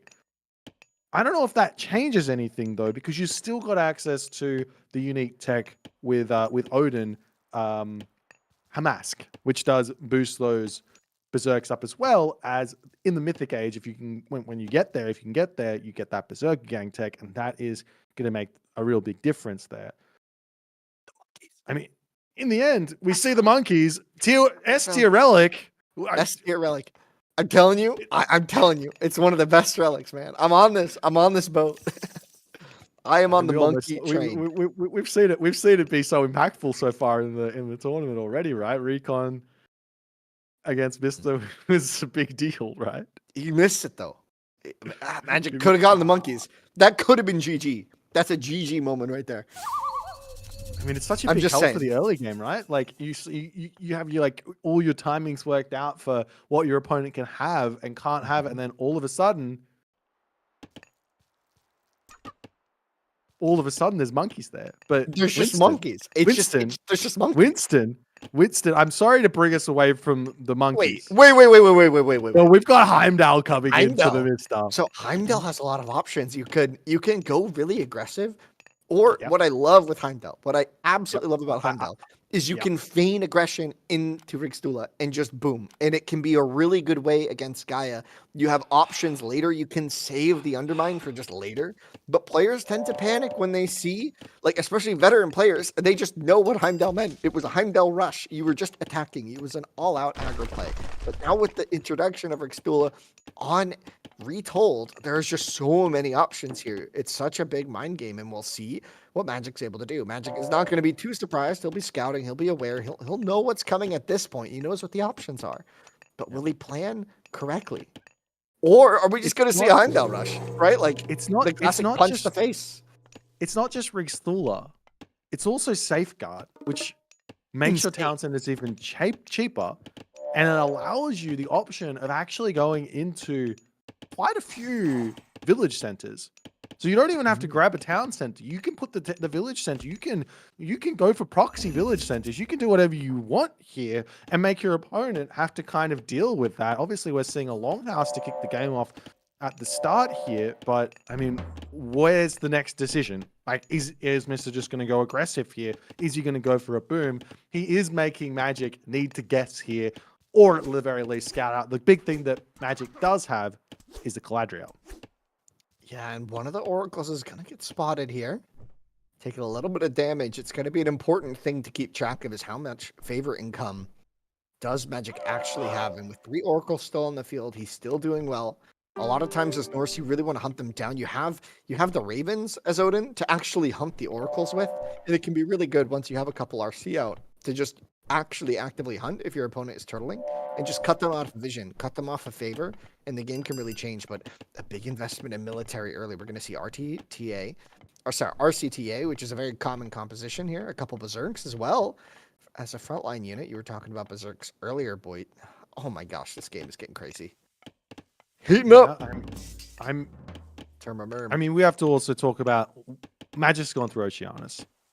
So this is the Caladria spam. This is those Murmillo being really, really strong with Bite of the Shark, and he's also the Carnivora to help out in the fight. So Mr. effectively has to build Herso, which don't really do very well against those Murmillo, and he has to build those Throw and Axemen, which can be very, very difficult to use against the Carnivora. So there is an angle here for Magic to go down to really deal with everything that Mister's going into. The question is, micro, when do you take the fight? Decision making, gold mine placement. Do you take a fight on the Lush or not? There's so many questions to need to answer moving forward. But I'll tell you, I'm excited about it. Heimdall is this god that it's every time you see it in tournament, it's just like fireworks are coming. Yeah, but I mean, Mista keeps running into Vil problems. He's not able to produce right now. He's queuing up units before he queues that Vil. You notice that? We're nearing 30 seconds TC idle. Yeah. With that Vil, I guess now he's noticed in training some tours, but that was kind of rough for a moment there. But we'll see. You can see that eco lead. I mean, you expect Guy to have an eco lead, but that's an unforced error right there, and that could come into play later. But we'll see. We'll see. The eco upgrades coming in for Gaia, which, every second that this game goes on, it's going to pay off more and more. Hamask, like you said, coming in. There's a bit of a raid coming in on the left side. The TC is being watched by the Ravens. The Terma and the Murmillo coming forward, though. See if any damage can be dealt. Undermine is an option to quickly get down one of these outposts, and you can surprise the citizens with it. But we're just going to see a drop there. Interesting. This just is for the a crush pretty damage. aggressive Carnivore. He's going to be able to take down this temple even more fast as the Terma going after those villagers on the berries over here. Half of the units not in position for the Mister, but the Mister is now going to be coming in onto the back position. The problem is he doesn't have the speed in his army. Magic can just run away. To where? Well, I mean, he doesn't want to. He wants the relic. What relic is it? It's going to toot the horn, and What are you doing, Magic Rod? going to go down. Okay, So the temple goes down for all of that, Yeah. but not much else. I think a Gatherer also died, further cementing the lead here. The Terma going to spot the economy in the middle. Well, getting chased away now. Medium Terma just came in. We also have some Kyra Ballistas once again. Magic's new favorite unit after winning a game so convincingly with them. These Murmillo's going to get hunted down, though. Surprised there's no Caladria is- here. Like, you could just Sorry. heal these bad boys up and be completely fine. I'm not sure where those guys are, but now Magic is kind of stuck in his base, and Heimdall means there's no towers. He's not going to ever be able to upgrade those watchtowers, because as soon as he does, Mister's just going to click Undermine, and that's going to be 2 dead watchtowers, and you just wasted the resources there. We could be looking at an attempt just to gold starve, right? Mista's on both the second and third gold. It's 9 minutes into the game. That first gold could run out pretty soon. Not too soon. Do you actually think you can get the gold starve here, though? That's the big With question. Like, there's a Ballistas world. defense? Yeah, I mean, You have to Kyra dive. You've also got that Gaia Forest to kind of set up on the second gold mine. Plus, you've got the Gaia Lush there to give you a HP regen while you're fighting. All of this stuff is going into the favor of holding on that second gold mine. Yeah, but Mista, you can see him slowly taking that map Mister control. looks The like wall he's in the going for center is heroic such a, age. the wall in the center is so critical, though. This is such an important maneuver. It's going to mean that he can be where he wants, whereas his opponent can't. You know what's actually interesting is that Rick Stula tech also applies to the age up. Yep. So he's it going to does. get And- Rick Stula and then age up really quickly. Yeah, it's a perfect time to get. It's a perfect time to get. right-clicked Ooh, it. Did he pre-queued it? He pre-queued. F's in chat. damn. F's in chat. Missed a mistake here. Well, not really a mistake. I don't know. This actually might end up being faster to the age. I don't think it is. How much time is left? I think the whole idea is It's you've got a minute, 20 right? seconds. 20 seconds on the Rigstaller. You save some time. You get the villagers coming. Maybe I'm wrong. How many seconds are remember left on Rigstula? Husk Stoop was telling me that you get Rigstaller and then you age up because it makes it equal. Yeah, but there's still then you 20 have seconds Rigstula. left. Never mind. Whatever. It doesn't matter. Doesn't House matter. is gonna go down. He's gonna age up roughly the same time. Either way, details aside, Boyd and I are both kind of nerds here, so we would nerd out about that and try and figure out. But we're talking about the grand do it finals afterwards. day, so we need to focus. Apparently, I'm Oh, right. Okay. Well, we've got. You said- Speaking of which, Magic is already in the heroic age, Winston. So it's like No. we've got heavy cavalry coming through. We've got Poseidon's Secret coming through. We've got Contarius Switch coming in. Mister kind of needs to start making some herdmen out because I don't know. Berserks are infantry units, but I don't know if they're going to be Raid. enough. This raid onto the wood, it looks like Mist is already kind of evacuated. It's like he spotted this coming, but we're gonna get the Spiritus Tree coming in again. I don't know why I got so excited. I just got excited. I'm just excited in general, Winston. We just got the excited. raid coming in. He's not going to be able to get any damage here, but he Oh, sees the the Berserks unit, with the and he- surround. This is really good here from Magic in a sense. He doesn't get any details here, but he sees the army back. So now Magic can go, all right, I'll go for a second town center, or I push out and I take some more position. Any sort of decision here for Magic is going to be a good one, but he has to make something happen right now because Mr. is going for his own second town center right now. Yeah, Magic is looking killer right now. The second TC is coming in, but it's kind of coming in an awkward time. He's building this TC as Magic hits a timing, right? The Dryad timing is insane. You can very quickly build into this, and he's just gonna have a lot of free stuff here. A lot of just damaging things, right? Yeah. This is gonna be tricky. And all of his houses getting taken down. This does so much more damage to a Norse player than you would actually think, because now he's got to take units out of the fight to be rebuilding houses. He's not able to reduce any units. Look at his queue. He's got 6 Berserks queued up, 2 Herso that could be out on the field. They aren't out. They're not going to be able to be built. And Magic is inching towards this gold mine. Right. There will be a frost Gonna have available though. frost. Yeah, frost on the back line. Interesting choice. I thought you'd frost the front line, but instead he's gonna just trap the units in, maybe. I think he wanted He's losing the everything. He fight in doesn't- his base, though. Mister is crumbling on this one right now as the Contarius. They can more than happily just retreat back, but more units are coming in. There's a Stymphalian bird flying overhead. No Goaty available. This means the Myth units are going to get taken out very, very quickly as well. Magic is microing beautifully in this fight to boot. He's got the Carabalish on the back there to get some more damage done, and Mister has to fight down a huge amount of population here. Carnivore as well. I think Magic's got just enough here. 12 seconds left on the frost. He still has a much larger army, but is it holding? His units are going down. I don't know. I think Magic's got this, man. He's got the pop. He's got everything. Frost is over. He comes out of the frost, and now he's got even more population to play with. Arcus coming in. He's going to get some Arcus heroes. He doesn't even need those because the Stymphalian bird is going to be able to take out all the Myth units nonetheless. The gold mine's going to go down, and Mister, how is he going to be able to defend that recently constructed town city? He's not going to, and Magic takes the game 5 and is going to be moving on to the grand final. Winston, what was that? This was history. This was history at AOM. This was Mista's first set loss. He's been untouchable, the unbeatable. It's almost been mythical how good he has been. And now Magic takes the throne. He's going to be going into the grand finals directly, but Mista is not down and out yet. He already beat Recon once, and now he has to do it again in order to fight Magic again. So Mista's just going to get bounced around here, but now to Recon. Can Recon do it? Oh my God, what did we just watch, boy?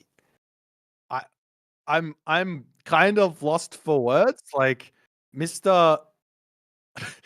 I thought he had something really well prepared for that Heimdall, but yeah, I didn't see. He didn't use Undermine. He didn't get Safeguard. He just got Rigstula, and that was basically the only advantage he had out of that one there. Are we going to be bringing in a little killer pigeon action? We are. I can confirm, boys. Gods don't just bleed, they also die. Mr. Well, he falling to magic. He fell, but It's mate, it's going to feel hero like a has death. fallen No, from the no, Winston, campaigns. don't You can get, just get run your over Mr. and grab Fanboy out of him. it. A All right? hero has fallen. I don't undervalue this, Winston. This is huge. Okay, I'm not Magic. undervaluing. I'm just saying. What a turnaround. It's not out of Right. Okay, Can we talk about I'll the let you do turnaround your of this, thing. Sorry, right? Like, sorry. I'll let you. Let's talk about the turnaround of this because this is You guys huge just take a little compared bit of a breath to the here. Wall performance we saw, right? Like Magic, I think will happily admit himself that was not the guy we've known, right? That's not the legacy that has been built. That was not worthy of the name. But this Magic, boy, this is the guy that we've been waiting to see turn up in Retold. Well, I mean, we saw a little glimpse of Red Bull Magic at the start of the series, did we not? Yeah. That first game on Blue Lagoon, it was vintage Mister. He comes in, he asserts his dominance, and it just kind of looks like Magic was going to just get pushed over. Magic comes back in the Tundra game, right? And, you know, it looked like it was all she wrote for Mister, but Mister yet again showing, I'm not going to die in this series. You're not going to kill me. But somehow Magic just switches on. He's just like, no, I don't care. I lose 2 games. It doesn't matter. I'm going to now brute force through. I got Kronos. I got Guy. I got Thought. How are you going to deal with my picks right now? And Mister just couldn't break the armor. No, and now Mister doesn't have an easy day ahead of him, right? Because the next person up against him almost took him down prior just yesterday, in fact. Mister versus Recon, a series that went all the way to 5 and really came down the skin of the teeth. A dominant 5th game by Mister to get the win there. But I think we can agree, looking back at it, Winston, a bit of a seesaw one moment, shall we say. That opening play could have either made Recon's day or broke it. In that case, it broke him. Yeah, and now Recon gets the chance for vengeance, right?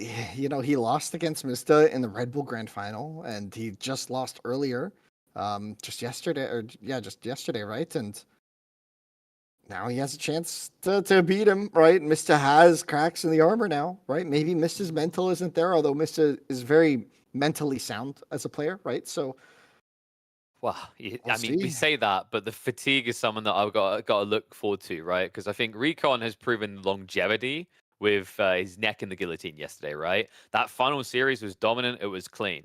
Mister, we know he can do it. Magic, we know he can do it. But that opening series had to have taken a lot out of both of them. Intense back and forth. But we've still got more to come. What we're going to do now, guys, we're going to hop to a short break just so we can get everything ready. The players are now just beginning the draft. When we come back, we will have the full picture and be getting ready to sink our teeth into an elimination series between 2 brothers in Genesis Retold. Not by blood, but by a bond ever much deeper. Mister versus Recon, coming up next after a short break. But there's a carnivore again. He's coming in for the backup, or the follow-up rather, with a shockwave soup. Are you kidding me? TC's going up for sure, but is it going to force a restoration? But there's some nice damage dealt to Recon here still. 1 villager dead, and I think surely a few hoplites died in that process too. Here we go. Where are we going to see the chaos? We got to see the chaos, but we have curse and restoration. There's the chaos. There's the restoration. There's a carnivora. What about our shockwave? Let's get the... There it is. Everything's happening. Nice. The fortress is definitely going up, but still, Soup. He's got a lot of hoplite numbers, but are their numbers dwindling? Was so big here, but the heavy Murmillos, dude, I'm telling you, they're so strong. Big fight, man. Here it is, Soup. There's the golden bronze dinos. There we go. Are we going to see a resto? There it is. Is that a little bit of an early restoration? Plus, we have the Murmillo raid up on the top side. I'm telling you, dude. I'm telling you, man. I'm telling you. Big Recon raid. And you know, Recon, he's ready for this. He's got so many hero arcs now, and that's why the early restoration was cast. I gotta get this out, though, Soup. I gotta get this out. Wait, do I? He shifts on the gold mine, but the dwarves are running. That's a really good shifting sense. That's a really good shifting sense. 1 dwarf dead, 2 dwarves dead, soon to be 3, 4, 5, however many. And Recon does not have a gold income right now. Let's see if the robot Recon can save this gold mine right here. Huge raid. Forcing the villager berserk conversion. Sick local swarm. Such a good local swarm. Hitting both the military and the villagers. Oh, and it travels and got a couple of dwarves at the end. Oh, and the throwing axeman and the throwing axeman and Goaty are coming in, man. 15 seconds remaining of flaming weapons. player doesn't want to fight here, but the issue is if he doesn't fight, that Mikkel is going down and all those mills will die too. So Bruce's player just caught between a rock and a hard place here. Indeed, and remember, this is match point. If Recon and the blue takes this, he moves on to the semifinals, man. A freaking rock giant comes out. This is big. This is big. Is this game? A couple of big fights. Is it gonna? I mean, you would argue that it's gonna be better for Rabble here because he's the one with the 100 sacks coming in, plus the heavy raiding cavalry. There we go. The picture-in-picture, baby. Look at that. We can even zoom in on both spots. It's amazing. Who's taking this fight, though? Every cavalry upgrade is the big one here. That's the big upgrade that makes the difference here. And now, ooh, Carnivore as well. Taking the fight even further. This is huge for Ulysses, is it not? He picks up a lion. He should pick up a couple of other, like the centaur. I think this is huge. Picking up. Whoa. Dude, these Contarias are so strong, and Ulysses making it work so well here. I know. It's crazy. It's a full hoplite versus like 2/3 Contarius, but Ulysses still feeling very, very confident. I don't know. I'll take the fight on the fortress even. Now he's forced to retreat. It's too much. He bit off more than he could chew. Ooh. Yeah, no, the Arcus are out now, meaning these hoplites, actually when they can get into melee, I think they're quite good. There's the Earthquake. Taking down a town center, nothing more than that. We'll see if it even takes down a town center. Ulysses can repair this. The citizens it should go down, right? Oh my god, it does. What? It's not at the edge now. Is kind of messing up here. He's way outside of his comfort zone. Rock Giant gets spawned! Are you kidding me? Ulysses may be caught out. Has Rabble found an opportunity here? There's the chaos. Oh my god, now flaming weapons is in. Surely flaming weapons is in now. He's got to use it. There it is. He's got to use it. A couple of battle boards are down. Another giant gets spawned. But look at the army of Rabble. Okay, there it is. It was kind of hiding behind the manor. Oh my goodness! Look at the carnage. Look at Ulysses' army numbers, his citizen numbers. He's getting thrashed. Yes. Which only costs 100 resources Frey. Here's a big fight occurring. A lot of military numbers for the Frey player. There's a Minotaur and no restoration suit. No restoration, but there's a Herser killing the Minotaur. Really well michael from Ulysses. Rebel not managing to pull it back either. And I think the Norse player will come out victorious here. There's a what? Okay, but hang on, Soup. Is the play here for Ulysses to go ultra aggressive and try and end the game in classical? Does he back off and go heroic? What's the play here? It's looking like the play is to go ultra aggressive, although I'm not sure if I like it. I'm not sure if I like it. The Achilles this fight, the Achilles is perfectly positioned against the Valkyries, although they in turn are taking down the Minotaur, which is exactly what Ulysses wants here. These two heroes are gonna die in no time. And then 7 Valkyries with Thundering Hooves and Disha Blood up. Whoa, is that fighting it? Huh. Yo. Look, is it, Rappel, okay, Rappel's at 53, 54 favor. He's close, he's inching closer to getting a restoration. Has he pushed too far, though? Has Rappel pushed too far? If he gets cut out here, like I said, the open spaces are so much better for the Norse, and the Valkyries are in, dude! Where are the heroes? They're dead, and Rebel isn't even rebuilding them just yet, because he doesn't have the food for it. Oh, Golden Burst has been used, but very slow at this stage. Is the Chonkers trying to hit the battlefield, but he's gonna barely get there. There's a restoration. Look at the army of Ulysses, or Rappel. The army of Rappel is like double, dude. Look at the numbers up top, 115 to 51. Are you kidding me? Taking his villages all the way up there now, forced to retreat, and flaming weapons used. Flips used. Big fight. Big fight indeed. Is the flaming weapon's gonna be strong enough, man? Is flaming weapon's gonna be strong enough? There's a decent number of hearse here to try and take down the Sphinxes. But still, there goes the battle board almost right away. Soup, who's taking this fight? It's looking pretty darn even, is it not? Did you see the hearses? How effective the X-Men took down the hearses? Dude, by all means, look at the military population. Look at the military population. Is this the day? Is this the day? The first loss of a tournament for Mista. Are we witnessing history? The trolls for the win. Maybe. The villagers. Oh, come on! How much longer can he hold on? There's no way Mista does this. There's too many numbers for Super FM. Oh my god! This is it, dude. Soup, this is it. The eclipse is almost over, but whatever, the damage hath been done. So Aphrodite is in just about now. So that curse that you were hoping for Look at this play. is Look at on this the play. Oh, table. there's 15 cents coming in. This is huge. Big fighting coming in. There's ancestors available, but ceasefire cast, obviously. Not going to be an ancestors. What a big play. I love that play from Mr. Absolutely. That just saved. Welcome back to Genesis Retold, Heartbreakers Edition, because this is where we start to crush players. That's right, lower bracket finals here. Mr. versus Recon, a rematch of Wololo and a rematch of the upper bracket yesterday. Boys, we've got a draft already underway, but we've got to talk a little bit about these players. Been hyping up Mr. a lot, and I know Winston in particular loves to hype up Mr. I'm going to make it his job to hype Recon. Talk to me more about this guy and where the edge is going to come in this series. Well, Recon, I feel like he's got it all. I feel like he's one of those players where you think he has the complete package every time you watch him.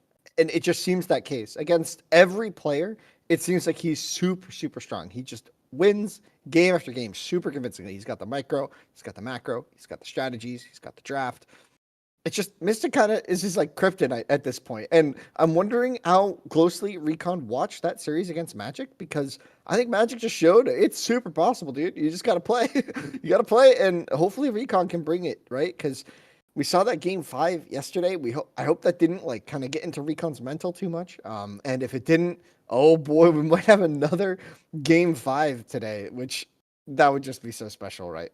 Yep. I mean, well, we just confirmed before we hopped on, right? So yesterday, boy, we had Game 5 decided by monkeys. Technically, Game 5 of that last series, Magic got the monkeys. So I think the theme for this weekend is we're going to have to keep an eye out every single map for monkeys to decide who goes through to the grand finals. It's funny you say that, because, I mean, there's more than one way to get monkeys in a game of Age of Mythology. You don't just need to pick up the relic. so someone can get some monkeys here as the set player, picking that one on Blue Lagoon. It's an interesting way to go as well, because, I mean, this was the killing blow to Recon yesterday in the upper bracket, right, Winston? Mr. pulled out set. He had the shifting sands play. GG, curtains close. Doesn't save it for the end of the series. It's almost like he just stuck it out there as a reminder for Recon. Meanwhile, Recon begins with his Loki that, based on what we saw yesterday, I think the commentators, the way they described it, I think Iman said, this is not how you play Loki. Like, this is a very weird way to play Loki, yet Recon somehow makes it work. Yeah, I mean, we'll see what Recon's able to do, man. Like, I'm just excited. We got Blue Lagoon again as our opener. Yeah, and I love the way you said it. Just kind of throwing set on the table is like throwing down the gauntlet. It's like, remember last time? Boom. Remember last time when that happened and the shifting sands ended the game in like just a few minutes with the monkeys? The monkey. And they both got pretty potent drafts here, right, boy? Like, Recon once again banning Freya. He does not want to play against that. He has made his opinions on the board, let alone everything else about this, very clear. But Mr. got a pretty solid draft. I mean, we'll get around to Recon. Gaia seems like an obvious one, but Mr. Zeus seeming unbeatable. His Poseidon, incredible. The set timings in itself, fearful. And Kronos, in the later part of this tournament, has just been going up and up when it comes to win rates. Well, it's actually kind of wild, because we get to see a rematch, and that also gives you a little insight into the drafting process and how things change based on orders and things like that, right? So am I wrong in saying they both banned exactly the same gods in this series, Isis and Freya? I can't 100% remember. I think so. It was definitely Freya on one side. I can't remember if it was Isis or 4/Odin. It was Okay, Isis, Freya, and Mr. picks Ra straight away. Yeah. Recon, he picks Loki Odin straight away. And then we had Set Poseidon. So it's exactly the same. And where it changes is that Hades Zeus for Recon turns into Uranus Gaia, which forces Mr. to change into Poseidon Zeus, and then Hades Cronus. So there's some differences here. It's not going to be the same series we saw yesterday. And I mean, when we're seeing Set versus Loki on Blue Lagoon, this is one of those matchups that I think it's a very, very challenging one, almost for both sides, but maybe more so for a certain Norse player than a certain Egyptian player. Very, very excited to see which angle Mister's going to take. We talk about where the strengths lie, and Mister loves those Wadgets. Is he going to keep on going into them, or is the map mobility with those Hersa from Loki going to be able to overpower them? Yeah, I Gonna be mean, well, exciting. I think the most memorable game we saw from Recon, obviously it was with Force, are very different. It would have been the camping one on Ghost Lakes, Winston, yesterday, where he was against an Egyptian player, he hunkered down against the widget all in and kind of tried to survive. But in that game, he had the benefits of a 4 that just keeps fabricating gold in his base. Loki, very different play style. I don't think there's many players that are comfortable with the idea of playing Loki defensively. Yeah, Loki, I mean, historically, it's just been hyper aggro god, right? But with the way that you can play it now, I think there's still technically options, but against Set, it's going to still be like kind of fireworks early on. You need to have a way to deal with the animals, you need to deal with potential shifting sands play, so you can't just do nothing, right? You can't just, YOLO boom per se, but Loki can do it to a degree, right?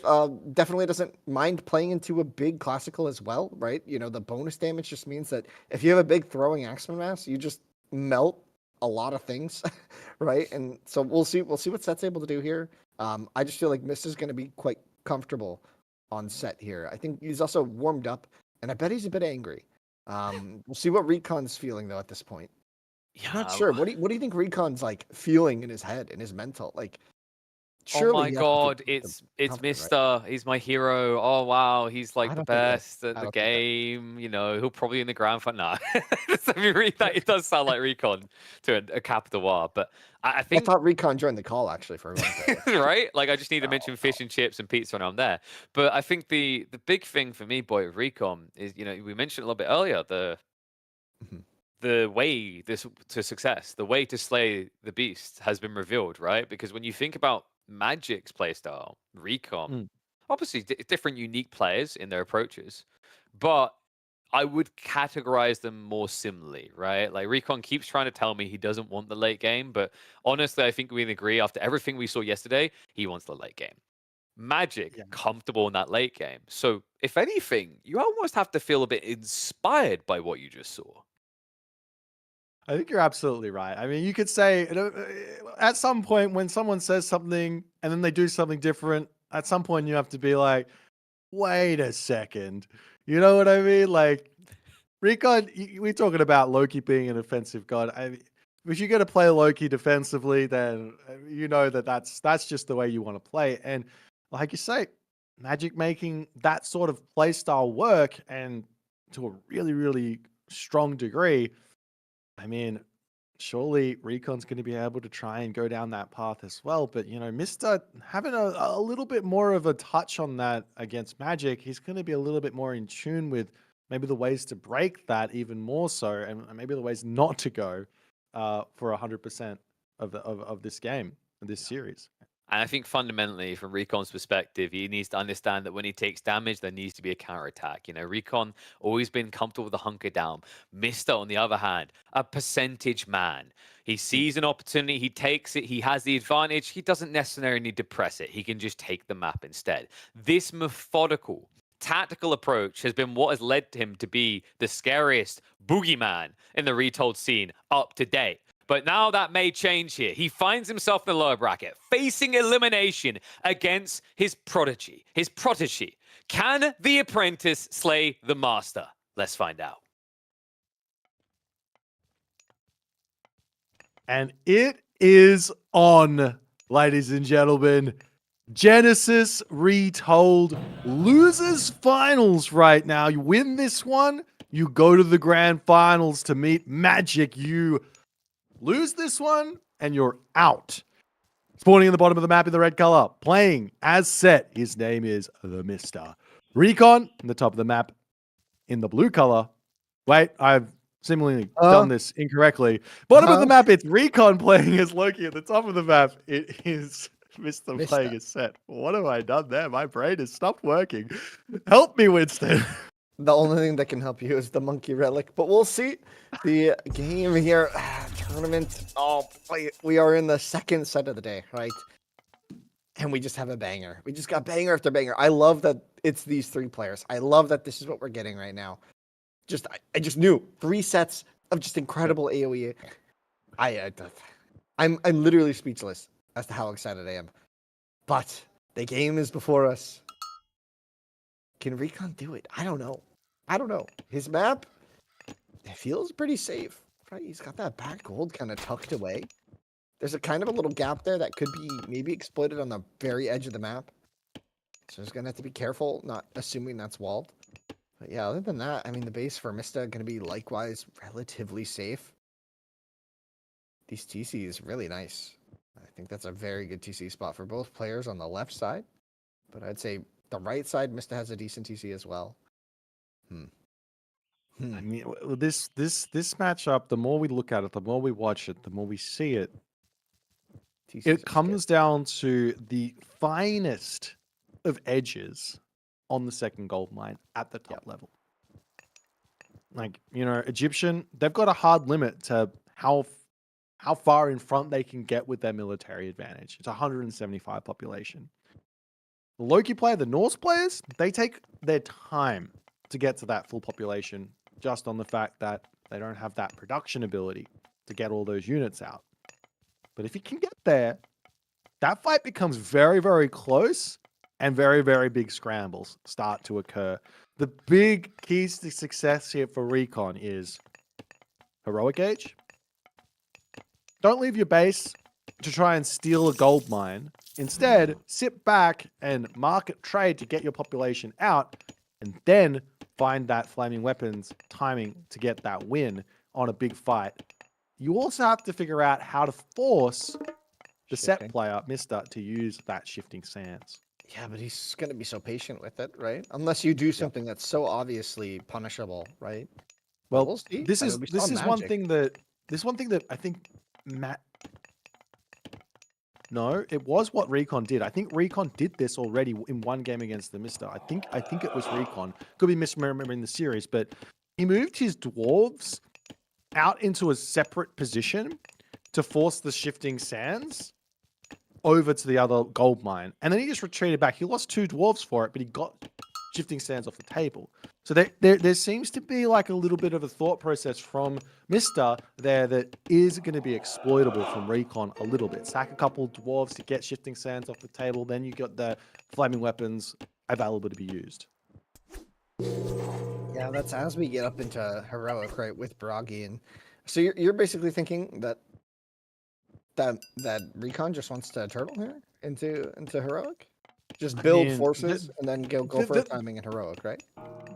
There is like a little bit of an option of just catching the set player out. If a set player gets too aggressive, the early game can go the wayside of the Norse player, especially Loki. He's got that bonus damage. That's really, really strong. So there are a few sort of ways that you can go awry in the early game here for sets.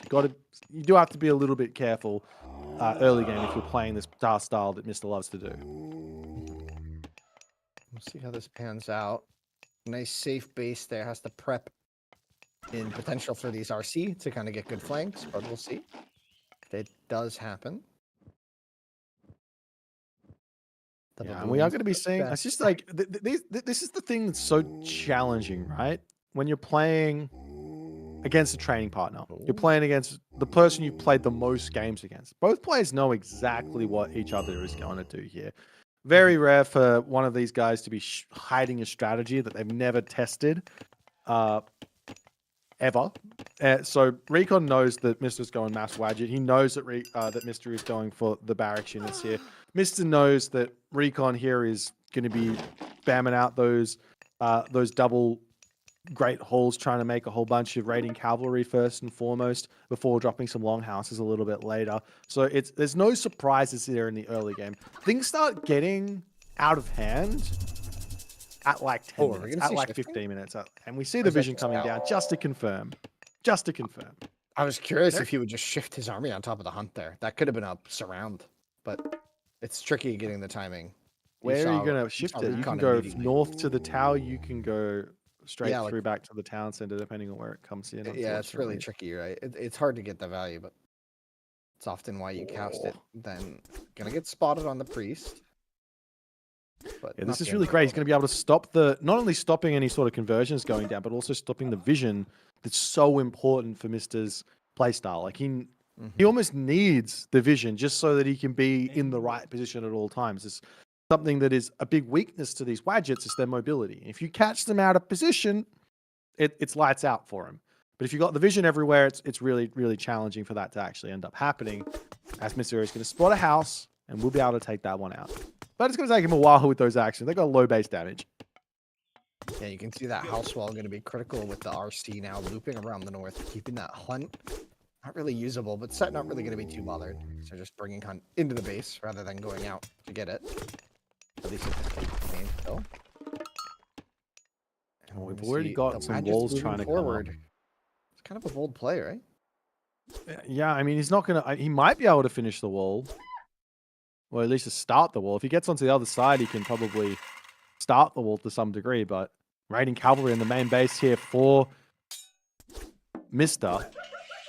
For Recon, actually. For Recon. As Mister is taking a little bit of damage, but the town center is going to be there. Recon's going to be losing a lot of HP on these raiding cavalry to trade into these Axel. I don't know if this is a great play. It's a great trade here from Mister. Oh, and he's going to catch the hearse here as well. They were building the wall, but they're going to get caught out.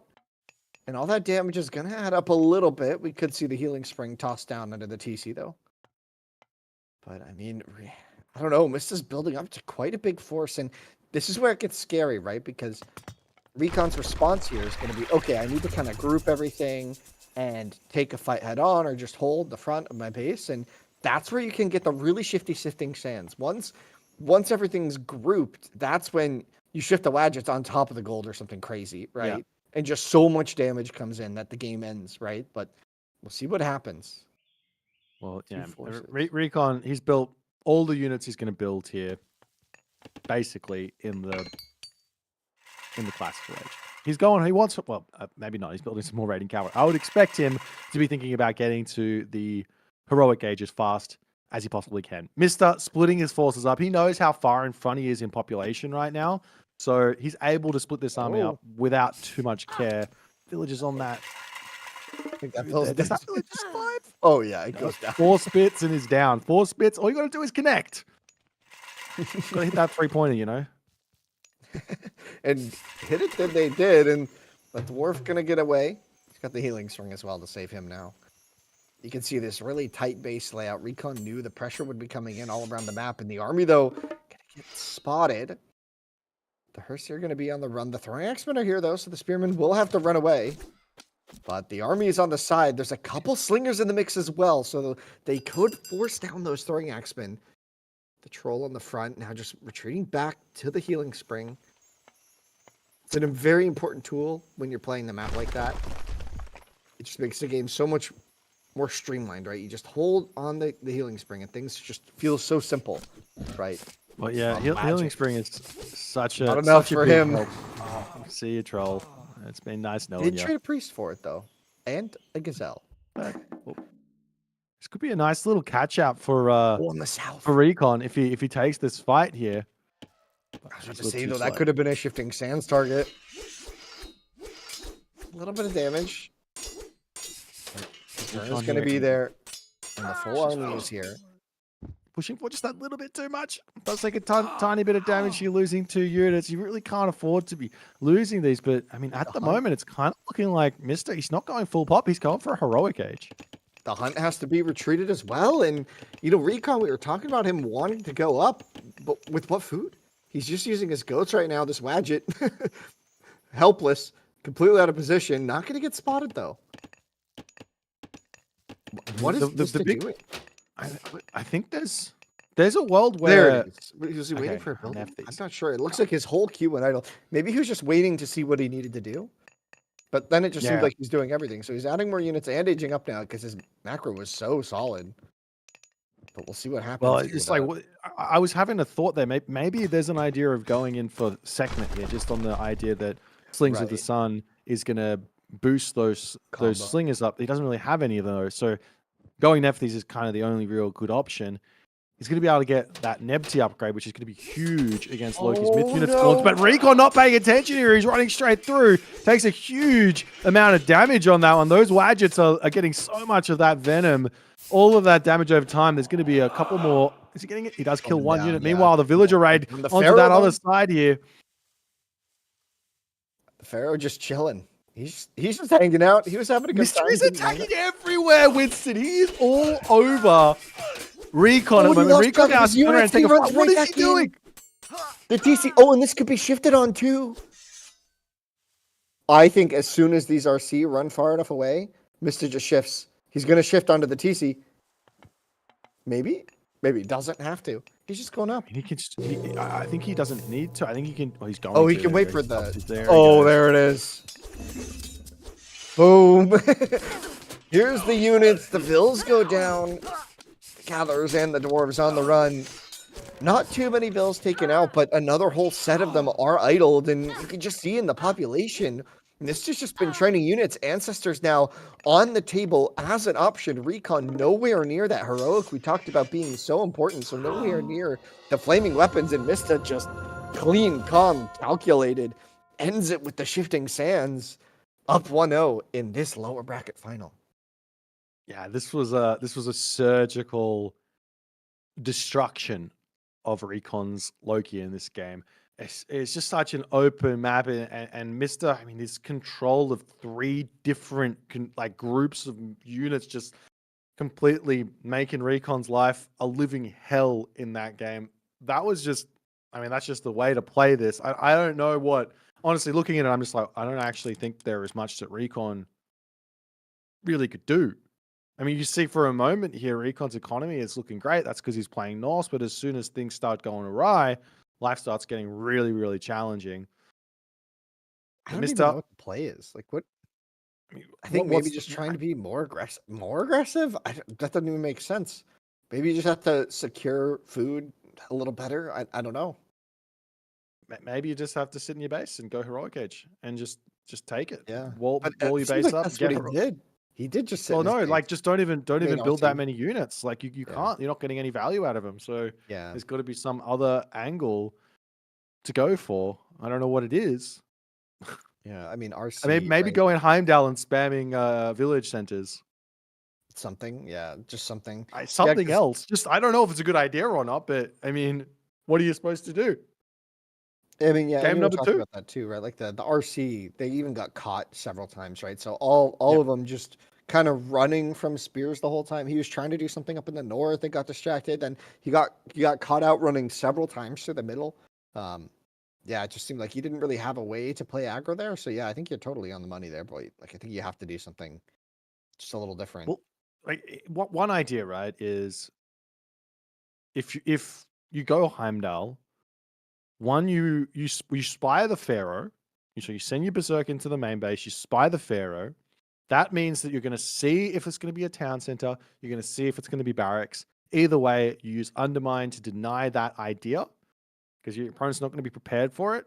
So, I mean, even if he is prepared for the barracks, they're going to go down. So you delay as much as you possibly can. And then following that, yeah, I don't know. Like, just maybe you just have to go for the big boom. And if you get enough villagers out, right, then now we can start going farms in our main base and we can go onto the wood and we can start trading for gold. We don't have to go out onto a second gold mine for much later because we've got so much more economy than our opponent. And then finally you hit that heroic age with the flaming weapons and try and make it work. Or maybe you even go to the heroic age first with just towers and walls and just making sure your opponent can't get into your base. I mean, that's the weakness, so to speak, of the Egyptian classical fighters. You can't really break anything down. But Winston, game 1's over. We got game 2. We got something new to think about, and we are yet again seeing Recon pulling out his Gaia, but this time he's going to be facing Mister's favorite god, Zeus. Yeah, and on Goat Lake too. Like, I'm a little worried here for Recon, just because I know how comfortable Mista is with these Greek matchups into anything, right? He's just so comfortable playing Greek in any setting. And I don't know, there's just a lot more push potential, I feel like, here, just built in with Zeus, and a lot more harass potential if he wants to go for those centaurs. I'm not sure what we'll see, but it just feels like there's lots of options here. Like Hoplite's going to be a problem, right? There's going to be a menace. Hoplite, Hippias. Yeah. What do you really mean- do? You're going to have to find a way to deal with it. With Murmelo, like you're saying, like Caladria are going to be a good way to like hold the map, but it feels tricky, especially if you Well- lose your early oracles. One thing Heroes. we have been seeing from a certain group of Aces members and a certain group of Fox members is early hero citizen from Gaia. And this Yeah. plays around early Minotaur rushes. This plays around early Centaur rushes. This plays around all of the problems that Gaia is going to have in the early game against myth units. Does Recon do this? I don't know. I haven't seen him do it yet, but he hasn't been in a position where he needs to do it. And he does play against Mr. quite a lot. So maybe he knows, maybe he doesn't. We'll have to wait and see. He even has a name for the build, right? It's the Untouchable or something, right? It's where you get 9 hero vills in Archaic or clicking up with the eco upgrades coming in as well on the way, and you just have an insane advantage.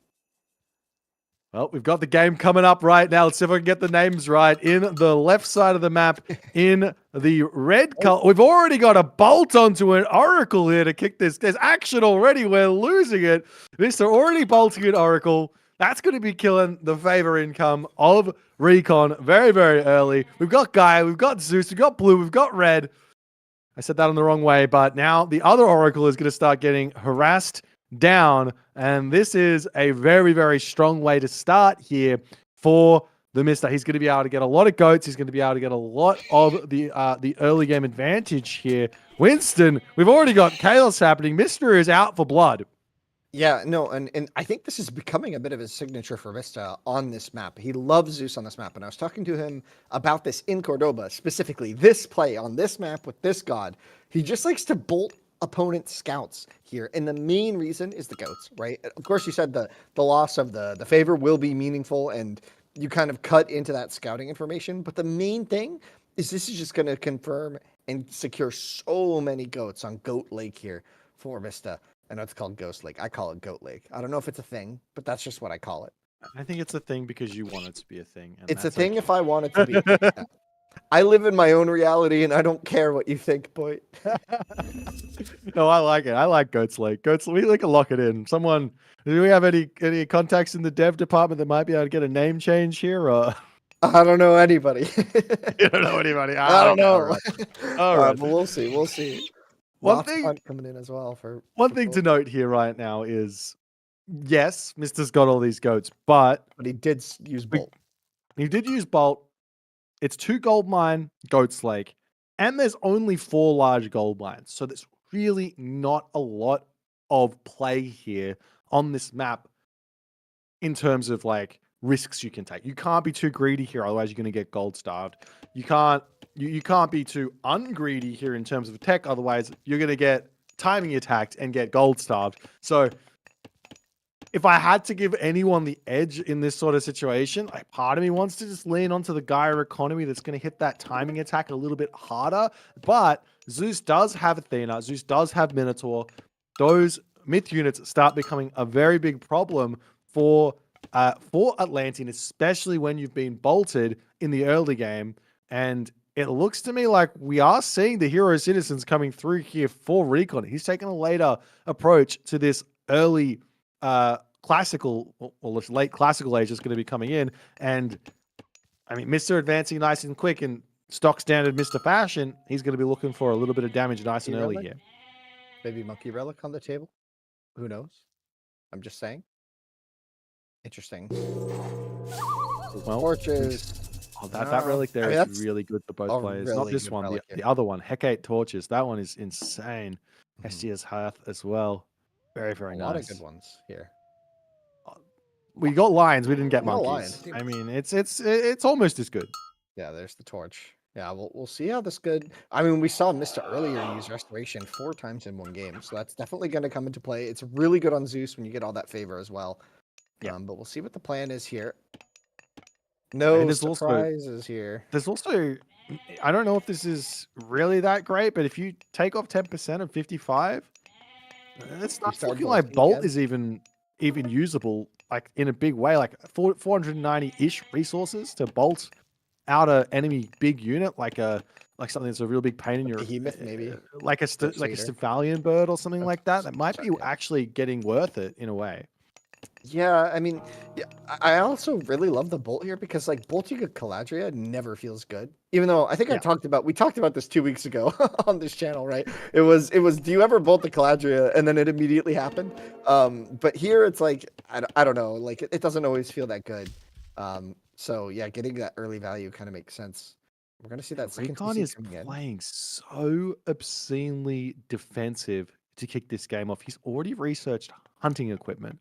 Now, in the early days of Retold, hunting equipment used to give you hunting boost, which was huge for Gaia, but it doesn't anymore. It just boosts the hit points. It boosts the damage of those villages. So I mean, he's Yeah. built a whole bunch of hero citizen. Now he can just move out and get himself a town center, no problems. Mister Yeah. is respecting the Carnivora. He's got himself that Jason Minotaur on his town center here, and it looks like his scout is nowhere to be seen. So both these players just saying, no worries, we're going to go into a 2-town center game. A little bit of a handshake behind the back there to make everything okay. Yeah, this is getting spicy. Adding in that second TC quite a bit later here, but like you said, Recon's just been investing all in eco. Not a lot of opportunity there. We're going to see some Murmillo. No huge surprises to match that with Bite of the Shark later if he needs to, but I don't think we're going to get Bite of the Shark here in Classical. I think this is going to be a very, I think that Murmillo even got canceled just now instead of being built. I think this is going to be a very slow-paced game as we build up, and I don't know. I just fear Mista when he's on this Zeus, like, a lot for anybody playing against it. Yeah. He's just got. I don't know. It's like he's just able to do more than anyone else can do, and we actually see a big problem happening right now for Recon. He doesn't have any food income. Where is his food? He's got 2 villages idle. Both his town centers aren't building. What's going on here? Oh, whoa. That's crazy. That's crazy.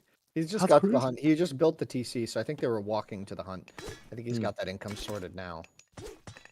But yeah, this is a little awkward. Maybe showing a little lack of experience really executing this exact play. But I mean, it's really tricky, right? The map always changes. The TC spot always a little different in terms of distance to the hunt. So it's just those little micro differences that can make a big difference here. As the eco lead, it's probably still there for Recon, but not by as much as you'd like, right? No. I mean, it's always going to be an equal. It doesn't actually. It doesn't really matter. Great micro here from. Insane micro. I love it. Great micro. He gets the dodges. Now these turn are just going to go back up to full HP. So it's not like it matters that much. The way to counter that, so to speak, is you want to make sure your Terma are attacking at a different time. So at the very least, they might hit the. Actually, that works more for ballistics, right? Doesn't it? It doesn't really work if there's no ballistics. Great play from Mr. nonetheless. It's great, yeah. And we have some barracks coming down, so some hoplites are going to be an option. I don't know if we make any before heroic still. I think it's just in preparation, right? I mean, maybe a few. I mean, the benefit of playing Zeus is that you get bonus speed on those hoplites. So they do a lot better against Terma than other infantry might do because they can they can't necessarily catch up because the Terma got more speed. But if things go the right way for you, if you get a good engagement, you can get in there and catch up a little bit faster against like a kiting Terma. So it feels a lot better to build them. But why build military units if you don't need to is always kind of the question I go back to about the whole thing. If I've got no weaknesses in my position, I'm just going to go heroic age. Because that's just the way to go. And we see this for Mr. right now. He's gearing up. He's got the buildings up already. He's got the resources coming in. The macro is on point. Farms coming down as well. And yeah, we'll just have to wait and see. He's going Dionysus. Oh. Nope, he's going Apollo. He's changed his way. He wants to make a fool out of me. Yeah, I think he really values the passage on this map, right? Like, I've talked about this, right? Like having passage on Ghostlick is really good because the distance between the two sides is really, really high. So having that mobility advantage by being able to swap between two sides is huge. It's a huge threat. It's like shifting sands, essentially, right? But more permanent in a way. And I like what you're saying as well. Like, there's no weaknesses in this defense, right? It's like Terma, yeah, they can maybe try and come in and poke and they get healed up, but it's really hard to find meaningful damage here. Like, sure, maybe a couple vills could go down, but it's not going to be the end of the world if they do, as long as Mist is able to hold these choke points like this. And yeah, let's see. We will indeed see. I mean, the other thing that should be happening here, but because of the early game, well, actually, Recon's going for 3 town centers. This is kind of wild. His opponent's turtling and going up. Yeah, but he's never going to click up himself, though, right? Yeah, that's the problem I'm seeing. Like, he has to get farms down. He's got to get 800 food, plus also support 3 town centers of production. He's going to have to deal with a whole bunch of hoplites coming out. I can see this town center actually going down to a hoplite push in the next 5 minutes or so, with Recon just maybe being full population Terma and not being able to hold anything. Yeah, the Manticore is out, but has to play a bit safe. If he gets Caladriad, if he gets like cursed there, he has to be very careful in all those hero Terma. The unit mass isn't quite there yet for Mista, but he is building up. And like you said, in the next couple minutes, things are going to really come online. And with a lot of Vills on favor, it looks like the goal is going to be more Manticores, right? And Peltas going to be the play here as well. Oh, moving forward even, that's a risky play here from Mister. I mean, he's going to take a lot of damage here. Those hero Terma charging in to try and take out the Manticores. The Peltas coming through to deal with this one for the time being, but it does look like those hoplites a little bit overextended, and he's going to have to get back into his main base here. He could turn with Resto if the fight is too long there, but you know, Recon can just back up here, go bite, go back, heal up a bit. Interesting. That was an odd choice. I guess Mista just wanted to test the waters. He really didn't lose too much there. Lost a lot of HP on those heroes, but it could come back with the restoration like we were talking about. Yeah, there's always the scary part. This is the scary part of playing against Apollo is your opponent can be in your main base at any point. They can just underworld into there, and that's where your economy is. So I wonder if Recon is thinking, well, maybe I should set my farms up, get like 5 in my main town, instead of 5 on my other towns, 5 on the other one, and just spread those out around. But we are seeing Mr. trying to push out yet again. He has those hoplites, the Terma, not the best there. There's the restoration. And Recon's just going to retreat back. Yeah, but he's fighting against really good upgrades now already, and like the Kyber Ballistas were added, and they're gonna get caught out in the middle of the map here. And now the hoplites chasing down the Terma. There's really not much of a front line, and like you were saying, like he's got a lot of food income, but he's spending a lot of food. 3 TCs pumping out citizens is just so much food being spent, and the hoplites. It's been roughly 5 minutes. Boy, your prediction might come true, like almost to the T. The hoplites are now pushing down this town center. Hey man, I've seen some Age of Mythology in my days.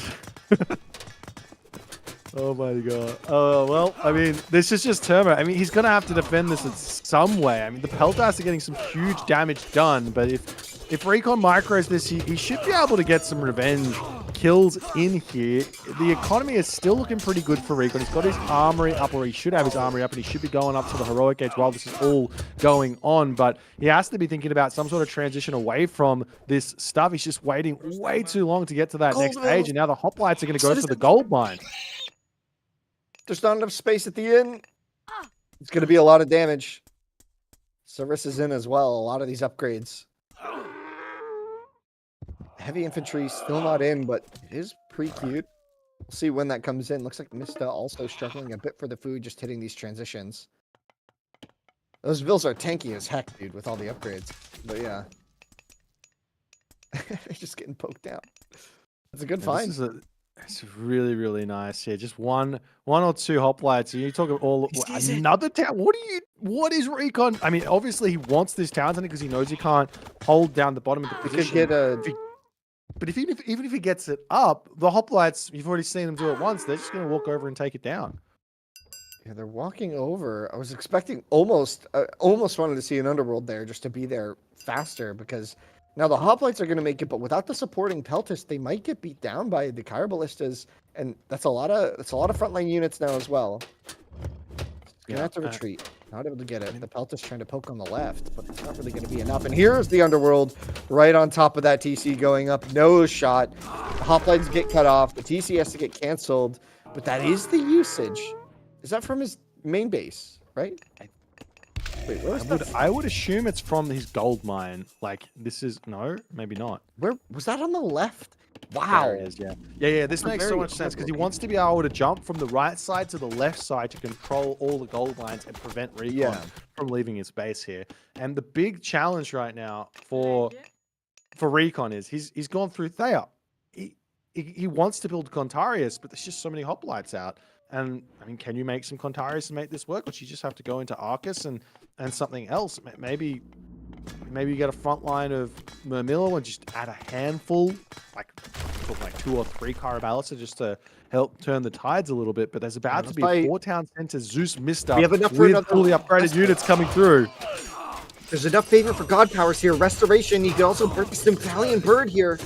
Like you were saying, the recast could be huge. Not opting for it at this time. He still has a lot of units down in that south corner, protecting that gold line against nothing. The Peltists, though, now have no more front line. No line for Peltast. It doesn't just archers remain.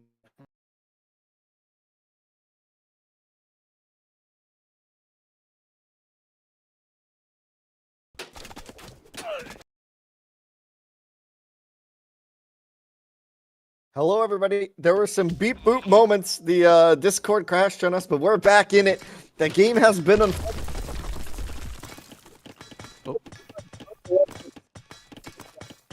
More robot? the northern TCs. This is crazy. Wait, am I still robot? No, I think it's okay. Okay, we're good. Okay, we're good. The passage has been huge here. The TCs have been going down. Mist is taking map control, hopping back. Now a big raid onto the citizens on the south side, on the north side as well, using the mobility of that passage to find damage everywhere. Oh my gosh, boy, the game is unfolding. It's just like Mist is just in a commanding position right now. This is going to be have to be some sort of miracle here for Recon to try and figure out how to come back. And meanwhile, we see in the main base, his main base farms, his main base food economy is going to get absolutely blown up here as Recon. He's staring down Hera, 220 population of fully upgraded heroic age Zeus units, while his economy is half idle here. He manages to kill the underworld, but at what cost? Yeah, and Mist is doing like that. What he loves to do with these Greeks is have a lot of ills in favor and kind of keep a favor afloat, just so he's really flexible in getting to these god powers if he needs it. This town center might go down. This isn't the Age of PC, right? I don't think it is. The hoplites. I don't think so. Yeah, it's hoplite's going to be charging in here, but there's a big flank. The Peltis on the back. The TC might go down, but at what cost? The army going to get found. The citizen hero is going to also get another restoration. That's the 3rd restoration. Recon not even going to see Hera. Just going to tap out. Already up 2 games is Mista in the lower bracket finals. He wants to fight Magic again. He wants his revenge. He is on the warpath right now. This is a little bit of a different Mista than we saw yesterday. That we saw this earlier, Mista right now, he is locked in, he is loaded, and he is furious. He is saying, Recon, I know we're good mates, but I need to fight Magic again. I'm not letting this be. I'm not letting this be finished that easily. We're going to a game number 3 right now, and Mr. I mean, he's been 2-0 already once in this game, Winston. Mm-hmm. He's going to have to finish this series. He's not going to be wanting to let Recon get a chance at a reverse sweep here. Oh boy, I don't know, man. Recon, it just didn't really look great for him there. I don't know. It seemed like the 3rd TC seemed really greedy. I feel like when he had 2 TCs and a strong eco lead, he could have just looked to follow up to heroic. The 3rd TC slowed down his heroic so much. He got a lot of citizens out, right? But not much else, right? Didn't seem to pan out. Yeah, that 3rd town center, it's just like if you look at the maths of just how much it costs to build one and then when it pays itself off and how much it slows you down, it takes you about 5 minutes for you to actually like say, all right, my town center is up, I'm in front, just on the based on how much the villages cost, how much the town center costs, how much the villages actually give you resources back. If you're getting a town center up at 10 minutes into the game, your opponent's already on 2 town centers with those villages. They're going to be able to throw a lot of stuff at you really, really hard. And that's basically just how you know that there's going to be a big helpline attack coming in the next few minutes. And it's not going to be easy to defend. And the Mister shows exactly why in that game. But we've got a game number 3. It's on Oasis. Recon is sticking with those Atlanteans. And our Mister is going to have to face, for the second time today, I think, another Egyptian versus Atlantean matchup. He didn't have success with Set versus Magic's Kronos, but Ra versus Uranus, completely different matchup, Winston. What are the keys to success here? Can Recon pull this one back or not? I mean, Uranus, more Caladria, more map control. Maybe you just make more Murmillo, right? You just have more units out. I think the heavy investment into Terma didn't really pan out against heavy hoplite play, right? I mean, it kind of made sense because Mista just didn't play into it at all. He didn't make hips. He didn't make anything in classical, right? He didn't really make units until he was already clicking up to heroic. And we saw that really pan out well for him. Maybe Recon just needs to force the issue a bit more with a more aggressive composition. Shockwave going to really enable aggressive plays here. You can add more crush damage with the you can just add more crush damage into the mix with more Murmillos. Maybe that's the game. I'm not sure though, right? Like we're gonna see Raw probably playing a decently long feudal age and feel comfortable as well. So I don't know. This game is gonna be fireworks, I think. Yeah, I mean, there's feudal. honestly so many different options for Ra to take Yeah. this one down. Like, obviously, Mister, he loves his Wadgets. We see him go into them all the time. Yeah. You've also got Sphinx. Mm-hmm. You've also got just going for a fast heroic. You've also got town center options. You've also got fast mythic options. You've got shifting sand shenanigans. You've got locust ideas. There's just so many different angles to take this from Ra. Uranus, on the other hand, you've already touched on it with the idea of just going Mamillo and going for Caladria and trying to apply pressure. You got those sky passages to get yourself around the map. So gold staves are going to be on the table. But, is there ever a way that just with Ra being super immobile at the start and being kind of not wanting to leave his base, is there a way that you can kind of go in with Terma Promethean to kick the game off? You restrict your opponent from leaving the base. You get your oracles out. You can do a fairly competitive age up. Buy 3 oracles as you're advancing. Get 6 out, and then you can just go in with Terma Promethean as your comp. Maybe even Terma Murmillo Promethean. Sure, there's going to be priests coming, but every priest your opponent builds means that's less gold that goes into other units for you to then push in and get a gold staff. Yeah, and with Uranus, it makes a lot of sense, right? With Prometheans, even you get Valor, right? You have a lot of options to deal with the Wadgets then, because you have heroized Terma potentially on the field. Maybe we saw hero ballistas, just 1 or 2 Kyra ballistas, being very solid against Wadget Priest earlier. We saw Mista struggle against that even. So maybe something kind of similar. Obviously, this won't be Kronos, but you could maybe get something to work. Not sure. I mean, it's there's going to be one a tough other thing, game, right? I think, regardless. There's one other thing to touch on, which is depending on what sort of Oasis spawn we get, Right. we already saw that there's this commitment from Mister and a lot of other Egyptian players into going barracks units early, into opening at that early, getting their obelisks up to check out town centers. A village center, while a little bit weaker than the town center, is So much still safer. really good, and you can just get that. You can just get that completely free and safe. Yeah, it makes sense. I haven't seen a lot of village centers being like used in these tournament games though, and I think it makes a lot of sense to try it, but it just feels like such a big risk, right? Yeah, I see you're going it's for it. it's If an Raw's interesting. I mean, camping, it's an option, right? it's just an option. Like if you don't feel like you can get your settlement up because you know what your opponent's going to do, you metagame it a little bit. And with Ra, not going to be able to spot it because what can you do? You've got those obelisks, you've got all those other good things. We'll see. So it's See in going a to. I minute. mean, it's. But all that being said, I don't even think you need to do it. Like I said, I think you can go Prometheus. I think you can go Oceanus. I think you can do kind of any angle here from both sides and create a completely different game. It all comes down to map spawn and honestly just player preference to a degree. There's no world where we see Bast here, right?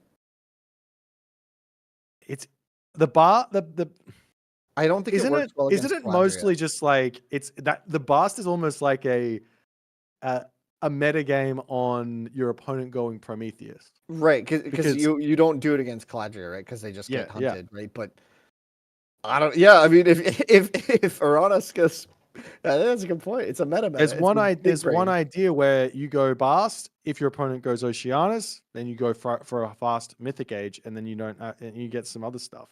I'm not saying it's good, but there's a lot of options. There's ideas. ways I'm just here to play, throwing and then there's ideas good now. ways But to we've play. got this game going to be coming very, very shortly, ladies and gentlemen. The mystery is on game point. Recon fighting for his tournament life right now. We're going to get it going in the left side of the map in the blue color.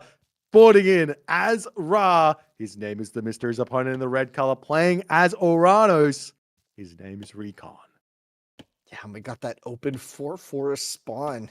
Kind of an iconic spawn of Myth's Oasis compared to all the other games in the franchise, right?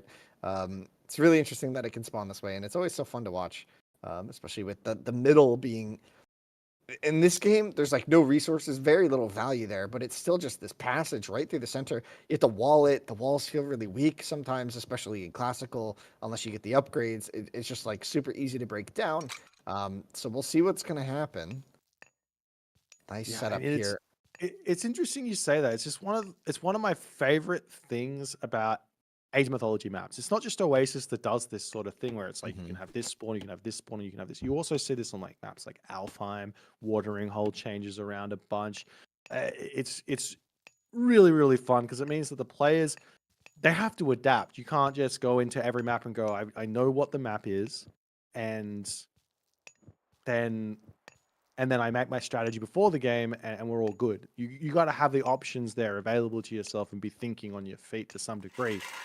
All that to be said, the gold mine here for Mister is looking a little spicy. He does have a forest there. He does have the tower there. But if he doesn't protect it nicely, Recon may be able to put some pressure on that nice and early. Yeah, I mean, he's going to build the temple pretty far forward here. And there's even a tree kind of really annoyingly block like the center of the temple location where you'd like to place it. So you're going to have to place it on one side or the other. It's just going to feel a little awkward. We might even see him place it further back then just to keep it safe. I'm not sure what the game plan is going to be. But you definitely want something to protect that gold. Let's see though. A little bit of sheep dancing. Yeah, Mister is very, very mad about this one. I can tell. Like this is so annoying. Wait, he's gonna give them back. No. Those goats are now mine. Recon gonna have to herd them all the way back home here, not wanting to give them over to Mister at any point. Every little bit of goat shenanigans here is really important. It's funny, like we don't, in Age of Empires 2, I don't know if this happens in tournament or not, but you see a lot of the times people kind of steal a goat and they give it back. Does that ever happen? It's like you just want to have you're being fair about it all. It's weird. It happens every now and then. It makes sense. It's because like you just want a good game, right? But I don't think that really happens often in tournaments unless it's almost viewed as a little BM to do it in a tournament. Like, oh, I'm so confident or something. It doesn't happen much in S tiers. And like a qualifier at lower level, it does every now and then, but not a lot. That's the way we're going for. It happens a lot on the ladder. Oh man. Let's see though. Recon missed that. I mean, I'm just always so excited to watch these two play each other. This time around, it seems. I'm wondering about Recon's mental here because we saw previously he was able to get to game 5, but the way that these two games went just feels a little different, right? Yeah. It felt really like Mister was just in so much control. But we'll see. We'll see. You never know. We are seeing Prometheus here. Prometheus, yeah. So no it's Prometheus versus counterplay, no Star. big brain, but a bit right. We haven't really seen the extra oracles getting built though. That's the one thing that I'm a little bit like, if you're going to be going Prometheus, you need more favor because you've got all that valor in cost that's really expensive. The Prometheans, they're not expensive, but you're going to be wanting to build a lot of them. So and you can look at the resources right now for Recon. It looks like he's going for a town center. That does seem to be the plan. That TC kind of sucks, though. That's definitely a settlement where I don't think you want to go for it, to be honest. It feels more like a trap. Like, it doesn't secure anything. And it's so far from the main. There's a shifting. There's already good. Like Mister's already shifting Sansing on this. He sees it with the obelisk. This is he's moving back into his base. He knows exactly what Recon's doing here. He could even shifting Sans villages forward here if he really wants to get even more value, because it's like once that town center gets past half cost, that's 300 resources gone. Mm-hmm. He's waiting. I think he's gonna go with this next Wadget. So he's gonna have 3. Now, there is the option to heroize the citizen that's building, but he's already done it, so he doesn't have the burst heal as an option. Here's the Sifting Sands. It's in. The goat's even showing up. The shockwave comes in, but actually the TC's... Hold up. The TC's pretty far along. It's pretty far along, but it doesn't really matter. We got the Promethean coming in to bash those Wadgets back, and now that town center is not going up, and Recon is like, hang on. No. This is like game 5 of the last series. Oh no! We're just missing the monkeys for it to be poetic, but the Termas are on the field. The Wadgets have to respect that one of them is a hero. A couple Spearmen going to be pulled to burst down the TC, deal that damage. That's so meaningful. The Priest coming forward for the heals as well, also to deal with those Prometheans. The Prometheans really do get wrecked by the Wadget. The Vills, though, are coming forward. Gonna get stopped here. Are they the citizen? He's got a Valor. The Valor comes in. The TC might almost be complete. It's got to be very, very close. It's going to be super close. It might even finish. Give us a timer. 1 second. There we go. He gets it up. But that's a lot of damage. That's a lot of damage that came through. As 2 citizen kills or something, the Spearman coming in to get even more value here. If you take a look at the economy of Recon, he's barely got enough to afford villager production at the moment. And like you said, there's no food here. There's no food on that town center. There's no resources on that town center. It's a terrible town center. The citizens have to run like through the army to get to a resource, right? Like they're just going to spawn and idle. Now they are going to be able to walk home as the Terma citizens, the Terma heroes, sorry, are able to kind of build up their mass and force the Wadgets back with the kiting. But I mean, doing all that poke damage, it feels nice momentarily, but I mean, Egypt can just heal it up, at least on the important units here. Yeah, and I guess now the question is for Mister, what does he do? Do you go for a town center? It looks like you go for a town center. Why he got the value on the early attack. This is just basically the Mister playbook at a very basic level. It's early pressure, prevent the town center if you can, but get damage done, and then get your town center up such that Mister's got himself all the food economy, he's got all the map control, he's got everything that he wants here to make this work at the best way possible. Yeah, and even having those little obelisks on the south, spotting out all that juicy hunt down there, like we talked about at the start, right? Like this right side of the map is really barren for Recon, right? You need something like more tangible.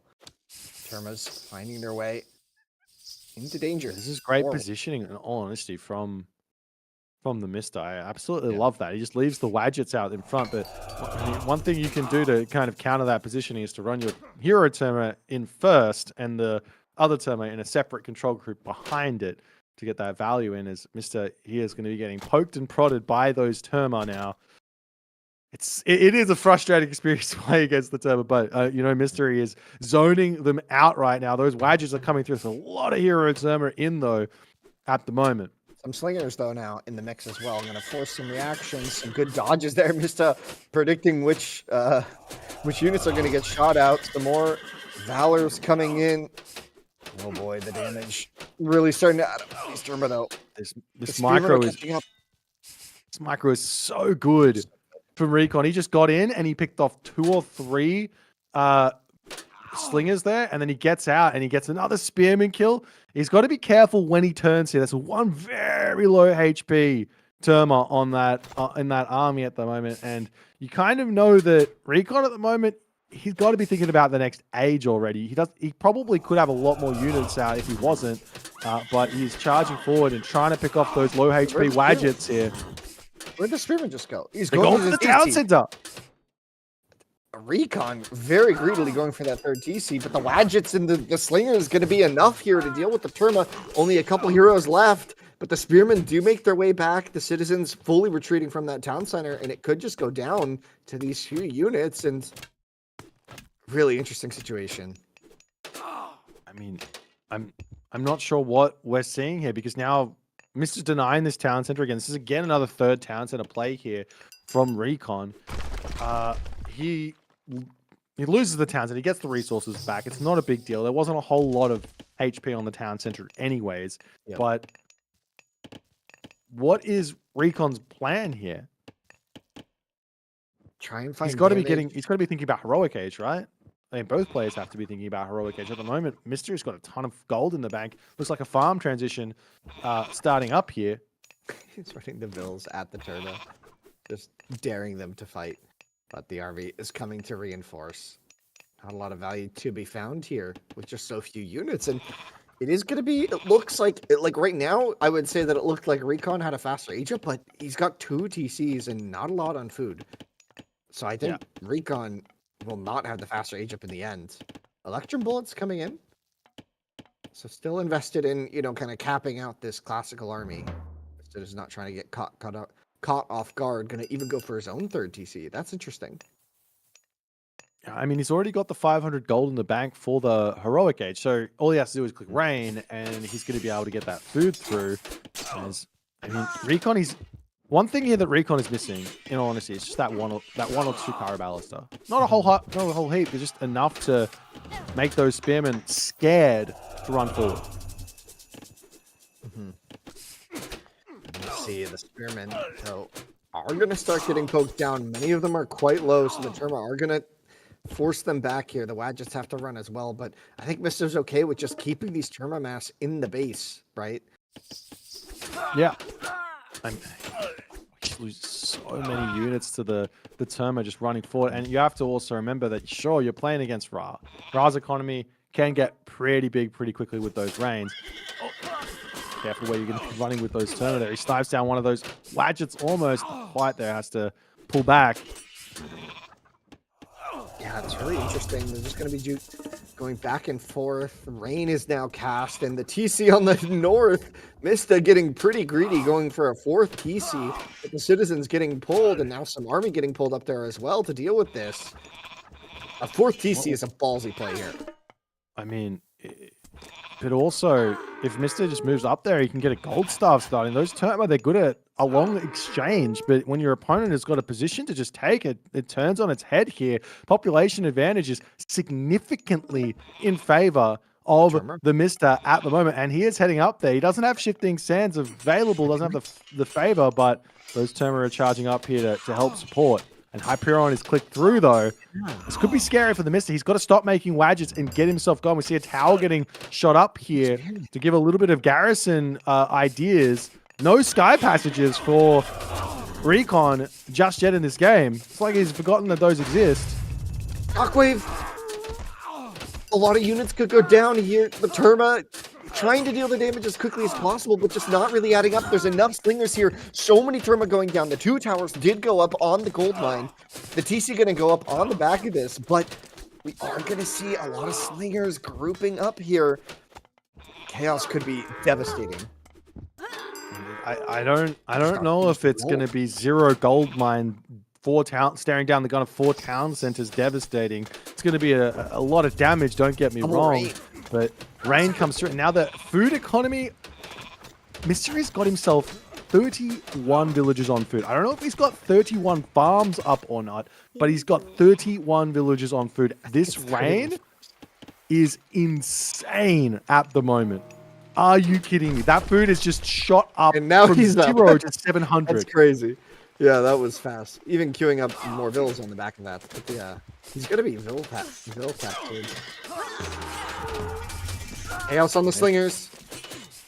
There's only a few units in there, so it's gonna be pretty quick. The Fladges as well, dealing a lot of poison damage to each other. But the Terma weren't able to join in on that fight, so they weren't able to really capitalize on the immobilization of Chaos there. And I think you're right, not enough value there to really see it through. The citizens hop out of the tower desperate for a little bit of gold. They're trying to make some money. And I don't think it's going to be enough. I mean, maybe. Oh, no. Now, Mr. is 4 town centers. He's going up Sobek. Recon is mining a gold mine in front of Mr.'s 4th town center. There is 175 of 220 population, and Recon has got very, very little going for him at the moment. With his economy, Mystic could just skip Heroic altogether and go straight into Mythic. Yeah, and the safe play here is to drop a Migdol Stronghold, go Osiris, and just sit there with that Son of Osiris, just launching bombs at a civilization that really, really struggles against him. Mm-hmm. That might be it. Wow. Big bolt gonna come in nearly immediately. And there's Locust as well on the farming eco. Yeah, he's gonna just take out these farms so quickly too. Locust is so good. This god power has always been actually kind of strong situationally. But oftentimes people go for the YOLO play and Mr. just says, give me the value, I'm going to kill off your farms. That's a lot of damage though. Dying, but like the farms going down is huge. Look at that, 5 on food, 49 food in the bank. Recon, what can he do now? He can't afford anything. It's crazy. Crazy. This seems really tricky. Even some Mert calves coming in. Magic getting a lot of value out of those earlier in the day. Just gonna raid with them. And here is Osiris. SOO gonna be on this front line shortly. Could be seeing some siege maybe soon for Mista. Catapult potentially on the as an option. Spearman still waiting and keeping Recon just pinned into his main here. This is so tricky. Even some camels on the field now. Not a lot of favor generation, so we're not gonna quickly see certain techs here. Yeah, I mean, this is just a waiting game now for Mr. He's clicked up through Osiris. He's getting all his techs. He's getting fortified town centers. He's got 100 villages. He can put a market in the top corner and start a trade route if he wants to. There's some civilizations that can play from a 2 versus 4 town center disadvantage. Maybe Uranus is one of them with those sky passages, but you need economy to really make it work. Yes, Recon's at 100 villages right now, but he doesn't have his economic upgrades, really. And he's playing against Ra, who's just going to be an economic powerhouse to the nth degree in the late game. Yeah, once fortified TC comes in, that population difference is just going to get ginormous. And you can see that's that population at work right there. Right, that is that pop lead denying a whole gold, and you see the armies here are still even. The citizens going to get called, the destroyers leading the charge, taking a lot of arrow fire, the Terma going in, the defenses on the way. The villager Ragnarok joining in right now. Those Arcus on this position do outrange those slingers ever so slightly. Recon knows he needs to take this position down, but those slingers now getting huge damage done. The send in the boys, he says, as I mean, he's taking up on those slingers in a big way. The mid units on the back getting some serious damage done. Son of Osiris coming down, but still alive. GG. And that's the game. GG. Oh my gosh, not even getting to see a single bolt there from the SOO. Recon, though, in a moment of desperation, pulls the boys and goes down in a convincing 3-0 from Mista. Mista on the warpath, ready for the rematch against Magic. History in the making. Will Magic win another set point? What are your thoughts? Well, I mean, we're getting a rematch. This is what we wanted in a way. I mean, we wanted Recon as well to perform, but Mr. here, he has shown up in his own rematch to a degree. So is in He's locked in. He's got the games played. He's played that series impeccably. And, well, I think we're going to be going to KP here for a little bit of a breakdown. Turns out, boys, the Padawan still has some things to learn from the Master. An absolute polar opposite of the series we saw yesterday. And, we got to dissect this a little bit. Talk about what we've seen here because, we talked about the way being shown, Winston, right? In the upper bracket with what Magic done, his execution, something that maybe we thought Recon would be more comfortable with.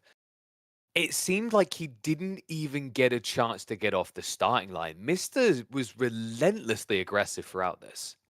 This was reminiscent of Mista in the Red Bull tournament, right? Not reminiscent of what we just saw, Mista versus Magic, which I think is really a testament to Magic right now. I think Mista's playing on peak form and Magic is just matching it, right? And I'm excited by that. And like you said, Magic may have showed the way, but Recon couldn't follow here. He tried some stuff, but it just seemed like Mista was getting away with doing whatever he wanted. Just he spotted everything. He knew exactly what Recon was going to do, shifting sands right at the right time, everywhere. And it just seemed like Recon really didn't have answers. He just didn't have answers. I mean, Like, I think it went wrong in that first game, really, because I was sitting there thinking about it, actually. And boy, like, Set versus Loki, I sat there and I went, there is not a harder matchup where you just can't hide any info from each other, right? Like, the amount of information in the early game, impossible to get, like, a leg up, a cheeky trick.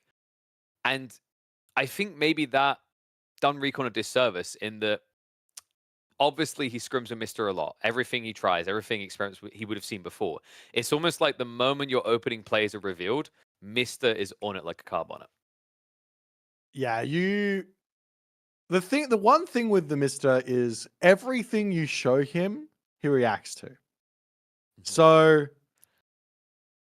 there is some worlds where you show him one thing, and we actually kind of saw this in this first series with Kronos versus Set, where you show him one thing and then he sets up to deny it, and then you pull back and you play around it, right? So yeah, that Loki versus Set game here, it's just not possible to even do that because the vision is just so insanely good. And yeah, and once Mr. gets going in that matchup, you just see how insane his control was. 3 different control groups, raiding everywhere on the map, impossible to keep up with. I don't even know what you do in Recon's position there. That was a tough start to the series for sure. Yeah. A suffocating series, I think it's fair to say. The way that Mr. plays, we talked about it going into this. He's a guy that likes to come running off of the starting line. He likes to take control of the game straight away, and he likes to get that small upside that he can scale, whether it's through more aggression or greed. He's just so quick to react. And, Recon, commiserations, bud, but no shame in it, right? Mr. seen as the dragon to slay here. He came very close yesterday. Unfortunately, not able to match up today, whether that's draft, whether that's execution, is for them to dissect. But, I think we need to start hyping up what's coming ahead, boys, because we saw Mr. versus Magic once today already. We're going to see it again. Winston, has anything here changed your mind about the outcome? Is it going to be different to what we saw earlier today? I think it'll be I think we'll get to the final game, but I don't know who will win. I'm genuinely, I genuinely do not know who will win this set. I think Magic has got to be feeling the hot hands. He's got to be feeling good. He just had lunch. He's feeling good. He won a set and got to watch how Mista's feeling now. Although I think Mista might have been warming up a bit, right? He's gotten a chance, and some people might say, "Oh no, Mista has to play 3 sets in a row." Dude, this guy can play 3 sets in a row, right? Yeah, so I don't know. We'll have to see. I'm super hyped for it. I think Magic he's got it all, man. I'm excited to see him try and take it. I mean, it's going to be a tight one. Boy, do you lean even slightly one way or the other, or are we looking at a 50-50 coin toss? Everything that I'm hearing about both of these guys from behind the scenes, in customs, Mr. doesn't lose. In customs, Magic doesn't lose. These guys are at the top of their game. They are playing such insanely high level Age of Mythology that, in all honesty, this will probably come down to 1 or 2 moments each game that just decide everything. I believe it. And those moments are going to be That's going to be it. What else can you say? I mean, maybe they'll be explosive. Maybe it'll be a Freya pick and it'll be a literal explosion, but we're going to have to find out. Boys, quickly stretch your legs, because I need to talk to people. We've got some interesting things coming up, because we have almost reached the finish line, folks. Phenomenal series throughout this tournament, but potentially the best still yet to come. Mr. has knocked out his bro, his little bro. Recon is going to be sitting on the sidelines watching two of the absolute legends of the history of Age of Mythology clashing, Mr. and Magic. But before we take a small look forward, just less than 10, 15 minutes from now, I think it's cool to actually look forward and see what's happening with Age of Mythology in about a month's time.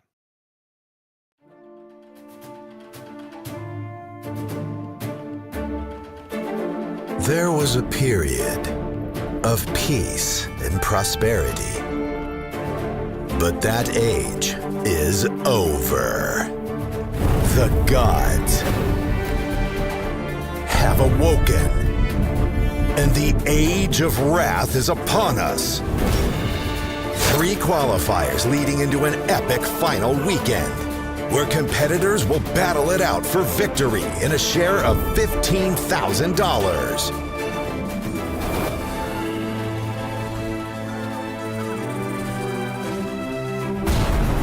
Qualifying events start from the 30th of November.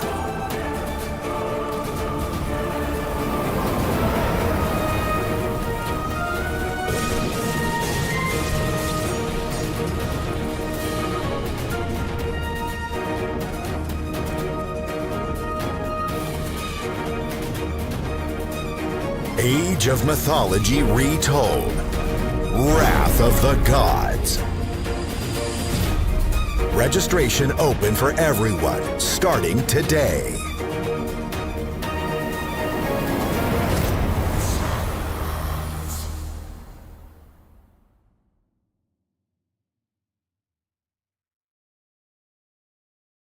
That is right. Although we're in the final day of this Age of Mythology tournament, there's more just around the corner. Wrath of the Gods is going to be next on the agenda for these most talented players here in this scene. Of course, amazing event brought together by Boyd, Nakamura, Iron Maiden, Yodesla, Hasup, and the Wolf Studios folks, as well as with the official backing of World Edge. They will be the ones entertaining you into the Christmas month.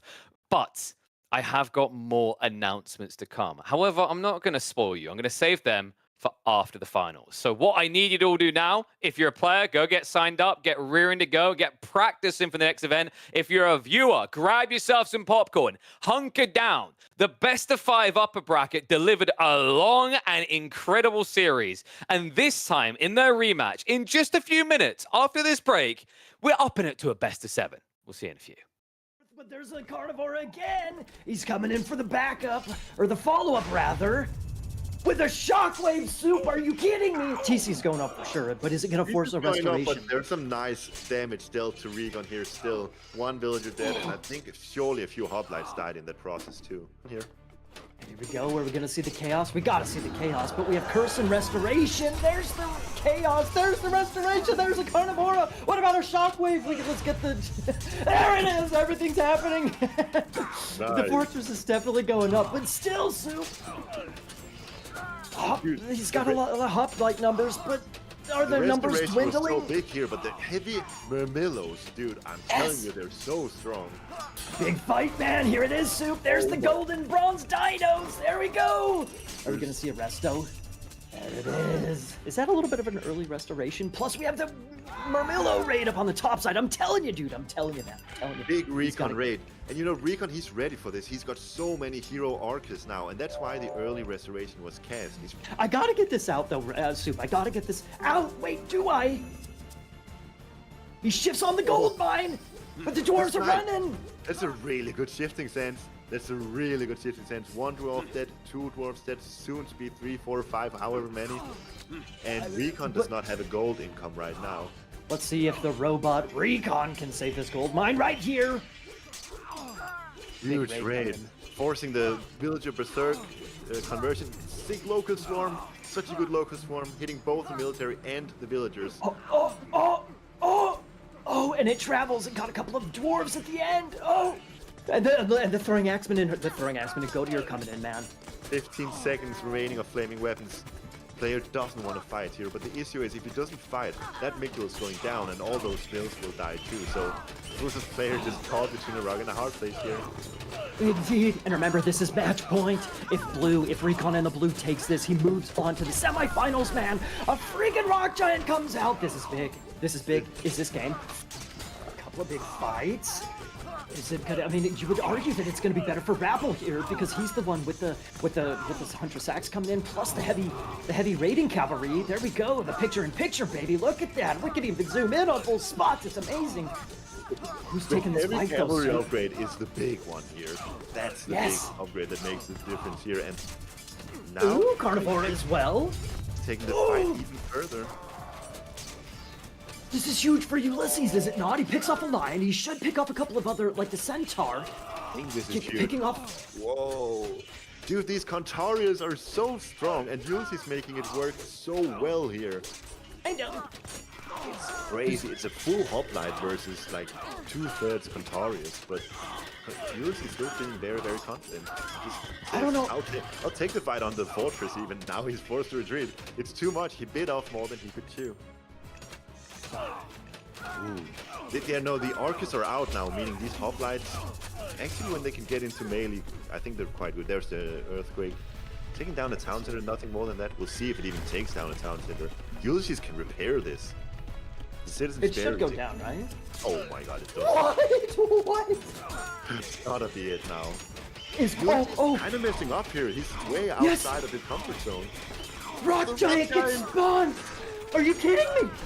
Ulysses may be caught out. Has Rabble found an opportunity here? There's the chaos. Oh my god, now flaming weapons is in. Surely flaming weapons is in now. Rabble. He's gotta use it. There it is, he's gotta use it. A couple of battle boards are down. Another giant gets spawned. But look at the army of Rabble. Okay, there it is. It was kind of hiding behind the manor. Oh my goodness! Look at the carnage. Look at Ulysses' army numbers, his citizen numbers. He's getting thrashed. Yes. Which only costs 100 resources Frey. Here's a big fight occurring. A lot of military numbers for the Frey player. There's a Minotaur and no restoration suit. No restoration, but there's a Herser killing the Minotaur. Really well michael from Ulysses. Rebel not managing to pull it back either. And I think the Norse player will come out victorious here. There's a what? Okay, but hang on, Soup. Is the play here for Ulysses to go ultra aggressive and try and end the game in classical? Does he back off and go heroic? What's the play here? It's looking like the play is to go ultra aggressive, although I'm not sure if I like it. I'm not sure if I like it. The Achilles the Achilles is perfectly positioned against the Valkyries, although they in turn are taking down the Minotaur, which is exactly what Ulysses wants here. These two heroes are gonna die in no time. And then 7 Valkyries with Thundering Hooves and Disha Blood up. Whoa, is that fighting it? Huh. Yo. Look, is it, Rappel, okay, Rappel's at 53, 54 favor. He's close, he's inching closer to getting a restoration. Has he pushed too far, though? Has Rappel pushed too far? If he gets cut out here, like I said, the open spaces are so much better for the Norse, and the Valkyries are in, dude! Where are the heroes? They're dead, and Rebel isn't even rebuilding them just yet, because he doesn't have the food for it. Oh, Golden Burst has been used, but very slow at this stage. Is the Chonkers trying to hit the battlefield, but he's gonna barely get there. There's a restoration. Look at the army of Ulysses, or Rappel. The army of Rappel is like double, dude. Look at the numbers up top, 115 to 51. Are you kidding me? Taking his villages all the way up there now, forced to retreat, and flaming weapons used. Flips used. Big fight. Big fight indeed. Is the flaming weapon's gonna be strong enough, man? If flaming weapon's gonna be strong enough, there's a decent number of Hearse here to try and take down the Sphinxes. But still, there goes the battle board almost right away. Soup, who's taking this fight? It's looking pretty darn even, is it not?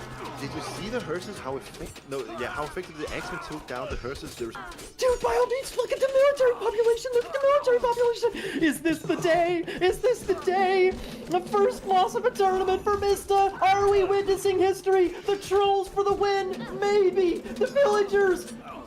Oh, come on! How much longer can he hold on? There's no way Mr. does this. There's too many numbers for Super FM. Oh my god! This is it, dude! Soup, this is it! The eclipse is almost over, but whatever, the damage hath been done! So Aphrodite is in just about now, so that curse that you were hoping for Look at this play. is Look at on the this play. Oh, table. there's 15 cents coming in. This is huge. Big fighting coming. There's ancestors available, but ceasefire cast, obviously. Not gonna be an ancestors. What a big play. I love that play from Mr. Absolutely. It's what we've been building towards all these weeks. Welcome, one and all, to the Genesis Retold Grand Finals, a best of 7 between two of the very best Myth has to offer. Magic versus Mr. Draft already cooked up, and we will, of course, as you can probably figure out by the counter gods, have a redraft if the series goes long enough. Let's dig into this straight away. Let's try to angle this, because we have seen these two clash once today already, boy. And when we did, it was tight. There was an argument that mistakes were made, but I argue mistakes were made on both sides.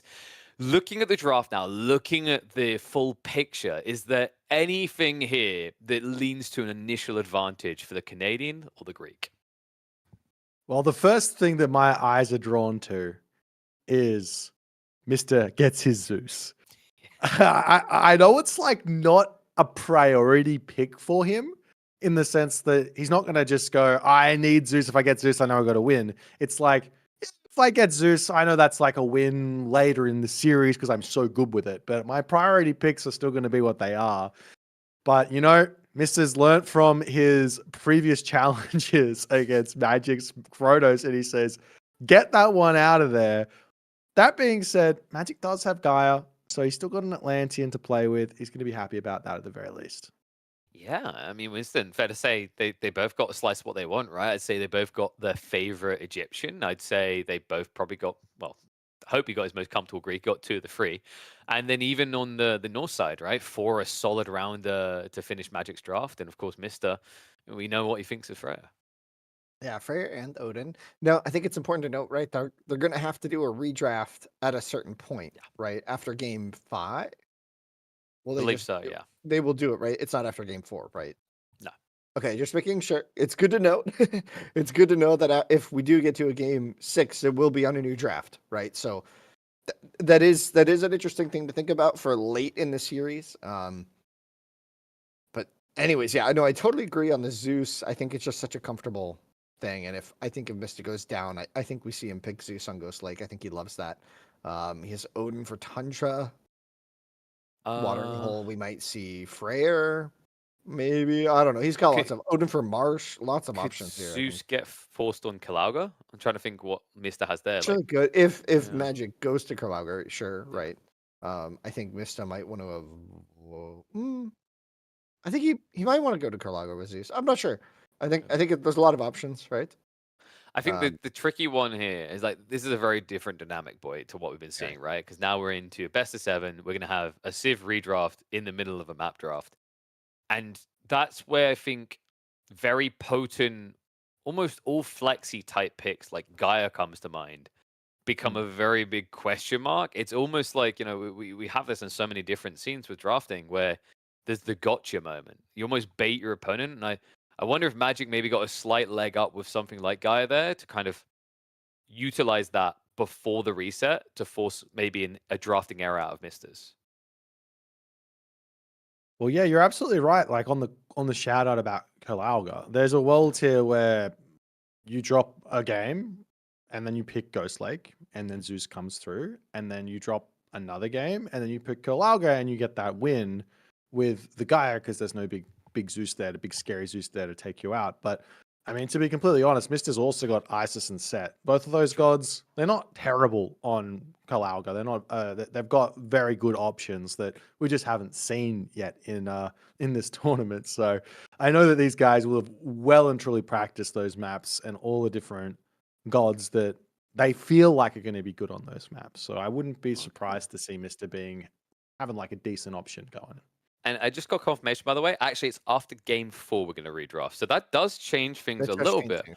Yeah. That makes it even more unique if you think about it then. Because I believe, and we'll confirm, but I think the redraft will be, is it going to be 4 picks still, right?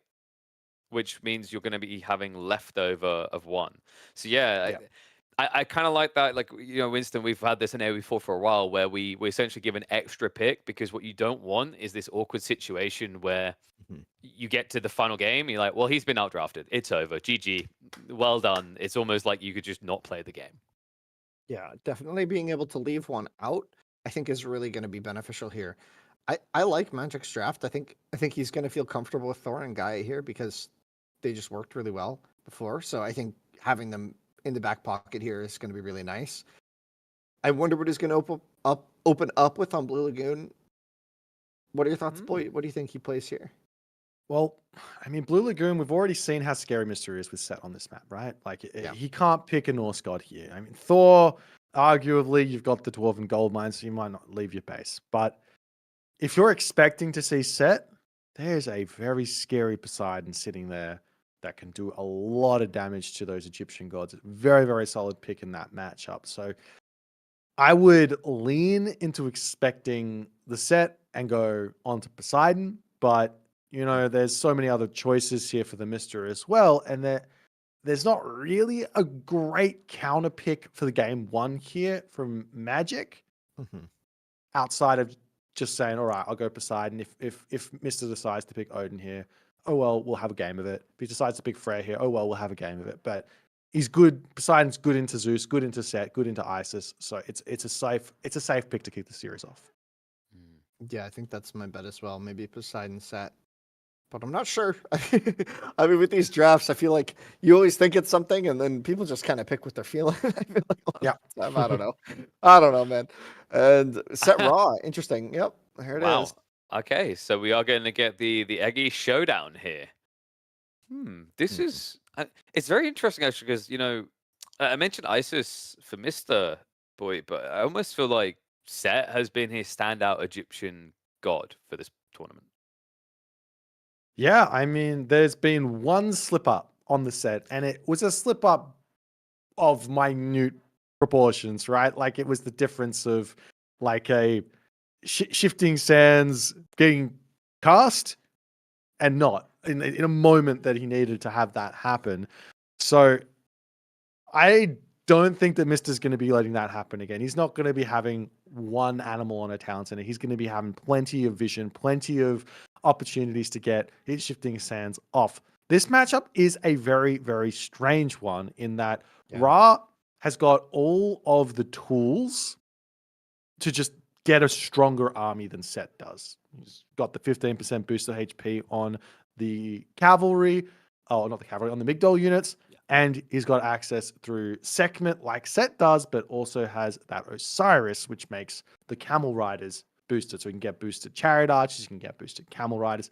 Set boosted chariot archers when you're already behind, that's not going to be able to cut it. So he has to find a different advantage. But Mister does know how to find his advantages here. So he's going to be looking to get those early wins and all of the good stuff that comes with the Set early game here is my expectation. I think, Winston, the opening plays, that what we're going to really see here is Mister, we know he likes to lean that aggression. Set will do that. It's going to be a test of Magic's defenses. The question mark is what happens if Magic is found capable of holding, right? What if the first 5 to 10 minutes doesn't find the entry point that Mister is looking for? Do you really then try to play a macro game against Set? Against Ra, rather? Against Ra, yeah, I was going to say Ra has like just a super solid eco, especially as you get into the territory of being able to cast Rain, even double casting Rain, like we saw Mista do in the previous series, casting it and then basically casting it off cooldown again. It gets really scary if Ra gets to that point, right? And I think, like Boyd mentioned, I think Ra just has kind of a better series of god paths generally that I like, at least in terms of offering options. But you know, in terms of Set, I don't know. I think Mist is always a magician when it comes to a lot of these things anyway. And then Magic is also a magician, right? So I don't know. These players, I feel like, are just kind of on another level in terms of their strategy. So I feel like me trying to guess what they're going to do is really, really, it's an unfortunate place to be in, right? We'll see what they end up going for in the end. Like you said, Set playing aggressive here makes sense, but I feel like Ra can just kind of mirror a lot of it really conveniently, really comfortably, especially early on. Skin of the Rhino is one of those techs where I think people kind of really overlook it a lot of the time, but I think when you're going for that second TC and you're scared of a shifting sands aggro kind of thing, like if you just have that attack, like you don't care. Like it's so good. It is such a good tech. I used to think it was bad because I was like, oh, why would you kill a Vil for it? And then I was like, oh wait, no, because it saves like 7 Vils easily, right? When those crazy situations occur, when you get raided, especially if you can combo it with one of those crazy relics, like the 40% HP relic on Vils, it's just insane. It's interesting, guys, because the more I'm thinking about the set and the situation, boy, I mean, is there a world in which he just plays greed? Because I'm thinking about Kronos recently, and Kronos, a lot of people just assume you go in, you try to kill, but we've seen a lot of bait and switches where you just send the temple, you release the Prometheans, and then you play a macro game yourself. And the value, even against a boomy civ like Ra, is that you force your opponent to react to the play. I mean, there are some. You have to be respectful of the set shifting sands at the start of the game, right? Like he's got it, he can push in, he can get that damage done, which does give the ball over to the set player to kick the game off. And there are some cheesy fast 3 town center openings you can go for with set that might catch a Ra player off guard, especially if the Ra player goes greed early and not scouting. There's also some greedy fast 3 town center, village center ideas, which, I mean, I'm not sure how good they are. I don't think you get enough of an economic lead to get yourself above the Ra economy, just going 2 town centers. So I think we have to expect Mr. to do Mr. things. He's going to go early pressure, and he's going to grab a town center himself here while getting pressure, while getting the damage. And Magic's got to be ready for that in some way, shape, or form. Is that me, or I'm kind of thinking about this, that usually this deep in the tournament, we almost have this meta idea of like, yes, you must play exactly this way. But the more I think about the way that these two have been engaging in their independent series and with each other, Winston, it's almost like the meta still hasn't been fully decided, if that makes sense. Like, yes, we have certain picks that seem potent, and maybe it's just the great design of Age of Myth, but it feels like there's a lot of new opportunities, new build orders still coming in. Like, I think mid-tournament, like we saw some shifts with just a few obvious gods. I think Kronos comes to mind. Freya still being figured out. Maybe these less shown civs, like the Freya, could actually be a hidden edge. Because I always just come back to that one. It's the newest god. It's one that we haven't seen much of. Like, set Ra a little bit more fleshed out. Could the less known route with your god picks give you a potential edge in this best of 7? Maybe. Maybe? I mean, I think Freya is pretty well explored at this point, personally, in terms of, like, a lot of the options, right? Like, especially for Mista, right? I feel like he plays it in every series, right? Like, if you want to know how he's going to play it, just look at literally any set he's played and anything over both 3, and he's played it, right? I don't know. Boy, I'm just going to ask. Do you think, let me know, do you think Anubis? Anubis, I've seen it work against a very strong player once. We saw B experimenting with Anubis, and he caught a very strong player, Kavoth, off guard in a ranked game. And I mean, honestly, on the ranked ladder, you can catch anyone off guard and get a cheesy win. This is Mista though. This is Magic though. Like, that's what I was saying. In fairness, what if we get set Anubis? It happened yesterday, right? I'm pretty sure Recon used it against Grass.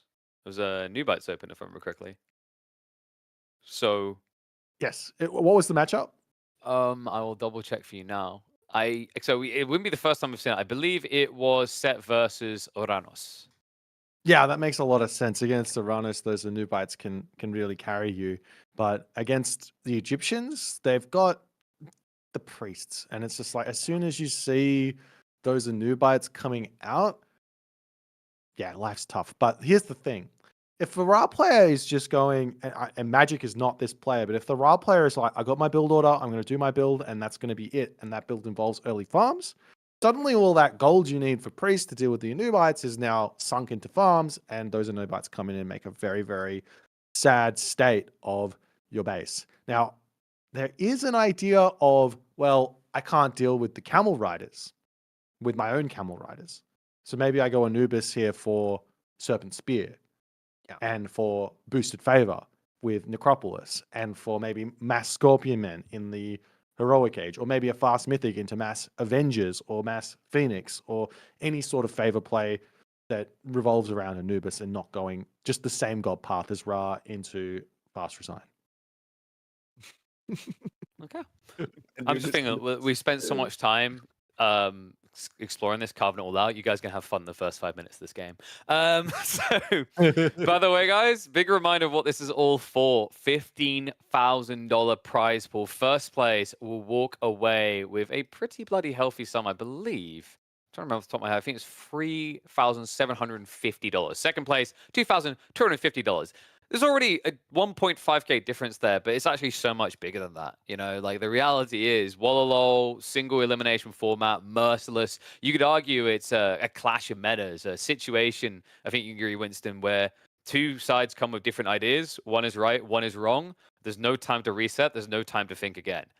This format, different. With the double elim, with the longer series, all of a sudden, it almost feels like maybe, you know, with things also having time to breathe with Genesis Retold, a fairer telling of who is the king right now in this game. Yeah, and I just gotta say, I love that Magic is really like. I feel like he's peaking now, right? He's really come into form. We're seeing, I think, finally that old tournament Magic, right? Like the legend, the OG, right? He's been around for so long, playing so well, and you can see it here. I mean, look at his path. It wasn't easy. Taking out Rappel, Vortex, and then Mista. He already beat Mista once. He's got to feel so confident now. But Mista also beating Recon twice to get here. How's he feeling? I don't know, man. He lost and then won, and now I don't know. It's got to feel weird to lose and then to be right in the grand final in the same day. It's got to be tough on the mental. I don't know. I think the interesting thing is, it's almost like we could tell Magic was ready to go this far. We have to remember that Magic got beat 3-1 in the round of 8 for Wallalor, right? It was actually then Vortex that went on to lose to Recon. So at that point, we already saw the signs. We already saw the writing on the wall here. Magic has turned up. He has risen to the level that he expects of himself, that so many people expect of him. And he's done it once today already, taking out the goal, taking out the pinnacle of Age of Mythology Retold. Mista's the one who had to come for that lower bracket. Mista is the one who had to slay it, bro. But is that need for vengeance going to carry him through? Or is this Magic's time to shine? Best of 7, Grand Finals, Genesis Retold, and it starts now. And we kick off with an absolute banger here in the bottom of the map. We've got our current undefeated Genesis champion-ish. Champion, not champion. He is undefeated thus far in this tournament. He's playing in the red color as Ra. His name is Magic. His opponent today in the blue color. He is after revenge here. He got reverse swept. He came back and swept Recon in the losers finals. He's in the blue color. He's on one of his priority picks here set. His name is the Mister. The map's Blue Lagoon. Winston, what are we seeing here? Oh, I just gotta say, boy, it is a great day to be a fan of Age of Mythology, right? It is a great day to be enjoying this, I don't know, this whole thing for us. It's so cool as we see the priest slowly oming away at a gazelle, as Set often does, trying to find those goats, trying to get around the map. If we look at the base, on the north side, I just want to take a look at Mista first. He's got a very safe gold on the north side and pretty easy access to a TC. It doesn't secure another gold, but the TC on the left, if he did make a longer trek to that TC, yeah, if we look at Magic, he also has a TC on the left where he's got that gold just north of it. He could secure the one on the right, a little out of reach, but I feel like Mista kind of has both options, right? He's got the one on the right and the one on the left feeling maybe a little bit juicier if we were to go for it, but we kind of talked about it in the preamble, right, boy? Do you want to go as a TC? Do you want to try and follow a TC? Do either player go for a TC? I'm not sure. I think you kind of have to play the map more than play the matchup here. You have to think about how you want to risk your villagers if you want to at all. Look, here's the thing. All the gold mines right now, even with a back gold mine behind a town center, Nothing's safe here. I do really like the idea of just a one town center fast heroic threatening the denial of a town center from Set here. I've racked my brain about this matchup because I'm Set main, and this is the hardest matchup I think for Set right now, just on the playing standard circuit of things. I don't feel like you can play standard Age of Mythology and find yourself a winning play here. You've got to do something a little bit out of the normal to get your opponent off their game. Otherwise, things are going to get really bad. So options here for Mr.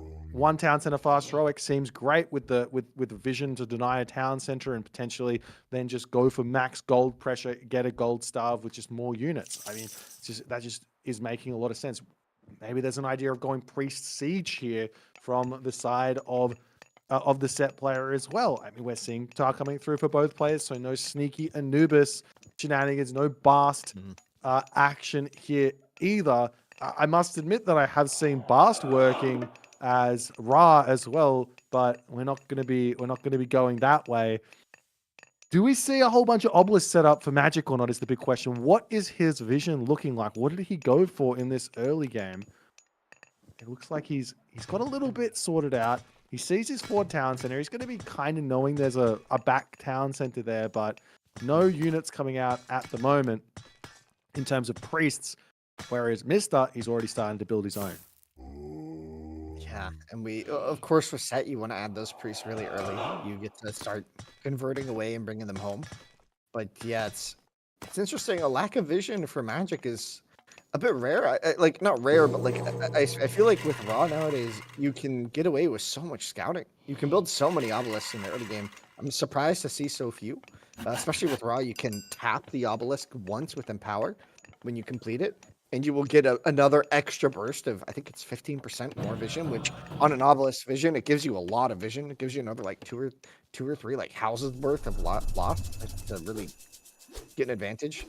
But yeah, he's gonna spot the TC now, and he's gonna see his gold mine here as well. So he might be thinking that this TC on the left is an option, but I mean, he's doing something here. He's got a lot of resources. It looks like it's gonna just be a fast heroic, like you were saying. I think this is another classic Magic bait and switch right now in the start of this game. He's produced a handful of spearmen, but look at the resources. He's got 800 gold in the bank. He's going for the 4 town center. He can deny vision with those handful of spearmen if need be, but this is just the center town centers for both players. This is pretty big brain, but looks like, is Mister going to get spotted here, or is Magic going to get spotted here or not is the big question. I think seeing the Wadget will actually kind of, in a way, give it away, right? Like, why would the Wadget be there, right?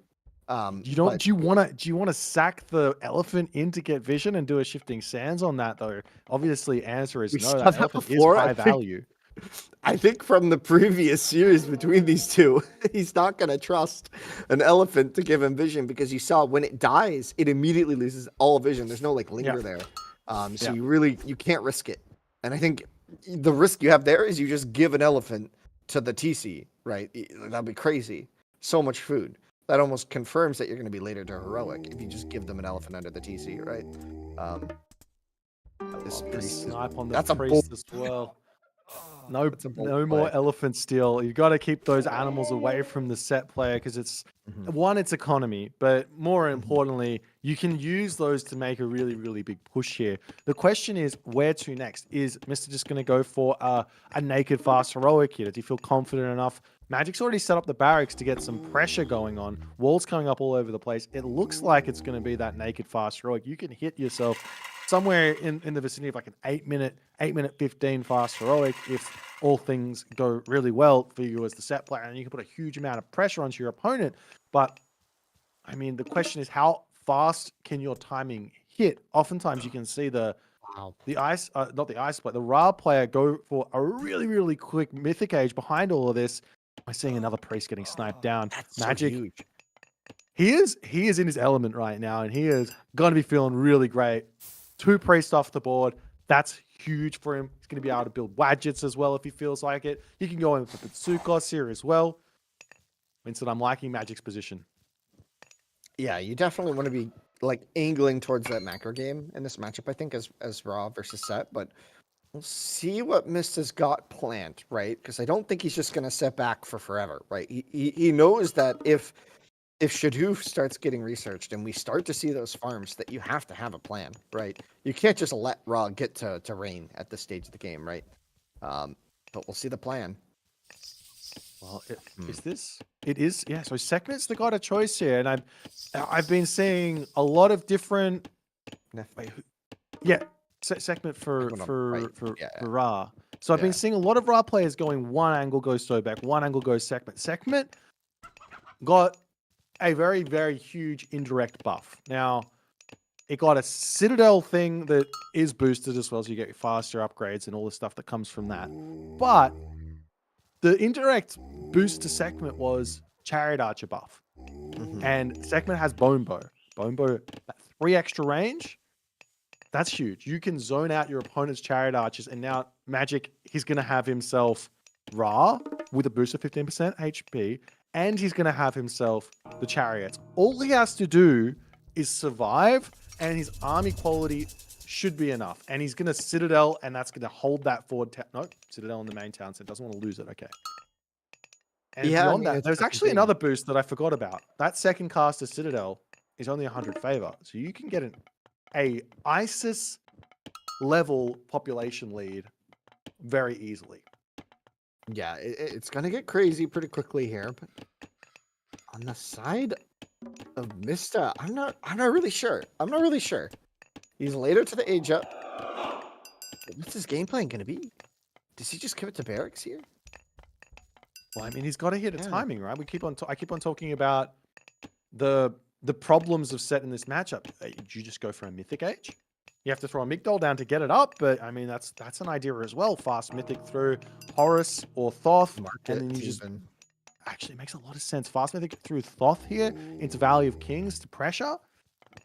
Or you might get greeted by a whole bunch of Camel Riders, which might be very, very challenging. And remember, Shifting Sands on the table for both players, so these little scouting units, it's not meaningless, right? Like those little scouts, if they see a good chunk of vills unprotected, they will Shifting Sands in and kill stuff, right? We see the vision here on the TC. We do have the Scarabs potentially. Yeah, the big thing right now for Magic in producing units like he is he's got to poke. Otherwise, he just lets that Thoth come through. And I think this is very, very correct at the moment. He's got to make something happen. Thoth is going to give him an advantage, and he has to push that. Thoth with Valley of the Kings is 1,000 resources. That is the amount of boost you get per minute by having the Pharaoh on that Migdol, roughly speaking. Maybe it's a little bit less, maybe it's a little bit more, depending on where your Pharaoh usage would have otherwise been. But yeah, Mystery is going to be hitting a big timing here. And I don't know how prepared Magic's going to be for this one. Yeah, because you also just have the option, and we actually saw Mista do something really interesting. He got Clairvoyance, right? He got the upgrade, right, for Clairvoyance, right? So he can get Vision casted like over and over again for free here. And if he does build up, I'm almost wondering if it's going to be Valley of Kings into just Elephants, and he just goes for that second TC, right, with the Shifting Sands play. Looks like it's going to be Camels. This is something that Camel Riders makes a lot more sense from a safe point of view. From a safe point of view, but Elephants works because you just absolutely dominate the position. And if your opponent's going for Chariot Archers, you just kind of look at them and go, "Lol, try and kill my Elephants." You're not going to be able to, and you just remove everything. But Magic's going 3 town centers. He is going to have a villager lead. He's got the raw economy, so 1,000 boosted, 1,000 resources per minute boosted economy from set might just not be enough. And following this all up, Magic still has the option of going through Horus here to make those Horus Spearmen and deal with any sort of mass camel shenanigans. And he probably already has some Spearmen coming out here as well. Yeah, and these Chariot Archers now have Bone Bow Ballistics about to come in as well. So you were talking about it earlier. They're going to have that full setup. Really a lot of damage, a lot of range. Very scary, this force. And that extra HP going a long way with Ra as well. We have the Scarab kind of waddling to the north. Maybe just going to try and chunk down some of the walls up there. Or threaten the TC if the Vills go to build the TC without like checking. you might just lose the resources to that scarab or something. I'm not sure what the plan is there, but he's waddling. Well, He's I mean, waddling all right. I am a little bit worried for Magic, just on the fact he's just scouted the camel riders. He's just scouted the fact that they've got heavy camels. He needs to get an answer to those out very quickly. Obviously, he can just make his own ones if he so chooses. So the Scarab's going to get spotted over on that position there. But oh, but the maybe TC there's could an still get answer chomped. Wait, he could chomp. Oh, if you've been watching. Where's the meteor. In the main base? In the main base. Village is going to be garrisoning in. Does it kill? I don't think you can kill the Citadel. The Citadel. Wait a minute. Won't go Ooh, down. We don't get shifting sands as a follow-up, so the Citadel could get repaired. I was scared there for a moment, and a raid here as well from these camels. Do those villages have skin of the Rhino? Ancestors comes He down. did. Magic retreating back in with his own chariot archers. I mean, we've seen there's not been enough villager kills at the moment. Those villagers, there's still a hefty villager lead right now for Magic at the moment, and Ancestors here is not going to do a whole lot, but it does give time. Yeah, it does give Mr. time to set up Valley of the Kings and start really pumping. We've got barracks getting spewed up everywhere as Magic's like, all right, I got to make myself some spears to deal with those camels, and those camels are just going to burst out onto the map in a really big way. Mr.'s got no favor for Valley of the Kings. He can't get it out. He hasn't even got it.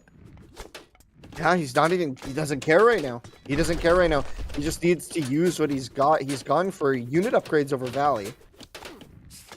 It's only 40 favor, right? I thought it's only 40 favor. Maybe he's already got it and I'm crazy. I don't think he has it. Does he? That'd be crazy.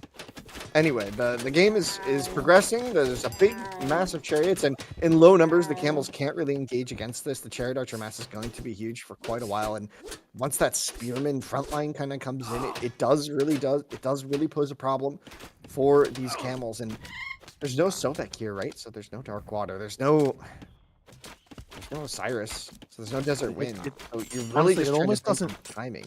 It almost doesn't matter so long as Magic has a front line for those chariot archers.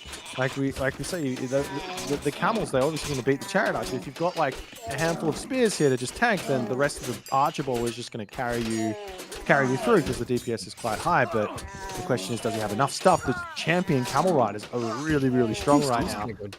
This whole position on the left, though, is completely collapsing. The raiding force on the right will get taken down eventually. Do we have Book of Thoth coming in? I always get those two icons mixed up. Interesting. Book of Thoth for a little bit more of an economic boost here. Yeah. Phoenix Rebirth on the way as well. It could dive under the window on the left. But you know, it's going to be a challenge here now for Magic. He is falling behind. He's got himself still some gold. He's just getting raided everywhere, which is the hard part. But you know, he's battling up to full population here. Those spears are not trading well. Only at medium. Rain is in, and that's going to boost up that food economy here. Just the timing. He just did not have the timing to deal with Set here. I mean, we talked about you want to enter into that macro game, right? Right, boy? We said, oh, you want to go macro with Ra, and it seemed like it all made sense, but apparently if you just hit him in the face, it doesn't get a chance to macro. We're getting rain. This is the first cast of rain just now. Feels quite late, and with so many vills being idled on the farms, it doesn't feel like there's any rain to be had. There's no farmers. Rain into what? Rain into nothing. Magic's got nothing remaining. This camel spam from Thoth has just been absolutely devastating. Magic did not get the memo. Camel riders are coming in a big way, and he did not get those spearmen out. They're currently at heavy, but it's just not enough. It's just not been enough. He doesn't have the food income to actually sustain this. He thought rain would maybe help him, but with all of his vills idled, it didn't really work out. The Citadel is going to be holding for a bit longer, but how much more? The catapult starting to take down this TC. More reinforcements. The Phoenix has been rebirthed. It has come alive, just like Mista's chances in this tournament. He got taken out by Magic earlier in the upper bracket, like semifinal, but now here he is, feeling the dominance, up double the population against Magic, and he takes game one in such a convincing fashion, boy. We talked about mental, we talked about fortitude, we talked about having to beat Mista twice. Magic, what just happened? I mean, this is just honestly a strategic lapse from Magic. He had the position, he had everything he needed. The meteor honestly didn't do that much damage to him. He tries to make a transition away from the chariot archers into spearmen. I think if he just kind of sets himself up on like one position and just kind of really tries to hold that with all of his units rather than splitting up, maybe he's in a better spot. But Mr. is so good at just getting out on that map, getting those raids in, and Magic didn't have any walls up to slow him down at all. And that was just a dominating performance from Mr. showing all the different tricks that Set's got up his sleeve. Yeah, and it wasn't even like a fast mythic, right? I think that's really what threw Magic off, maybe he was thinking it was just a macro game, but that mythic timing was still fast. I don't know. You know what I mean? It was still a fast mythic, but not like rush, right? Not instant mythics. Yeah, Not as fast two as town possible. center, double Migdol, Mythic Age, right? Or was it one Migdol Mythic Age and then the next one came a little bit later? Second Migdol before clicking up, yeah. The thing is here, I think Magic saw what he needed to see. Like, you move in with the chariot archers, you just see 5, 6 camel riders, and you go, why is that all you've got? What else is happening here? You have to be having that thought process. Magic went for a third town center. Yeah. And he really did delay Shadoof as well, which is always one of those scary things in that setup, right? Like, it's almost like you want to delay the farms as long as possible, but then there's just this point where if you don't do it, you hit the transition at the wrong time. It's why, like, classically, right, Raw would always like instantly do the farm transition, like 2TC into like 14 farms, 16 farms, even if you're being super greedy, right? And it's just like, yeah, like we saw that at the start of Retold, but players nowadays try and play Hunt with Raw, and it's like 3TC and you're on Hunt. Suddenly you hit the transition really late and you don't have that secured food. So Spearman spam just didn't come into play in time. Maybe delayed the rain a bit too long. Maybe should have cast it and been less greedy so we just had resources for units. But I don't know. It just seemed like you didn't have enough. I mean, Karlauger. The honest, simple solution would have been to stay 2 town centers himself. Yeah. And just go Mythic Age himself. Like, very simple. You have to read what your opponent's doing. You're scared about the ancestors. You're scared about the shifting stage. You're scared about everything coming your way. But Magic, just like in the previous series, that first game, Mister's always got a little something for you to kick the game off. Magic, I mean, he's got to settle into it yet again. He's had a break before the game starts. Moving into the second game, Karlauger, Hades versus Mr. Zeus. Well, yeah, that's the way you said that. I think says a lot. I really tend to favor Mista in a Greek mirror here. I think Magic, as an Egyptian, he's classically known as being an Egyptian god, right? But seeing it here, like Hades has had a really good showing on Karlauger, but so is Zeus, and so is Mista. So I don't know. We're gonna have to see. I think Magic has been playing out of his mind this tournament. I'm really excited to see how he plays this. I actually don't know how this goes. One thing is for certain. The player who I rate highest on hybrid water meta in Age of Mythology is Pegasus. Now, Pegasus didn't make it this far in the tournament, but Pegasus is Magic's training partner. And obviously, his brain is ginormous. His strategies are insanely strong as well. And I think from a certain level, Pegasus has learned a lot from Mr. But if there is a Karlauger meta, if there is a Karlauger Greek mirror meta, I can guarantee you that Pegasus would have figured it out as well, and he would have been using it against Magic. So that's a really good point.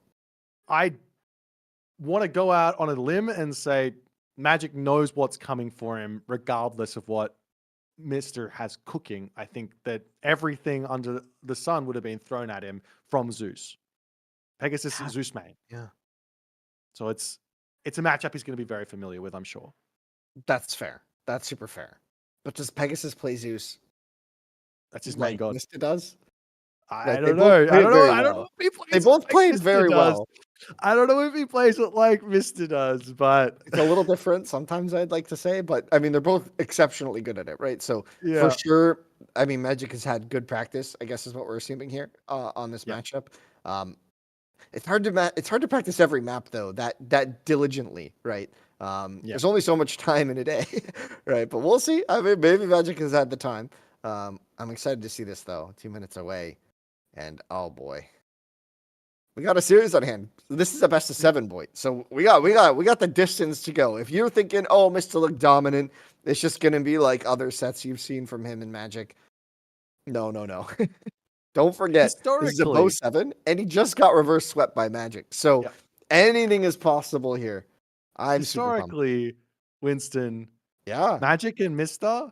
They go to game 5 every single time. They go to game 7 every single time. Yeah. So I wouldn't be surprised to see this game go the distance, this series go the distance here. Yeah. I mean, what more can be said that hasn't already been said about these players?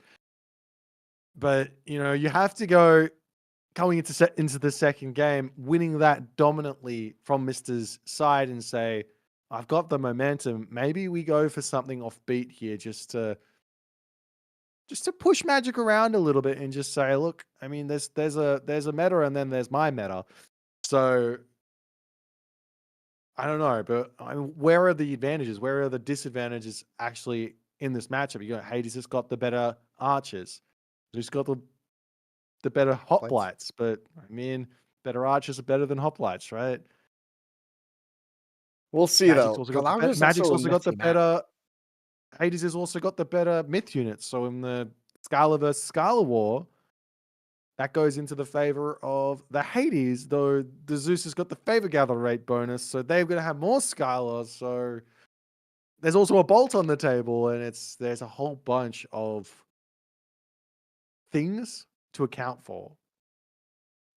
Yeah, I mean, we'll see. I think like Calagro also really stretches you out, right? Those TCs on the sides are really, really far away. And we've seen that before where the hoplites just being able to sprint over there and quickly take it down can be really, really problematic for many civs.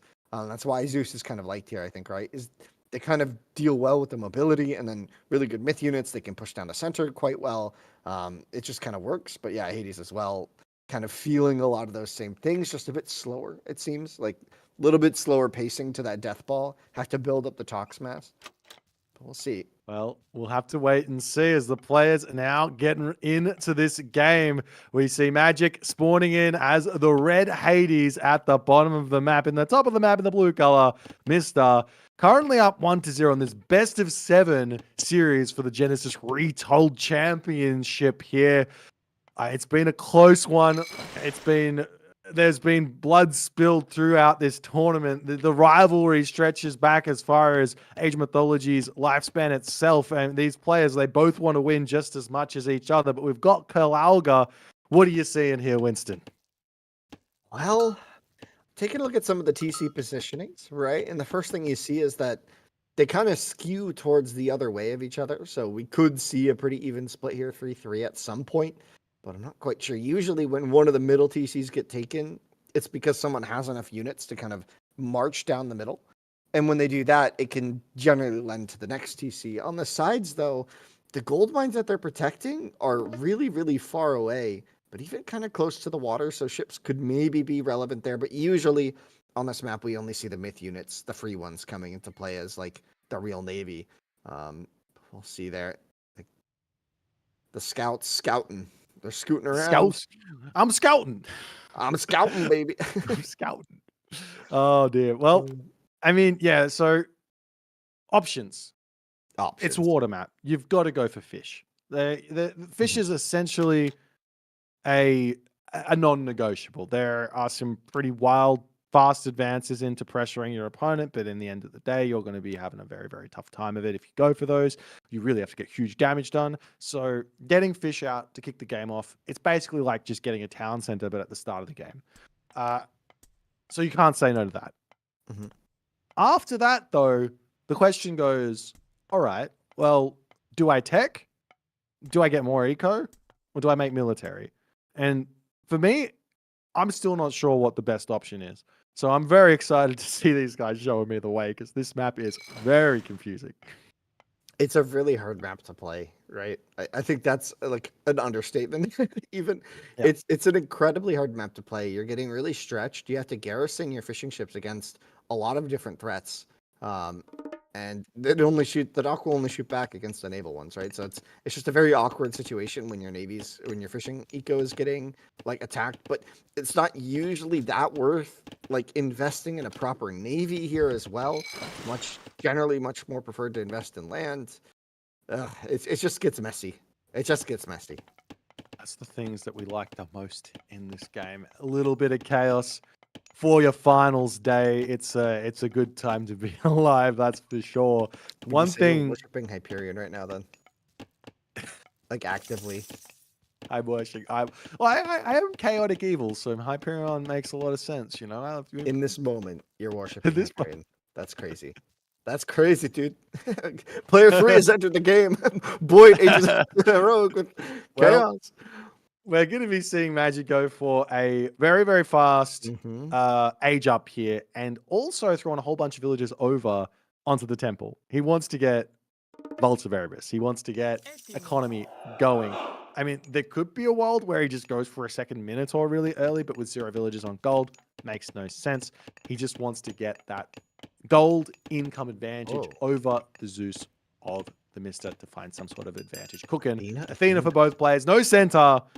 It's going to be hoplites or bust, it seems, for both players. What with those relic? restorations being very important. What relic did Mr. see that was so worth that? Okay, Kopesh, was it? Because he trained his hero before aging, right? Slows down the age up. He did this intentionally. He wanted this relic.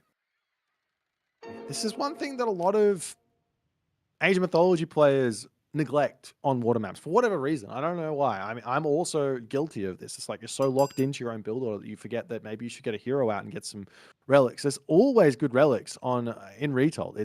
Every single one is good. Some better, some monkeys. Okay, hold up. Are you gonna tell me that the wall HP is that good? The gate HP? I mean, yes. Yeah, I think more wall HP. It depends. Head of Orpheus. That's here, situationally okay. Okay. Well, I mean, it's resources, right? If you could get a little bit of, it's like getting a technology. It's like, I mean, if you get yeah, a whole bunch more HP, it's kind of like getting yourself stone walls, budget stone walls. Feels good. True. Right? True. I want to feel good about myself. I'm gonna go get myself some wall HP relic. But it only works on like the base HP, not the scaled HP. So like as you get the upgrades, it just gets way worse. All right. Never mind. I have a whole rant about this one relic. I'm sorry. We'll move on though. We'll move on. So Hoplite's going to be the play, but immediately spotted. So not a huge surprise, but we're going to have Hoplites on both sides. Yeah, and we're seeing Mr. He's already getting himself. I'm blanking on the name of this. It's not Olympic Parentage. It is Olympic Parentage to get his heroes boosted, and he's getting a Minotaur out as well. So he is going Olympian Parentage. I was so close. He also got the move speed relic for heroes was on the far right. He got the damage on the middle. These are some heroes, boys. These are some heroes. Speed and damage. Is he playing Arena of the Gods right now? Is he going to get the lashing roots and start doing AoE damage as well? Yeah. Like, he wants it all. He's got all the boons for these guys. Hercules is about to slap. Well, not that hard. He's got to run from these hoplites, but he's got hoplites of his own. That's right. The spears do more poking than the slapping of the club of the Hercules there. We got the Doms are in. The Minotaur tried to toss a Vil, and it did do so. We're going to take some damage here off the back of that. Achilles is out, though. Gonna run. Achilles is out, and generally speaking, this is the unit you want to bolt early. We've already got that Labyrinth of probably Minos tech for immediately full see it. Minotaurs. That one's going to be jumping straight in, and the villagers have to run here. There's that. Look, he zooms. He is a zoomer. He goes. Yeah, he's busy. He's got stuff to do. Fishing boats have to idle. He just stands there menacingly with the axe. Oh man! And we see Achilles being retrained as well. Yeah. So Both this players goes going to be well. looking. Both players going to be looking now for the heroic age. We've got Mr. Whoop. Now he's going to be the one getting headbutted. No So bolt. one villager goes save down. this. Mr. not reacting to this one here. The 2 villagers go down. 3 villagers are now going to. Whoop. Coffee break. We killed 2. Coffee break. He was busy. The hoplite's gonna feel brave and gonna get going. It's just like, let me poke you. Okay, I will smack you with my axe. Meanwhile, wins? more A fighting coming for spear Mr. down on the or bottom an of the axe? map there. The Bull Minotaur gets sent packing. I mean, Magic has kind of got a lot going for him here. I mean, the Egypts are going to be roughly at the same time. Yep. Aphrodite versus Dionysus, though. There is going to be a bronze problem coming for Magic at some point, but he does have that curse. He does have Nemean Lions. And I mean, I don't know if he's going to go deep down into those, but man, if your opponent bronzes and you have like 4 Nemean Lions out, you can chain stun those while retreating away from it. And that's a great way to just disengage. As we see a town center also going to get dropped. Yeah, going for that forward TC, gonna set up for like a fortress to the left of it, maybe, just to really lock down that gold mine in the middle. Let me see some units. You can see why this map gets so messy. It's because these players have to defend all the fish everywhere while also trying to attack the fish. You know, see the hoplites trying to chase down the fishing boats, but they can just kind of waddle away. Oh man, this game is so funny. All right, the Scyllas are on the board soon. Now this is an interesting position now because like normally myth units on the water they just dominate, but on Kalalga you can just send your heroes over and deal with them. They're no better than a Hydra like or any other sort of like classic myth unit. So they're not that menacingly scary, but when combined with an army, maybe it starts getting a little bit different. Curse gets dropped down, and Magic is going to push back in. I think Mr. might be okay with that curse usage though. Like, yeah, of course it's pigs and it's bad, but like the situation wasn't that important. I think it was just a little poke onto the dock. Like now Mr. can think about using bronze offensively, right? And doesn't have the instant curse follow up. It's interesting. The Vil count. I guess the only thing about bronze is it is an offensive god power in a way, but it's not like flaming weapons offensive. Yeah, it's like if you want to run away, you can fight it if you want, but you can just run away and it's going to be fine. That was a recast. Was that another bolt? That was another bolt on the Scylla. You just didn't want to He's deal a with it. crazy man. And he had the favor, and it worked. Yeah. So who knows? He could have had out. I think 3 or Mr. 4 gonna more. go on the TC. I think he has the He hoplite has on to the do TC. something right now. The army's out of position. There's no sentinels available for Magic. Oh, he says no, not today. He's going to pull back. I mean, Magic has the better army, right? Like, I feel like Magic is just in a good position. He does have the better army, Missing but the he god does power. not have the bronze. He does have restoration, but so too does Mister. And Mister, the difference here is Mister's got 9 villagers on favor. Magic, 1 villager on favor. It's a very different approach to this situation here. And it's basically Magic saying, I'm going to take 8 villagers on resource advantage. That's a crazy economic. It's not quite 600 resources, probably like 500 resources a minute advantage over you. But, I mean, what's he using those resources on? There's a lot in his bank. He's got to spend them. Yeah, it is a big deficit in economy, and you can see that already really starting to stack up in the mill count a bit. It was, but recently the high pass spam has started to work. But the heavy infantry coming in. So the upgrade's now going to be there for Magic, and he might start feeling confident. The population has swung rather rapidly in favor of Mista. Looks like he's going to go for a push, but the fortress is up. We're going to have to see the bronze probably into the attack. The heroes leading the charge. No bronze just yet. Doesn't need it. Well, I mean, he's looking to take the fight. There's a fortress, there's a town center. The army is coming through for Magic. He's in, ready to defend here. And Mr. He says, I got to pull. Big Nemean Lion stun there. Interesting. I thought maybe Mr. might pull the trigger and go for the fight, but he didn't quite. Achilles in the back, still hunting down these Minotaurs.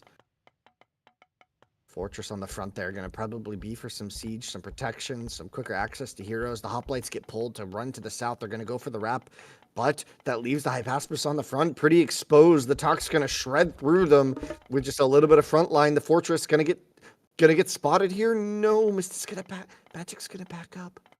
He could have maybe denied that. The hoplites going to find their way onto the dock on the south side. 6 fishing ships will get spotted as well. Bolt on the Nemean. That is the 3rd bolt of the game. Mr. holding back no punches. That's a very expensive use of Bolt, but just showing so much respect for those Nemean stuns. And now goes Magic onto the fortress, but is it a bit awkward? Boiling oil isn't quite there, so the restoration going to come in. Double resto.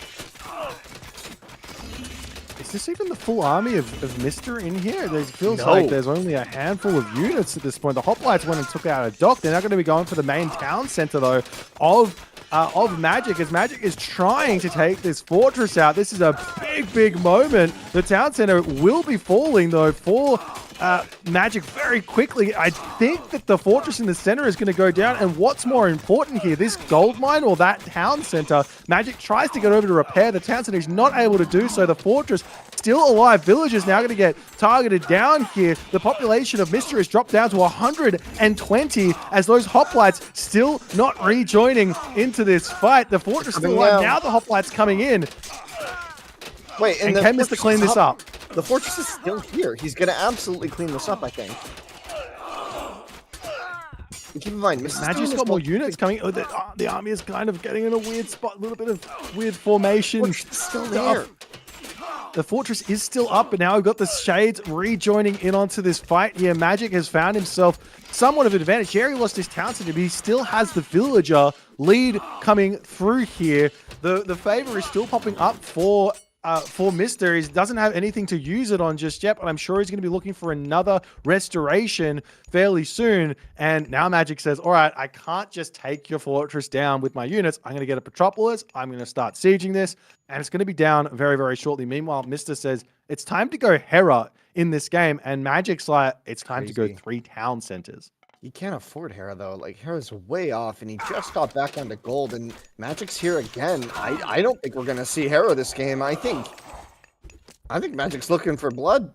He's looking for the throat here of Mista. He's feeling like he's up in economy, which he is. He's feeling like he's up in military, which he is kind of again, but the Peltas Mask is there for Mista. The Hydra going to go down on the front. It's been a very important tank, but down it goes. Achilles, Ajax, and Chiron able to do it. The Fortress goes down. The Pedropolis in position, but not able to really press the advantage because that Peltas Mass is there to threaten away those talks. I mean, he's taken his time to push forward here. He's got such an economic and military lead. Like you say, those Peltas are a big issue. It's seeming like both players are just going to be going in to the blob. The big advantage for Magic at the moment is that his Peltas have got the range advantage, and anytime Mr. pushes forward with his own units, he can just pull back. We do see a lot of hoplites starting to join in on this fight right now, and Magic says, I am not going to be throwing this game at the moment. Let's pull back and reposition as the hoplites charge in yet again. Those are going to fall basically all before the damage even comes in. Hoplites for Magic going to tank up against those Peltas as well, and Magic is microing beautifully. Another restoration coming in, but too little, too late as Magic storms forward. He's on 3 town centers, and he has every little bit of momentum. Mesta taps out, and the series has been leveled. We have a series on our hands, boy. We're 1-1 in a best of 7. Magic not afraid to hit back here. He's able to do it. Gets the job done in a really convincing fashion. It seemed like Mista was trying to get the hoplite mass to kind of be this big threat. He was trying to raid, but Magic didn't let it happen. He didn't let anything really phase him. And it seems like eventually, once he got that second TC, he built up like a small Vil lead and just ran away with it. Wow, just really solid play all around. You saw the Talk Smash just be so effective against the Hoplites. It just didn't seem like Mista really ever had a chance to do anything interesting, right? Well, yeah, I think this almost came down to, in a little bit, just decision making. Like there was this moment where Mister, the game plan to me was clear for Mister. It was build a full pop army. You take a little bit of a loss, you're a little bit behind, but no worries. You pull yourself back up, and then you make a full pop army, and then you click bronze, and then you just push through and get a gold star because your opponent can't kill your units. But instead, Mr. splits his army, goes after a dock, which, let's be completely honest, in that position wasn't going to be giving any serious advantage over to Mr. in terms of economy. Like picking off 5-6 fishing ships isn't going to be cutting it for the cost of not having them in a fight for a bronze. And Magic just realizes, hey, you've got half your army down there. Bronze isn't that good.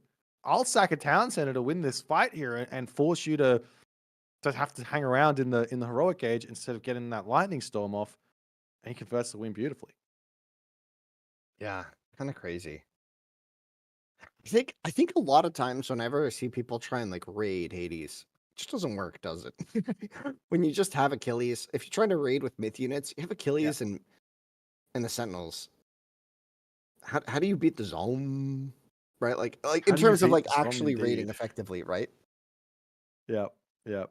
It just never works. Like Minotaurs into Sentinels. I don't know.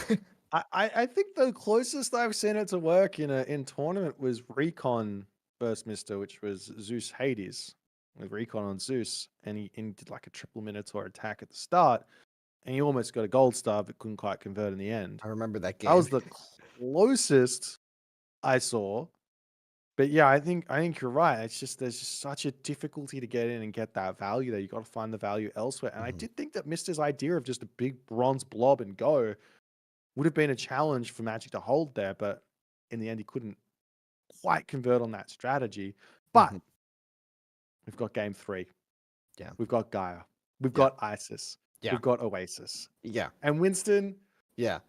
Oh. I've seen Magic playing Atlantean versus Isis and dominating so many players thus far. He beat Rappel with Kronos recently. Guy's slightly different, but in a way, I think Guy is almost even better against Isis on this map.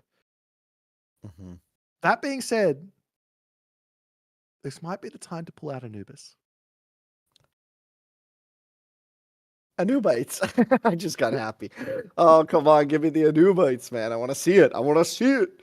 I want to see it. And I want to have fun. I want to see them hop around and have a good time. Jump around. Like you said, it's good against Atlantean. It can kind of get on top of the Terma, force a lot of hero Termas, which, like, you feel good about it, making a bunch of hero Termas and killing a couple of Anubites, but then you realize how much you spent versus how much they spent, and it's not really an even trade there. Yeah, and it's really interesting. Against Gaia, though, you kind of scared always. I don't know. Life is just scary against Gaia. Gaia just seems so dominant, and I feel like Mister's not. scary. He just keeps giving Gaia to his opponents, and you know, we saw him play it against Recon and feel really comfortable on Ghost Lake with Zeus, but against Magic, I don't know. Magic just seems so confident and cozy on Gaia. Well, yeah, I mean, it's odd. If your priority is the Egyptians, you have to be expecting you to be able to take out the Gaia. And it's like, Gaia is a god that at the nth level, at the very top level, if you play around everything perfectly, you just kind of win on economy. So it's more like Mister is banking on his ability to force mistakes out of the Gaia player to get wins.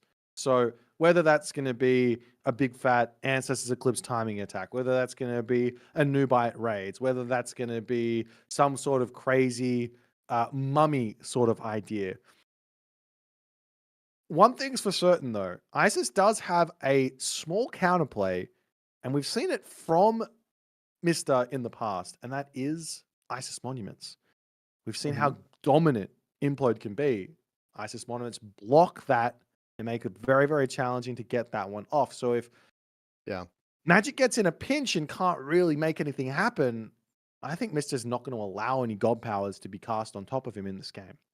You have to be really on top of it though. Like Implode is such a big AoE. Don't you need to have it empowered to even have it work? Yeah, Like, he's gonna to he'll really have to have it empowered. block it. You have to empower, and it's huge when you actually do that. But Yeah. I think the normal radius you can still find like angles. It's tricky, but you can kind of, right? No, The no. normal radius, 100%. I mean, what I With it my empowered, reference to yeah. my reference to this working is I'm gonna blank on it. I think I've got it right. I think it was Mister versus Grass in the decider for Red Bull Wololo, and it was on Alfheim, and he I remember that was game. He was blocking moving forward with Curse Mick in that game. Dolson, yeah, and moving his monument forward, and Yeah. so if anyone can make it happen, it's the Mister. Yeah, it takes a lot of focus though, right? And we've Yeah. seen that in the past. I think Mist has been able to get away with putting focus on little details like that. But against Magic, it seems like Mista needs to focus on the fundamentals here, right? Like Yep. last game seemed like a fundamentals issue, right? Like macro decision making, like just Yep. taking good fights, right? Like positioning, right? Like the very basics of RTS are being challenged here by Mista, which I think he got pretty comfortable not having to worry about that too much against most of his opponents, just kind of naturally being better than everybody, right? But Yep. Magic is in form now. Magic is here to play. Magic's here to win. He already beat him once. Last game looked convincing for Magic. I don't know. This is scary It's for everybody. all I can say is that it's 1-1. It's Magic's got to 1-1, baby. win. He's taken the game off the Zeus, which I mean, Yep. I think most people would say that like Mister is going to be able to find those wins most of the time, but being able to get that win has to feel good for Magic. But you know, Mister, he's had tough series before. He had a 5 games, a best of 5 game series against Recon, 5 game series against Magic. He's used to having tough series in other games as well. I mean, you saw him play against the Viper in, I think it was Genesis 1 for Age of Empires 4, and in that one went to the Max series in the finals as well from memory. Maybe I'm wrong on that. I can't. It's a couple of years ago, but you know, Mister, he's been on this stage. Same too with Magic, and they both pushed themselves to the edge to get the wins. So Yeah. I don't think in terms of mental right now, I don't think this one is on either player's side moving in, and they're all resetting, it seems, perfectly every single game to just play the best strategy that they think is the best strategy, play the best fundamentals. So, you know, you did point to it in that last game. I think Mister, he just needs to get that line of sight set up. He's just got to get that vision up. If he sees something coming on the minimap, he's there. You can't get him. If you sneak, that's when you get the advantage. Yeah. It's crazy. It's crazy, man. This is crazy that we're watching this right crazy. now. Oh, I'm so glad we're watching Mr. Magic right now. Like twice in the same day, we get this legendary set. I feel like it's just been so long coming. I think all the AOM fans have just been waiting for this in Retold, and we are 46 seconds away from our next game. I'm just excited. You. Why not be excited? Like this is how good. But I think we're going to be moving into this game number 3 right away here. Not going to be waiting. Bottom of the map, blue player, Isis as the goddess of choice. His name is the Mister. His opponent, Magic, as Gaia in the red color. This is where things get interesting. We've seen both players getting a win in this series. Both players making some great decisions, also making some poor decisions to find their respective wins. Can they lock in this next game? Winston, what are you seeing on this Oasis map? Well, we got the dual forest spawn. We got treated with 2 quad forest spawns in a row, and now we're back to the dual. So you got the 2 central forests, not the one big one, not the 4 little ones, but the 2 medium-sized ones.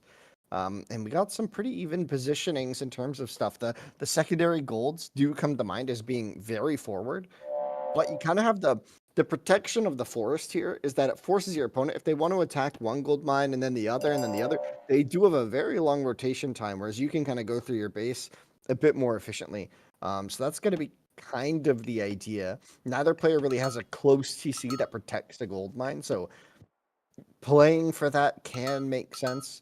You do have the hunt on the right side with that TC, so you do have an option of going for rush TCs as Isis, as specifically Gaia as well. Both love adding those TCs, but these TCs aren't in amazing positions, so they will be weaknesses potentially.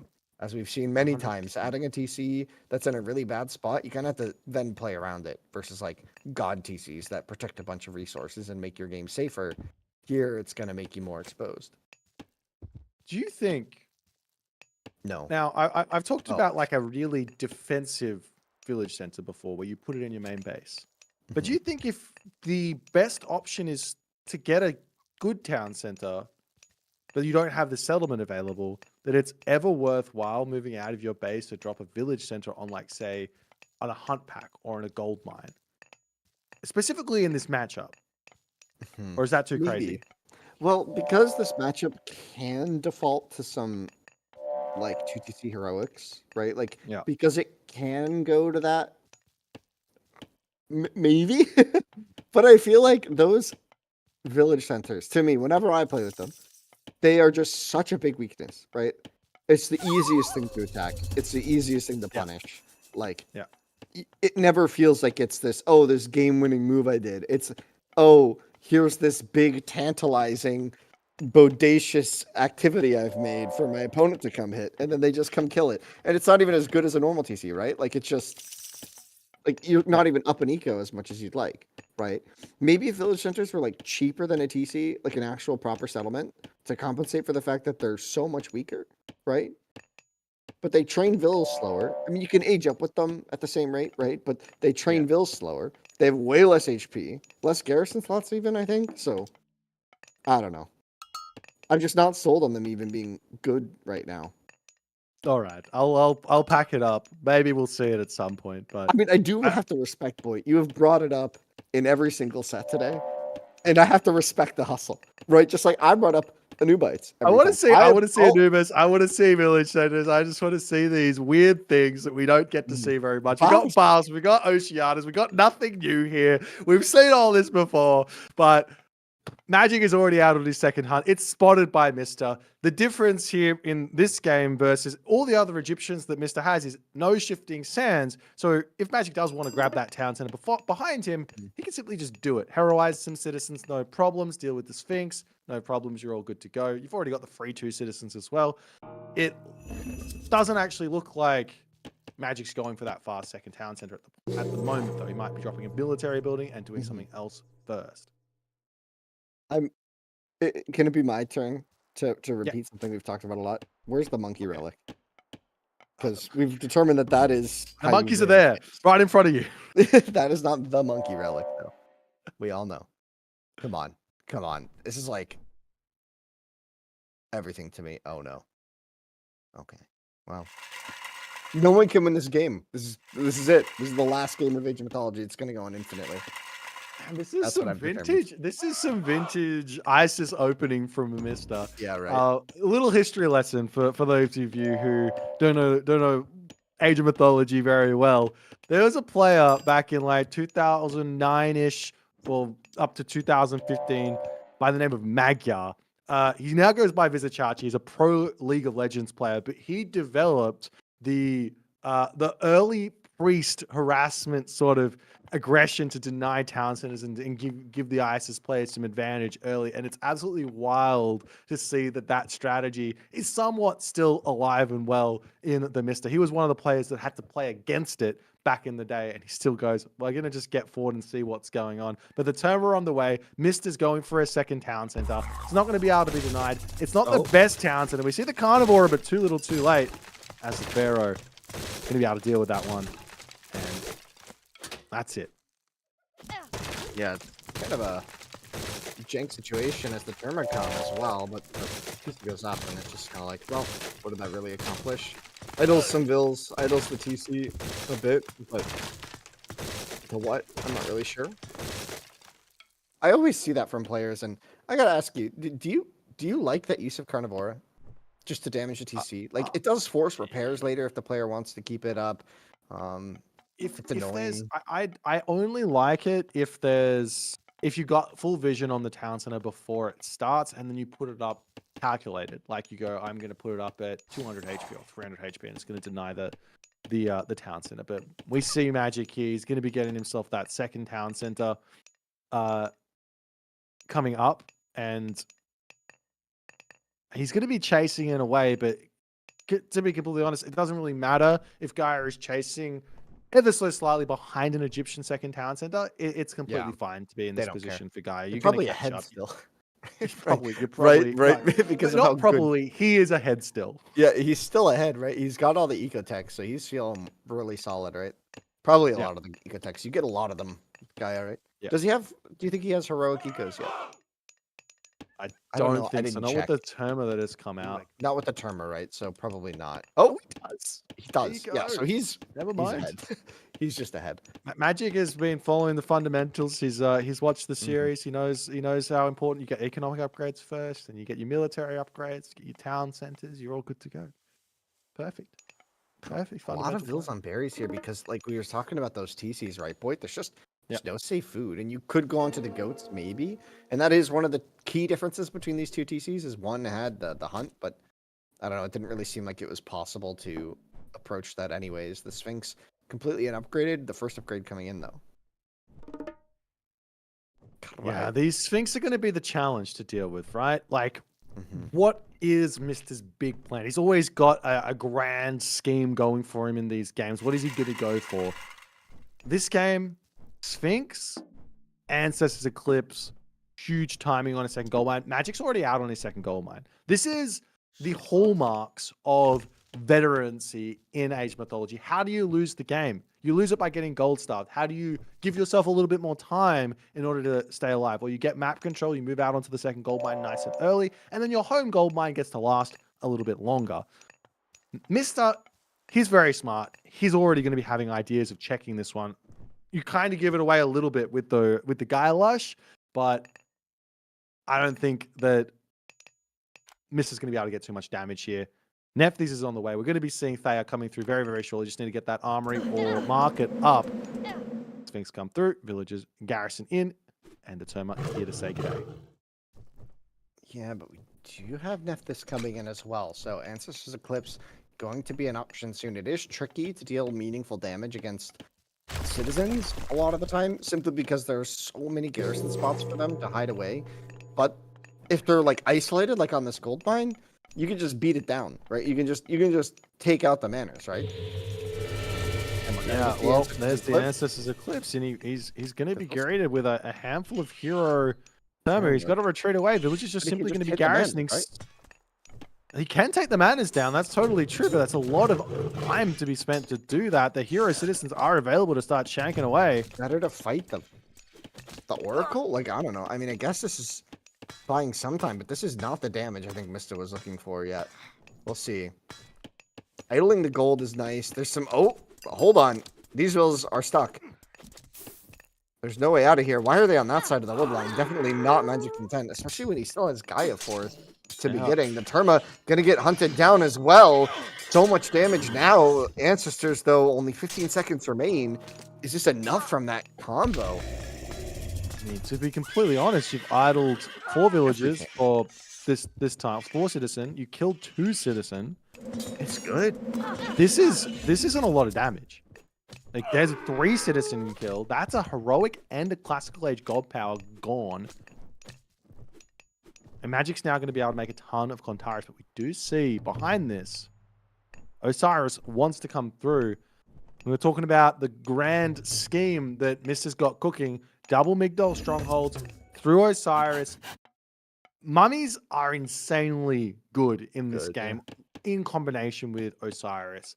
But Magic is going to be able to go for these mass Clontaris, and Mister, I don't know if he's going to have the time to get Osiris out and get Camel Riders out, get his Desert Winds tech out, and be able to deal with these Clontaris, which are going to be coming for him very, very quickly. Why not Prosperity like right now? Maybe he should. Yeah, Oh, there it is. Okay. There. There it is. He's I waiting was for a his few villagers to get on seconds the too gold mine. hasty. Mista had a plan. Maybe he was waiting for text that I missed or something. I don't know. Interesting. The Contarius are going to find the raid. Yeah, they're It's going going to be really time. devastating, actually. If he spots the Woodvilles here, oh no, the TC's there, but one Ville down instantly. So strong. He doesn't get the other one though. Does manage to pop off on that position. He's going to be looking into the main base for more stuff, but the chariots are coming back. out. Ballistics on the way as well, but not in yet. Just So the building some- Contarius can run. Yeah, Magic's building some Arcus here. So he's not going for that Mass Contarius push. I don't know if this actually will give Mister some time here to play with. Well, Osiris is on the way. Poseidon's Secret just finished. We're going to see Arcus as the answer here. Or Arcus is the plan, I guess, which kind of makes sense. But I guess we're going to be seeing that against Chariot, Osiris, and Mummies. Is that the plan? Just a big range mass? No frontline at all?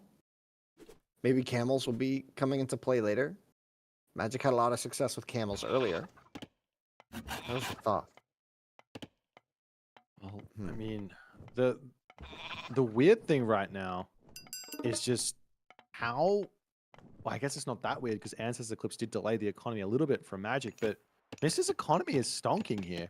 He is playing this incredibly well. Third town center for Magic. We've been seeing him do this consistently where he's going, I don't want the fast tech. I'm hanging out in the Heroic Age. We're going to make Heroic Age happen here, and I'm going to try and get value. Whereas Mr. skipping that Heroic Age, kind of yet again, this is kind of the second time that he's doing this in this series. We'll see if we can convert on this spot, but Magic's got to be thinking, where's the units? Something's got to be coming. There's so many resources that should have been spent on stuff for the moment, and Magic's just not able to spot it. But he's going for the bottom town center. And we'll see what Mr.'s response is because he still has some idle vills there, I think, in the TC. He's going to have to defend this somehow. I'm loving the double raid right now. This is really big because now Mr. has to move his chariot archers down to the bottom, which means there's not a ball of chariots at the top, which does allow those Contarius to get a lot of value here. Mr. gonna have to garrison into that Migdol stronghold. Yeah, these Contarius are just so solid against chariots early on like this. Before that big mass and without that big mass. The chariots, though, a big fight on the left. Osiris coming in as well. Where is that? Where is he? We're not sure. Son of Osiris would have been Right there, right in the middle. Right in the middle of the screen. And now what do you do with your Magic? You can't really take this he's fight going anymore. for full Arcus. We've seen Arcus do okay here. If Gaia has a better economy, you can just make mass Arcus and just try and poke down Osiris over time. But this isn't a situation where there's no economy on the side. Like this is not some sort of weird all-in, right? Like, Mr. has a decent eco. Yeah, Mr. does have it. He's been on 2 town center for so long. Town center coming up. There's a mummy already in position to get a little bit of that vomit. Upgraded over mummy. onto the, yeah, of course, you got to get that quick. This is something Mr.'s been talking about a little bit. It's if you get 3 mummies out or 4 mummies out and you just kind of leave him there and you wait for that second Eclipse usage, it's only 90 favor. So you get mummies with Eclipse is probably more strong than Ancestors with Eclipse. Not probably. It's more strong than Ancestors with Eclipse because you get a ton of minions from it. You do see a little That monument getting spotted here. Gonna be able to snipe. That's a lot of resources going down the drain there. Big mistake from Mr. to place it out onto that location and Magic gets some value. Some value from these Contarius raids. The mummy does his thing but kind of misses. The Osiris just takes out some myth units right away. And the Arcus have to retreat. This raid doing such a good job here. And we do see that monument being empowered. I think that's been the idea, right? Is these monuments are getting deleted and rebuilt in in strategic locations. There's the one thing here that Mr. knows is impossible to play around to some degree. If not for this one thing, is implode. Implode on his army here is going to be brutal. So he has to stick on these monuments and or split his army up, which he doesn't really want to do either of those things playing against Gaia. Problems for Magic going to be starting to arise though, in that he does need to secure a corner of the map. He does need to start thinking about where to next. He's getting a palace up onto that right gold mine. He's trying to go up to the next age. Mister here, he's got nearly full population. He's going to start being able to push. He's got a catapult or a siege works ready to start producing catapults out to siege this town center down. There is a lot of time here to have to wait for Atlas to come through. Implode's going to be on the way, but Monument to the Pharaoh is on the front. Mr. is doing see the protection, right? But on the right side, he was able to get that palace up, Magic was, right? Which is going to be really useful here. I don't know. It's like, it's interesting, right? Like, Mista had this crazy timing and then didn't really get a lot done, right? Like, he didn't deal any meaningful damage, right? Like, after the ancestors, I'm talking about the mythic timing here, right? He got mythic into what here? So he's got Osiris on the field. He's got the mummies. It's kept him kind of in the game, right? But, well, it not kept him kind of in the game. He's still very much so in the game. It's just like, I just feel like we're going to have that Gaia moment soon. As good as Osiris is in the late game. Well, yeah, he's going to have that second Pharaoh out as well, right, from Osiris. So he's empowering on the front. So there will be no implode, I guess. You know, if you push it can be placed on your own TC. If you snipe the Pharaoh and then you click it, as another option. That's got to be the play here, though, for Magic. I mean, he's not going to know that he can't click it just yet, but Implode's going to be in soon. Town center, he's getting repaired. Oh, a little sloppy there from Mist. They're going to be losing a mummy, probably. Oh, just barely keeping him alive. You have to also remember he's getting that healing. Healing, yeah. The Citizen's doing. Interesting. So this TC going to go down pretty quickly here, and now we're starting to see the value of this positioning. Everything that Mist has built up for is this moment. Camel's going to be the next upgrade, but look at the size of the army from Recon. Is this enough mummies? I'm not quite sure. Implode is an option. I think Magic's play. What did I just say? Recon is a bit of a long day. Sorry. Oh no, I'm just so used to it. My bad, everybody. Magic, Jesus. I'm getting into the game, okay, guys? I'm in the game. All right, okay, all right. I see the chat. Everyone's playing. All right. My bad. Here's the Magic thing. There's so many resources for Magic, and I mean, if he loses the town center, he's still got 235 population. So, I mean, what's the plan here? Get himself all his upgrades, use that economic lead that he's built to make something happen. He's charging it onto the back here to try and take out these monuments. A monument to the gods looks like hold on, this could be a problem. Implode could be cast here in a moment. I think. What's the range? We're gonna rush up a monument. The range is still insane. It's not gonna happen. This is nuts. He's just holding the middle. Implode does come down though, right before Empower could. How many mummies? He gets all of them. He gets all of them. And the Son of Osiris comes in as well. He gets the big one. And where does the Son of Osiris get flung to? The Contyres need to charge in and take this Here's the army. So many mummies go down. Mystery's still at full population, Winston. Not much died. Osiris is still in the back here. The Ark is finally finding their shot against him. Osiris has to kite backwards potentially, but the Osiris getting so much damage in. The mummies as well. The Argus comes forward. The mercenaries come out. The camels are upgraded and on the front line. Osiris just gets taken down just like that. But at what cost has Magic lost the whole fight here on the front? It doesn't. He gets the Son of Osiris, but the army is still there. But while this is going on the left side of the map, Magic is getting his town center back. We see a fire siphon pushing forward onto the left side of the map.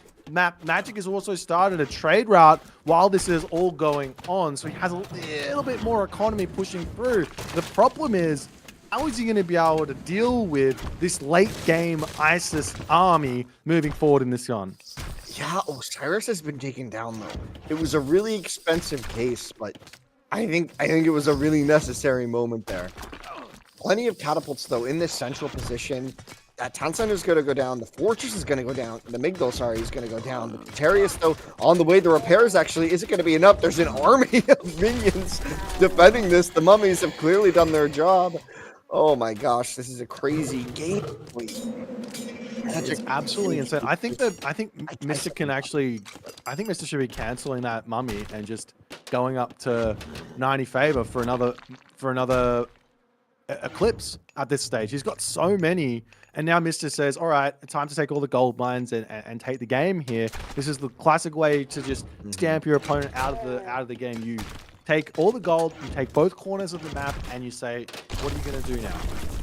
Yeah, this is crazy. The hero arc is still moving forward. They're going to look for those shots on the mummies. Magic looking for blood, but his Cantarius just fighting into the camels. The Arcus haven't taken a shot yet. They finally decide to take a shot. Now the Sphinx getting some AoE damage as well. The camels forcing Magic back.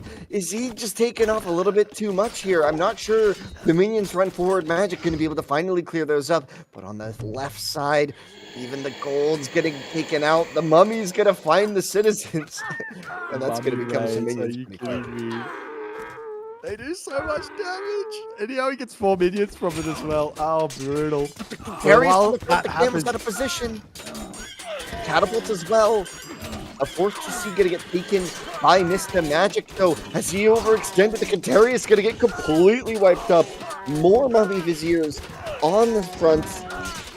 We are seeing a bit of a tech switch here, though, from Magic. He's finally kind of realizing that Kontari is not the best option into these camels, and now he's going to start getting some catapulties out. That's going to clean up those camels incredibly fast. The mummy sits to beautiful control from Mr. He is staying well and truly away from those hero Arcus of Magic, and he has got the fourth town center. He's got 280 population. Hasn't started that trade route just yet, but I don't think it matters. He's got so much stuff here to hold.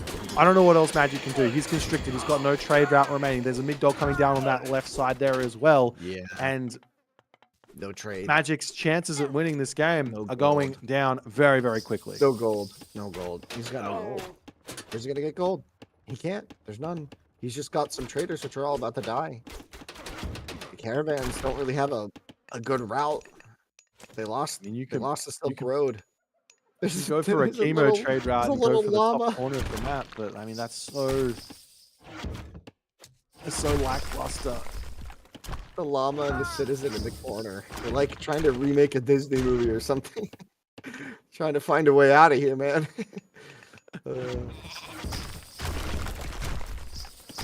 They didn't. Plot twist. They didn't. Magic, there's one more chance here for Magic. He's got himself 180 population staring down 280 population. It's 100 pop difference. The only way he's able to get out of this situation is if he gets an army that can trade 1 to 2. And maybe that army is Catapulties. And he's going for a whole bunch of Arcus. And now we see Desert Winds coming. I thought Desert Winds was already in for the Mister. It's a late Desert Winds, but it's finally through. And then those Camel Riders, they start hurting. He's been spreading his favor on the mummies, right? But I think now he's content with the backline he has. The hero Arcus are here. A big mass of them.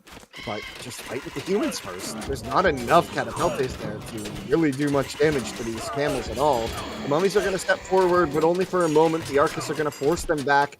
And back they go. But now the Chariots have their time to shine against the Arcus, which are busily trying to focus down other targets instead of shoot the camels that are hitting them in the face. Magic. Is he in trouble?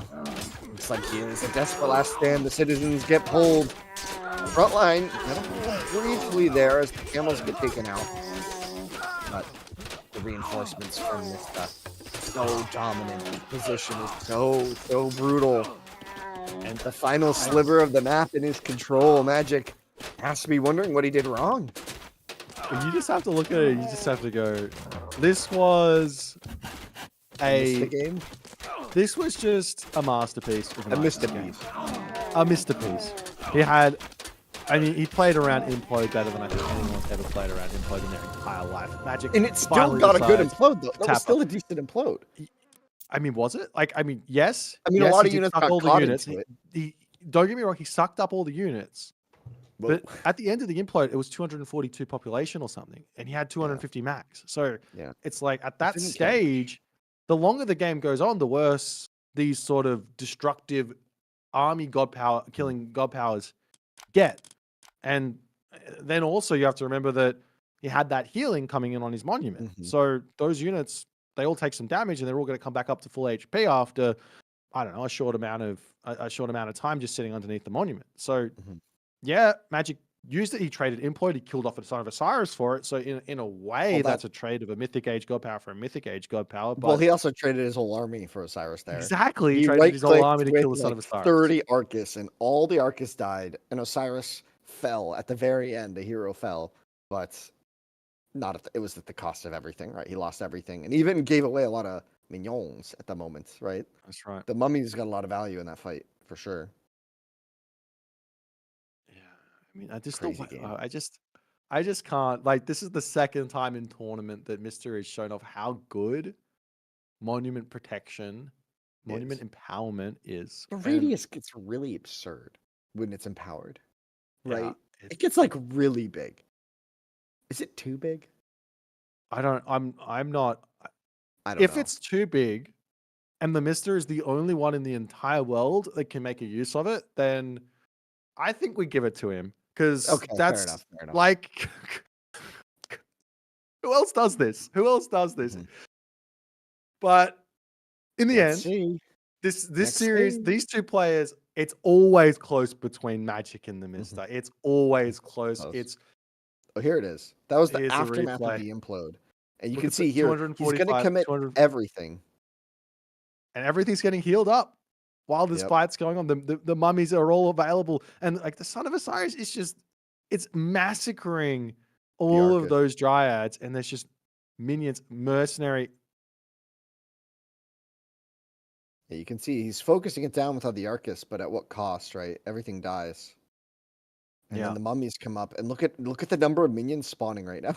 It's like crazy. It's so crazy. Boom! We get it again and There's again. the It's big like boom. living in my head rent free. Do it again. One more time. Oh, there it is. Boom!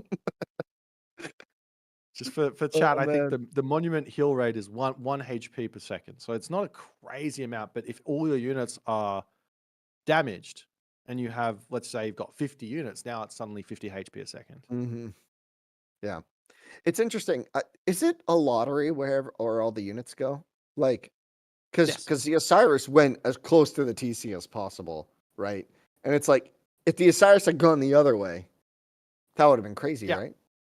Yeah. I'm somewhat surprised Magic didn't rush in, because the Son of Osiris, while it did kind of get sent back, if he rushed in straight, if he not, it's kind of hard to know the timing of how implode works. You're kind of risking getting sucked into it, but if you kind of Yeah. time it right, you can rush in your Contarius as the implode will refuse to suck any other units in, and then you can just be hunting the Son of Osiris. And if you get like 10 Contarius around the Son of Osiris, that's not an army getting traded for a Son of Osiris. That's not even one Contarius getting traded. That's just a dead Son of Osiris. These players are so good that, like, They are so we were good. talking about it at the start of the series, right? It's those little details, right? Are you telling me that this game was won or lost off the back of the direction Osiris went? Probably not. Maybe. I think the position for Mista was really, really solid, but still, like, think about how different it would have been if Magic kills the Osiris for free because it goes to the north, and all the Arcus just insta kill him and he's alone, right? Like, think about how different that game could feel if he kept his army alive after implode, right?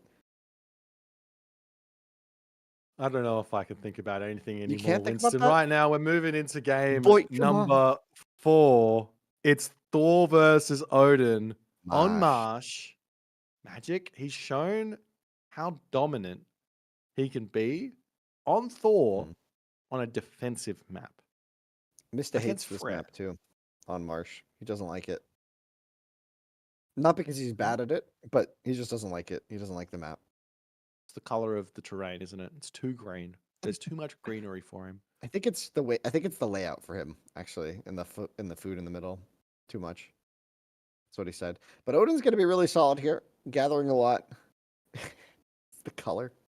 It's the color. He is an It's the color. aesthetic space person, right? That's right. That's right. Famously doesn't love Atlantean because they're aesthetic. He told me that one. That's a fun one. Oh Look, man, Marsh. Marsh. Do you is think a we'll get the Marsh, monkey that's what relic it on is. Marsh? Well, you got a high chance. There's 6 relics. I That's mean, what I'm saying. We got about, what the can't odds you are love looking up. about And it? we What didn't can't you get love it about last Marsh? game. You get infinite hunt. You get infinite relics. You've got water. You've got tower. You got everything you need. It's a beautiful map. Like the only thing that I can possibly see that's bad about Marsh is the greenery. Okay, But we'll drop it. But no, I It's, like. it's It's like gambler's fallacy, though, right? It's like there's 6 relics here, and we didn't get the relics. We didn't get monkeys last game or the game before, so we're due, right? We're due for monkeys this game, for monkey relic. That's how this works, right? The game keeps track of that. Surely, fate maybe.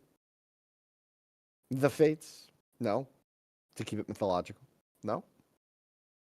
Well, I think that the game should keep track of it. If I had X relic in the game before, I shouldn't be able to get that relic in my next game. I think that. So, do you know anyone on the dev team that could write these notes down? You know, we've got some great ideas here. Just There's nobody. No, none here. no one's in the office. Not on a Sunday. All right.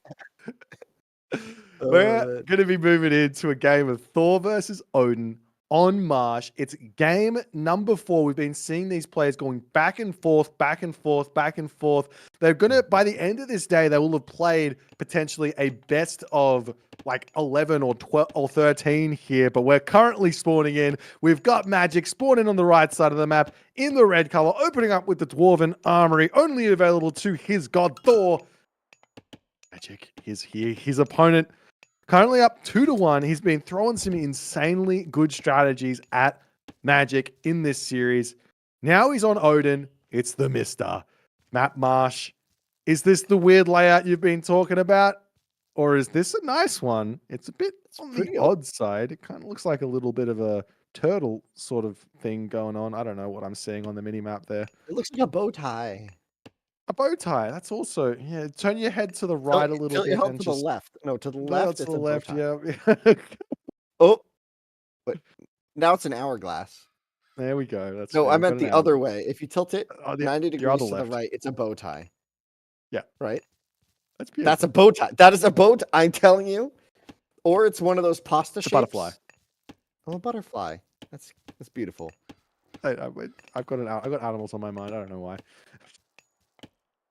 I got monkeys on my mind. Let's take a look at I the know relics. why. We've been hyping up this monkey relic here. Do we have anything nice? We got the Sister Rift bars. That's a pretty good relic there with the That's a very nice one. resource cost reduction. The Canopic No. Giant Imseti Infantry train faster. It's pretty Useless. important in this No, matchup, in all it's not honesty. useless. Gambitine I'd want. I don't know if there's anything really to grab. Blue Crystal Shard, Ooh. that's going to be huge there for That's a good one. Magic on his side of the map. Yeah. Maybe Mr. will try and prioritize And that. put those dwarves. Ooh. Farms being cheaper on a map like Marsh is a little bit like LOL. And unfortunately, no monkey relic at the end of. We can On cry Marsh. about it. Right. So we're due next game. Next game. Put it all on the line. I'm betting. Betting big. The mortgage, the house, the kids, all of it. I have none of those things. Anyway, moving on. Moving on. We got a game here. Thor. We've seen Thor just be so dominant. Yeah, he's got. I mean, you got all the advantage going Mhm. to the start of the game, just on the Dwarven Armory, and you get armory upgrades, you get extra dwarves out, but it's been slowed down. So this should mean that there's more counterplay available, whether that's on early game raids, or if that's on early game greed, or if that's on early game tech.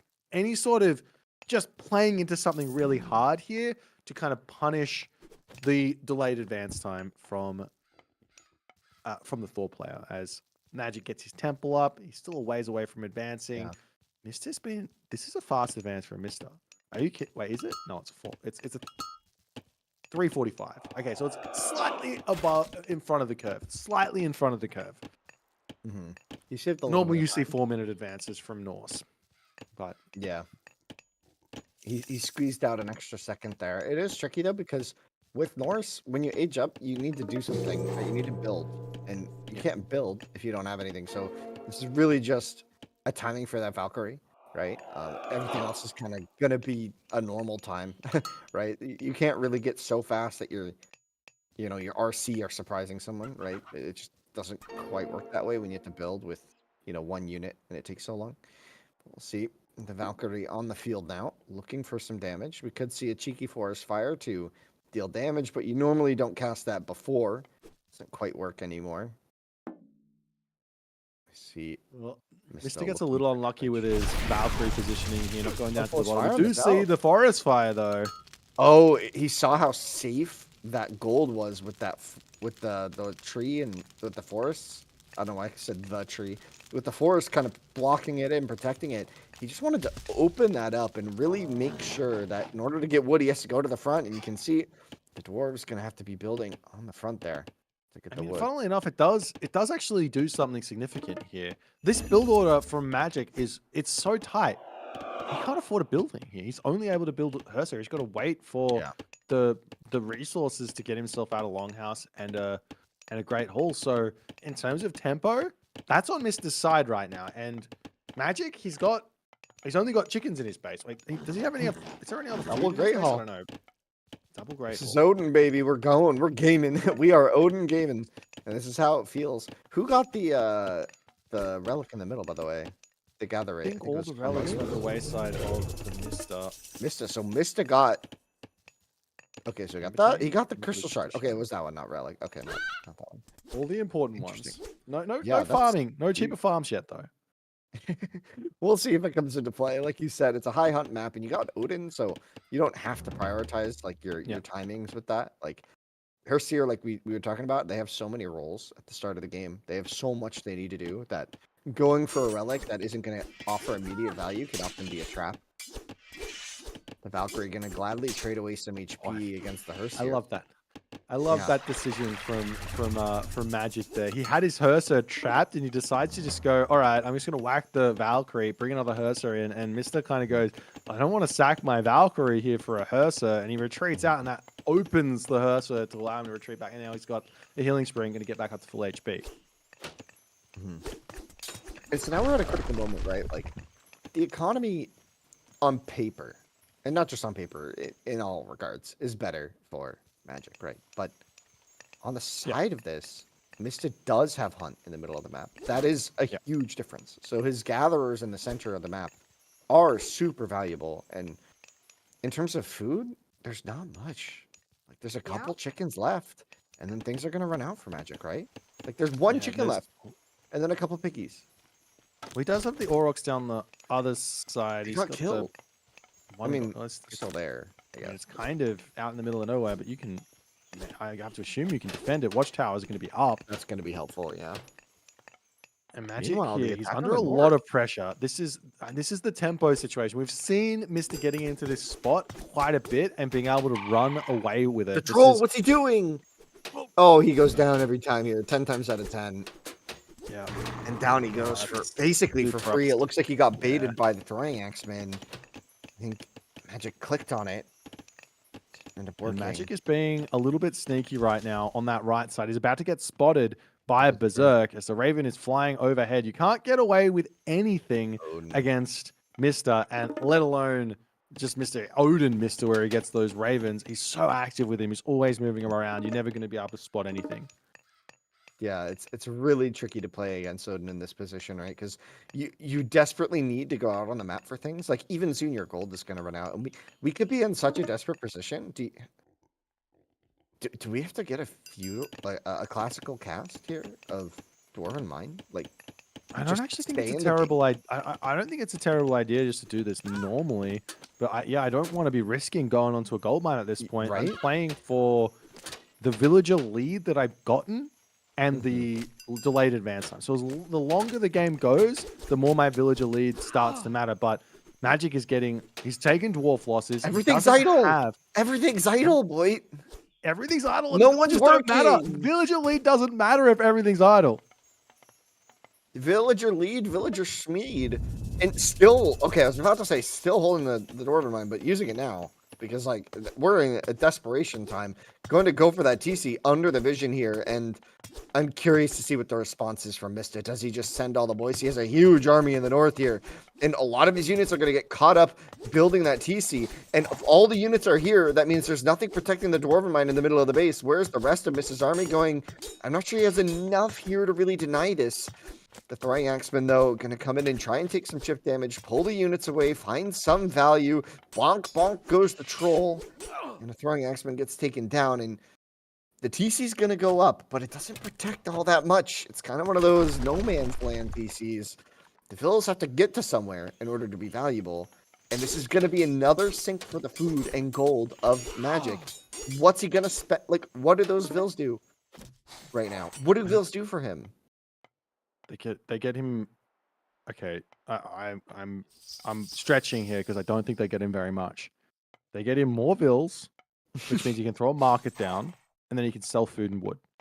He's building farms on this Get TC. that relic because you have that Tar relic. It's the cheaper dude to read. The No, cheaper he farms. doesn't. It was on the bottom left. It's still there. It's the central one.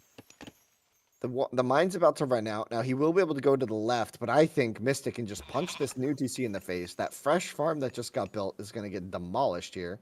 I don't even think he cares about the TC. He can just go for the main. Well, I mean, yeah, there's nothing It's over going to there. be a crazy fight.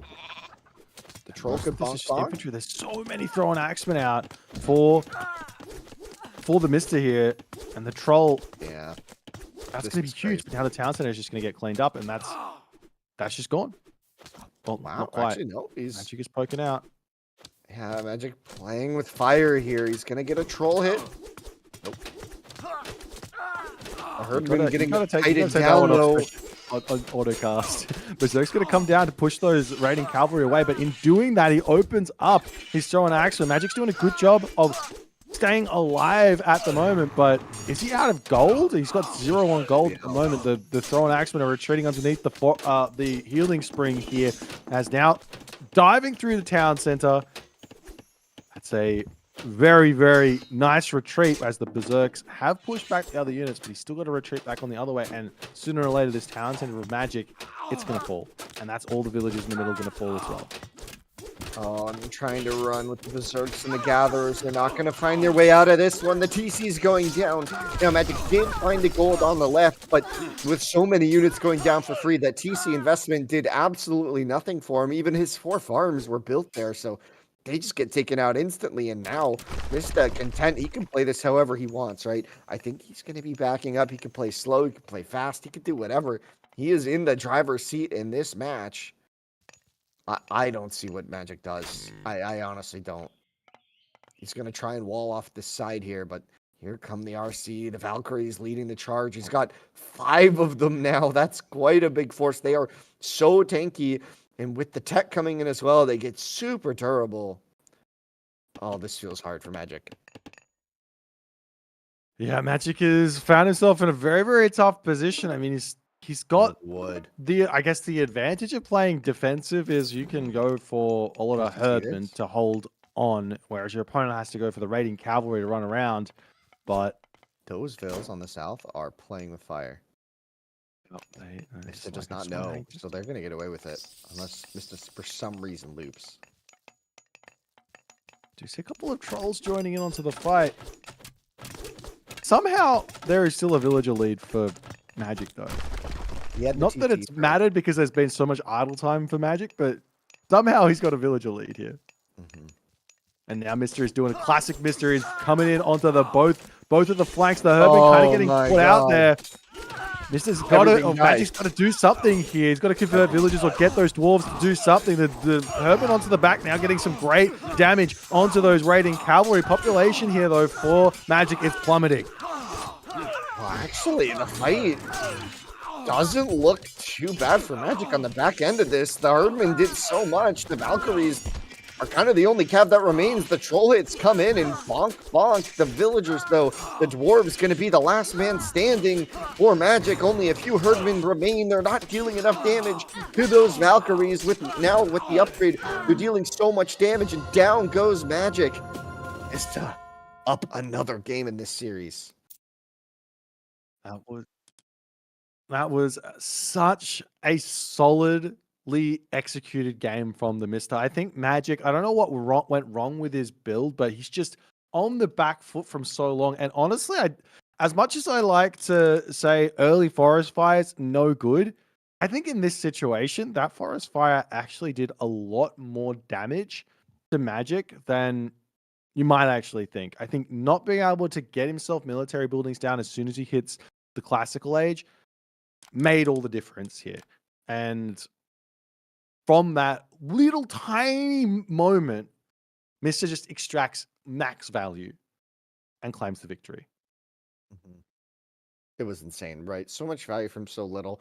We even saw it from the start there, just like you said, with the forest fire, with even the first Valkyrie. And I think that's one of the hallmarks of what makes Mista's play so special, and so incredible to watch a lot of the time is like the amount of value he gets from just that first unit is insane.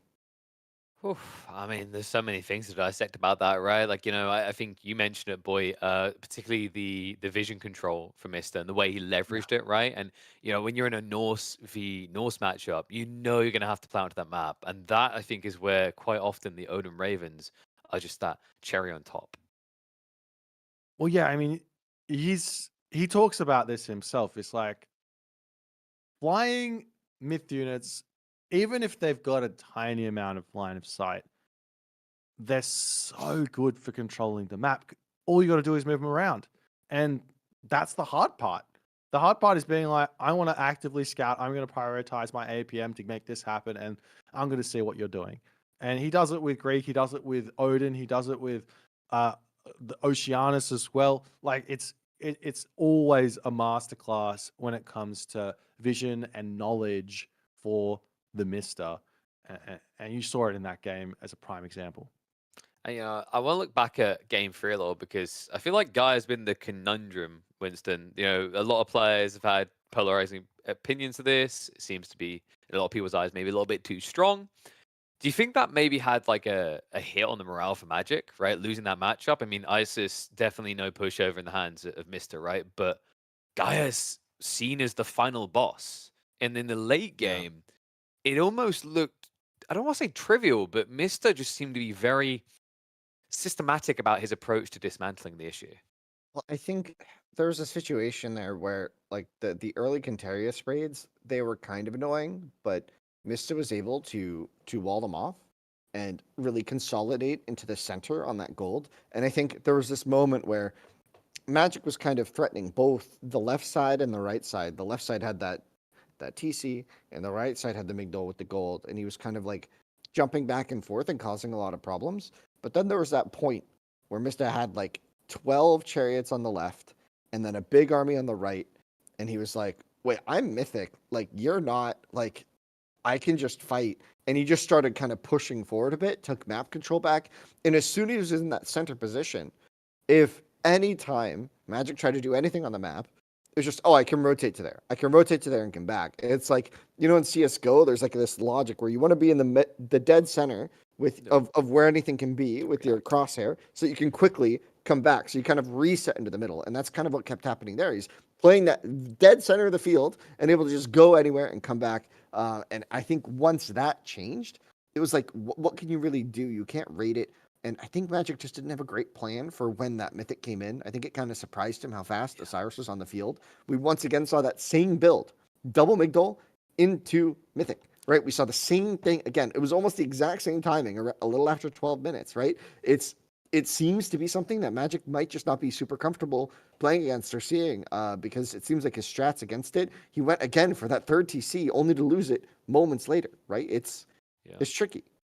I think a little bit of a change up in the draft. If I'm not mistaken, last time it was a Kronos ban. That means, as a result, Magic able to pick it up this time. But, boy, looking at the remaining maps, looking at what Mister got, a lot of his signature picks in here, the Freya that we know he's very well equipped with. Magic, meanwhile, trying to take a leaf out of Mister's book with that set pick, but also going back to the guy again that didn't quite deliver him the game he was looking for in that third. Well, Magic here, he's taken a very different approach to the draft. Same too for the Mister. He banned out Ra, and we see Isis gone. Like Mister got his wins on the Egyptians there. that's huge. And one thing that's missing from this draft, I don't think you can. Wait, can you pick the same god twice? I think you can. So one You can. thing missing from this draft from Magic, which got him success earlier on, is that Hades.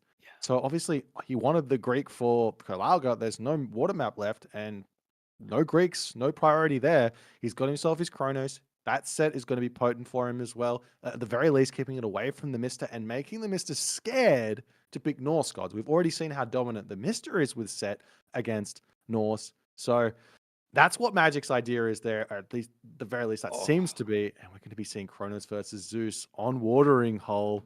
KP. That hits me right in the kidneys. I mean, it's the most comfortable pick for Mister, right? It's the one that I know you've tweeted about constantly, both of you, right? Like this is, I mean, for the dog and for the tournament potentially. Does Kronos have the teeth to bring this down, Winston? I don't know. I mean, I don't see think this he matchup actually that has often. any teeth now that I look closer at the Yeah, image, but- Kronos just sort of has a purple void, I think, and Yeah. things just get disintegrated in there. I don't know. This is really awkward. I think did both players try to kind of big brain it, maybe? Like, and then we got kind of into a weird matchup, or I mean, I don't did know. they try to big brain it? Like, I think maybe there's a set expectation from the Mister, so he goes Zeus. Right. Yeah, But I that's don't what I see was what thinking. the expectation from Magic is here. He just goes Kronos, and is this matchup? I don't know what Magic thinks here. Maybe Kronos is just really good against all of the gods that Mister has, and he's going to be comfortable going into this with whatever he's got prepped for Kronos. Now, I'm scared though. For Yeah, Magic. because like I feel like Mister's got a pretty well-rounded draft here, right, Winston? Well, the reason I'm scared is just like I still view Kronos not. I don't want to say he's one-dimensional, but as a little like he's reliant a little bit on finding enough damage in certain ways. And we saw Magic get a win in an earlier set with Kronos by like a razor thin margin. He killed the Gazelle and didn't get Shifting Sands on. And without that play happening, like we're talking about a very different experience, a very different game, I think, in that previous set that they played earlier today.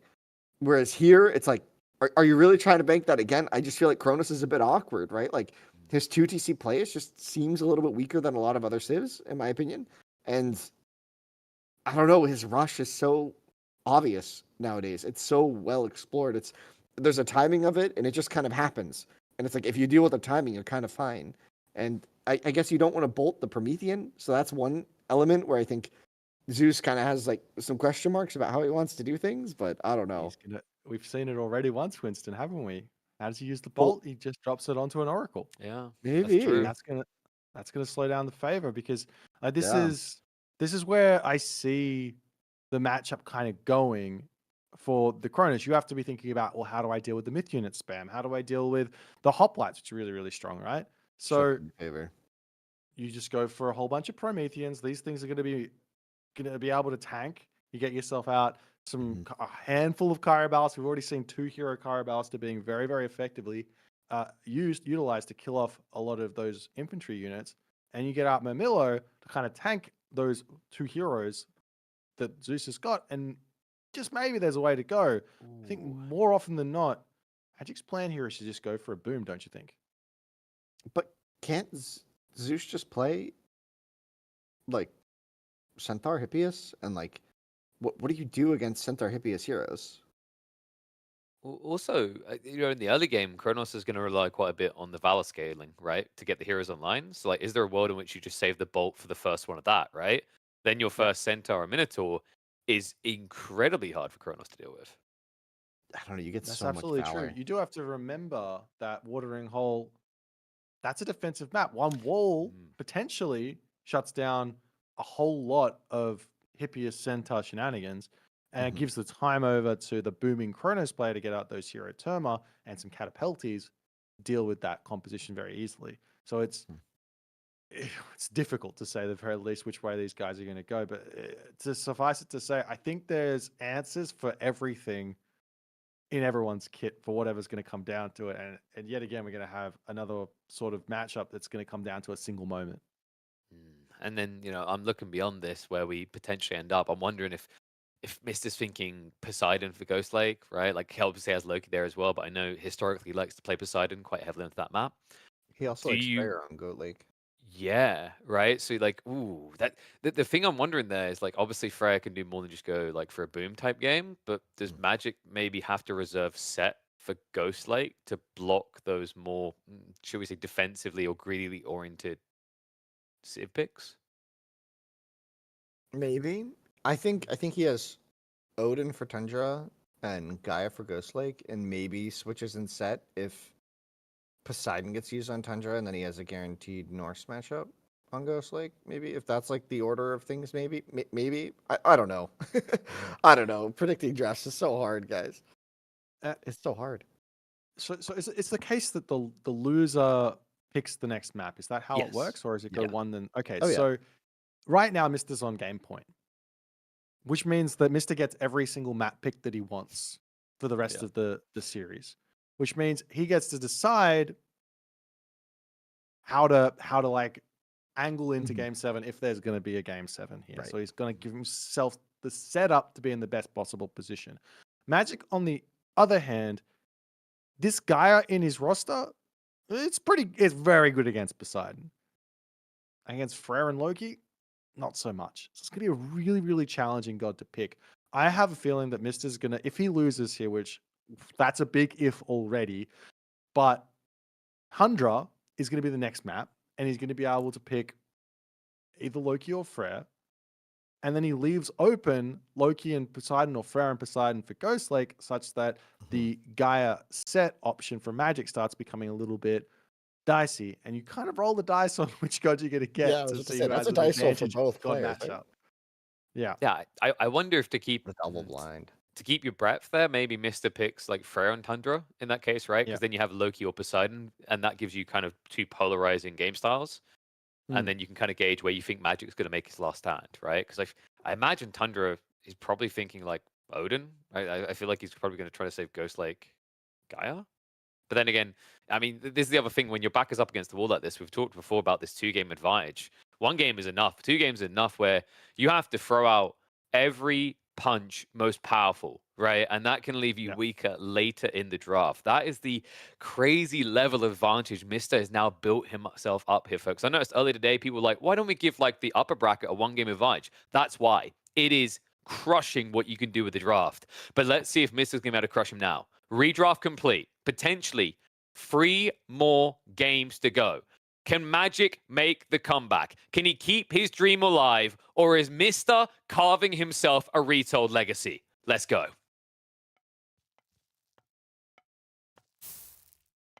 And a legacy will be carved indeed. Sporting on the right side of the map. On match point here. 1 game away from being crowned the Genesis Retold champion.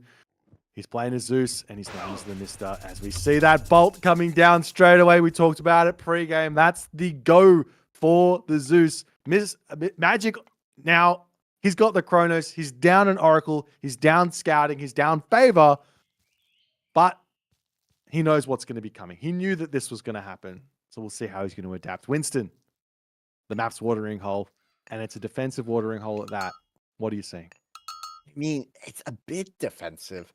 There's actually openings like completely on the north and south here, making yet another bow tie map. And if we take a look, that's a throwback. If we take a look also at where these golds are placed, I don't know. Both players have really good TCs.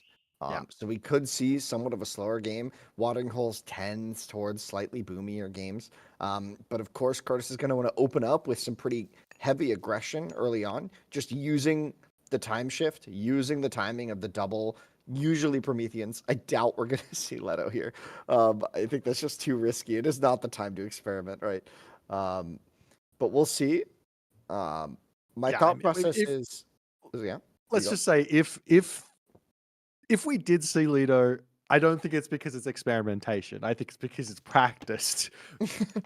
So that's even if you said it was practiced, it's still an experiment to just now show it.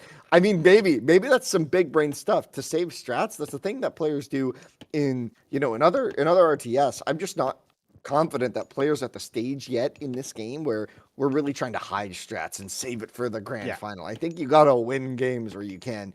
So far, Mythology's tournament scene has been super cutthroat. Anyone can beat anyone, as we've seen earlier today. So we'll see. I mean, my thought process here, Boyd, is that Magic has to have the winner's mentality. He's got to get that dog in him, because right now he knows he can win 3-0 against Mista. He did it earlier today. He won the 3 reverse sweep comeback. He got 3 in a row wins. He was able to do it, and I don't know, he used Chronos there and it worked. So he's got to get that dog in him. He's got to find that muster. He's got to I don't know, get the spice, get the zest, get the hands hot, feel it, you know? You know what I'm saying? Winston, it's going to be spicy. I mean, this Bridal of Pegasus out. This is what Mr. wants, this relic, just on the fact that it's going to be giving him that scout for free to get all across the map and get him what he needs to see. Scarab Pendant not going to be that big of an influence here. I have Onlu as a big help for the Kara Ballista in dealing with any hoplites. Ankh of Ra, as if Zeus doesn't have faster enough favor gather rate. Here, have another 0.5. And that is all of them. But, you know, Prometheus is coming through. Was there a temple time shift at the moment? It looks like there is, and he is going to be looking for a little bit of early pressure, but Mister's already Athena, and he already knows that this is up on this top side, it seems, as the Minotaur is moving up there nice and quick. Yeah, and the Minotaur immediately going to find some value, already dealing some damage there. The Prometheans, it's like Magic didn't even notice initially, and so we do see some heroized citizens on the backside of this just to keep things spicy. Hercules now in position. A little bit of idle time from those Prometheans, but between the Minotaur and Hercules, it should be fine to hunt both of these down and the time shift away, as one normally does, right? It's not an all-out, it's not an all-in, it's just you get a little bit of tempo. And it looks like Mista's handled this just fine. He even has a hero forward denying that TC, right? Or is he now grabbing relics? I'm not quite sure.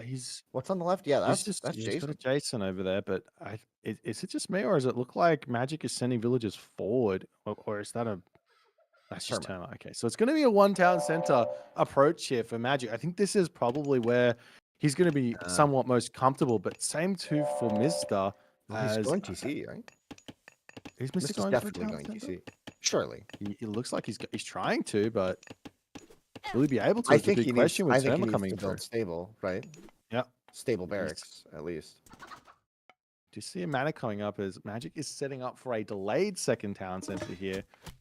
And now Mr. doesn't have the resources. He's not even close to being able to afford. This is really catching him off guard right now. Heracles in position to get some damage done. Valor getting dropped down in the main base, it seems. Not going to be getting any over there, as we are seeing what seems to be a little bit of a chase down in the main base. The Minotaur going to get sent packing there, as the Promethean Offspring is going to be able to go after those villagers. Deconstruction coming down on the stable straight away to keep that pressure coming in. I think there's more production buildings being built on the south, though, of the base. Oh no, that was just a granary. Oh, man, Mista's economy looks awful.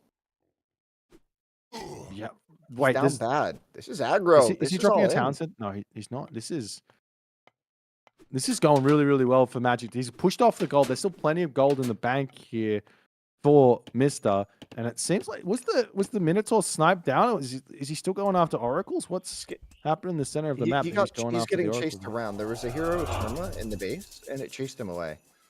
Yeah. Another Oracle going to go down, though. Important for dealing with the favor, but there's still 21 favor in the bank. It's going to make it to the... I think it might make it. It might make it. This is trying so hard to nerd that out, but it's so hard to stop units in this game. They don't stop moving, right? They just kind of like slightly change course. It's almost better to go for the snare. So you're going to slap and then move out of the way so the other unit can get you. So get in front, slap, and make it happen. Yeah. Terma, though. There's a villager kill for Magic. He's getting so much value out of these Terma. The thing is, though, the longer the game goes on, the worse these sort of Terma become. And Magic's going to be thinking about the next stage. And he's already getting up a second town center. Is it up? Is it finished? No, but it's going up very quickly. This will take some pressure off of the Mista, but at the moment, Mista's not going to know that town center is up, right? I mean, if you look, you can kind of take a guess when you take a look at the score. A little bit. There's a little bit of guesswork. Like the days of old. But now he's moving to his TC? Yeah, he's going for his own town center. He's not going to be falling for this one. Yeah, he had the resources. Had to delay things quite a bit. Does get it up though, and he is safe now on that side as the Termera on the far side. He's going to spot the TC now with his scout. You know how the hippie is. He's going to try and find the Terma. Which he does. They're going to run into each other. Or who finds who? A little bit of damage. Going to be a little bit of damage here. I think the Terma and the Hippias have the same speed when it's Zeus. Poseidon is the only one that can really chase those Terma down before Spirit Charge comes through, and there's no Spirit Charge available in this one because that's through Hermes, not Athena. But now, Mister's got 2 Town Center.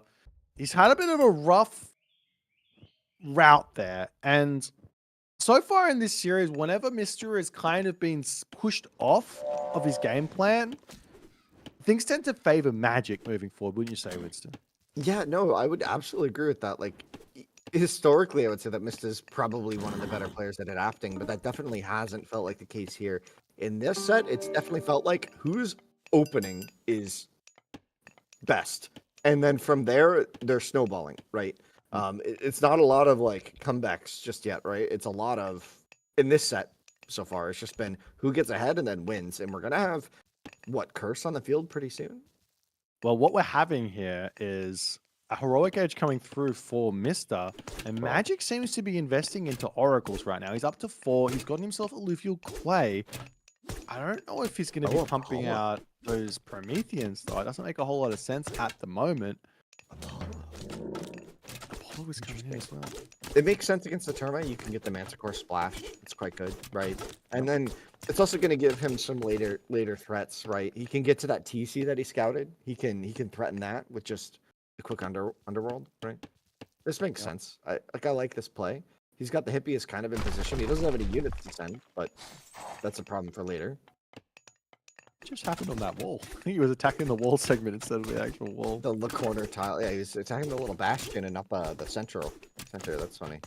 If only he had Trojan Gate hinge. There are a couple of hippies just kind of checking out what's going on in Magic's base here. And we'll be seeing some villagers in the center. Those villagers can just turn around and fight, to be honest here. He's also got the Valor if he needs to. You have that instant reaction, you garrison because you're scared, and then you realize, oh wait, 2 unupgraded hippies. I'm not the scaredest person here. The TC's got to get spotted. I'm pretty sure this TC was already scouted, right? But we've seen this before, right? Like, Mista doesn't really need to make anything now, right? He can just chill until he's up and start making the proper counters here. He can go Hypaspist, Peltist in just a moment. And it looks like that might be his plan.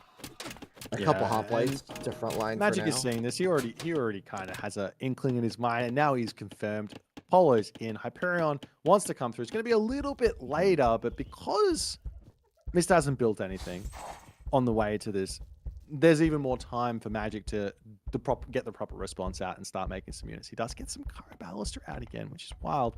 We do have a couple of cheeky little houses coming up in an attempt to path block. Yeah.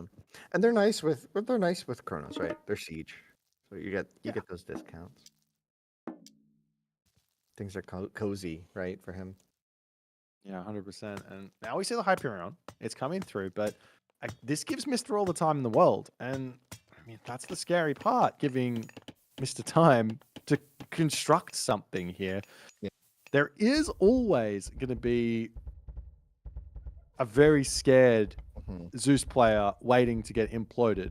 That's something to be thinking about if you're Mister. And one way to play around it, or one way we've seen attempt to get player to play around it, that didn't quite work, is Underworld, trying to dive through the Underworld to get away from it. Yeah. And here's a Pegasus as well, and that's going to be a really important tool here, right? He can use this Pegasus to scout. It doesn't get too noted. Now that is Magic's Pegasus, but there's another Pegasus being trained by Mista. And that could be a way that he uses a creative Underworld, but still very few units. He's been playing hyper macro focused, right? Just trying to get the TC, trying to get the economy sorted. There's a gold in front of his base, which he needs to secure, which he will be doing now. Things are heating up here. Manticore's on the way. Hoplite's Pelt is going to be the answer. But it just seems like there's just way more units on the field, right? For Magic. Yeah, there's there's a lot of stuff here for Magic at the moment. I mean, this is kind of the natural progression of Atlantean against everything. You get the economic advantage until you don't. So Magic's going to hit full population first. Magic's going to put the pressure on first. Magic's going to try and get the map control. Mister, I mean, part of me feels like all he has to do is just sit back, get an underworld timing to get a town center, and that's going to be his pathway to equality in this game. And equality as Greek, from what I understand, means victory for Greek in this matchup.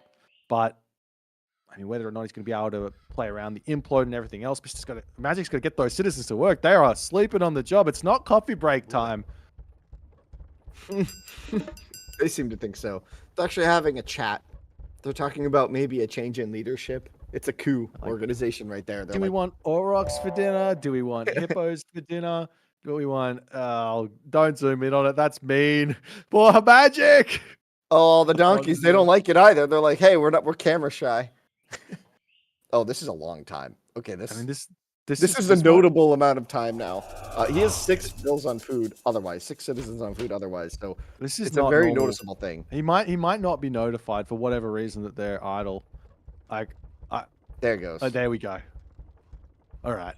It's fine. Magic has hit full population. He is going in. He knows where the gold is, so he's going to be putting the pressure onto this one. Mister's got himself a decent amount of units. Remember, he's got that restoration, so chaos is not that big. But he's not split. No. You still want to play around it, right? We're going to get the chaos. Surely here. Has to use it. Yeah, has to use it, yeah. The Peltis takes down the ballistas. There's chaos into the resto now. Yeah, barely even damage. Full health now. One of the ballistas actually went down, the fire ballistas, which means you got a little bit of res back. One of those Cronus bonuses that you don't often think of. Yeah, and it looks like Mister is more than going to be able to hold here. Those hoplites are just tanking up a storm. As Magic's timing, I mean, what does he get? He barely killed anything.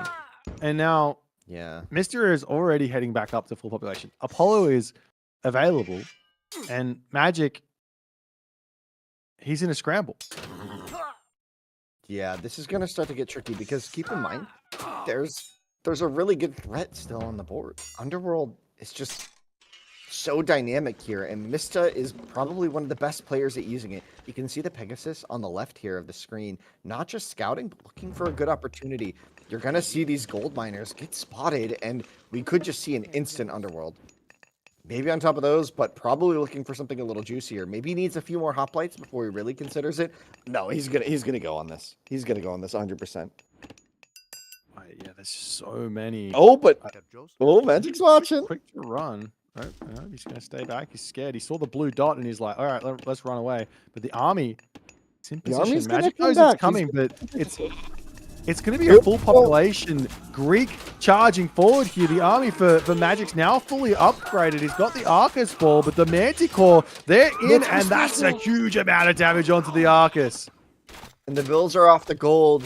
He has gone forward, and now this whole army, all the citizens, are actually cut off from the TC to the left.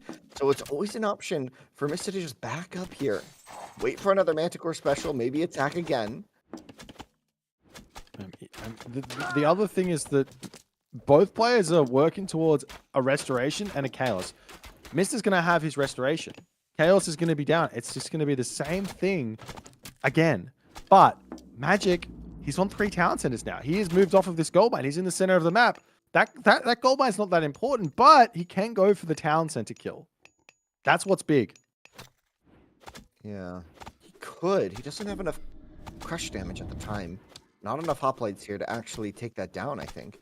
I think he has to... I mean, maybe.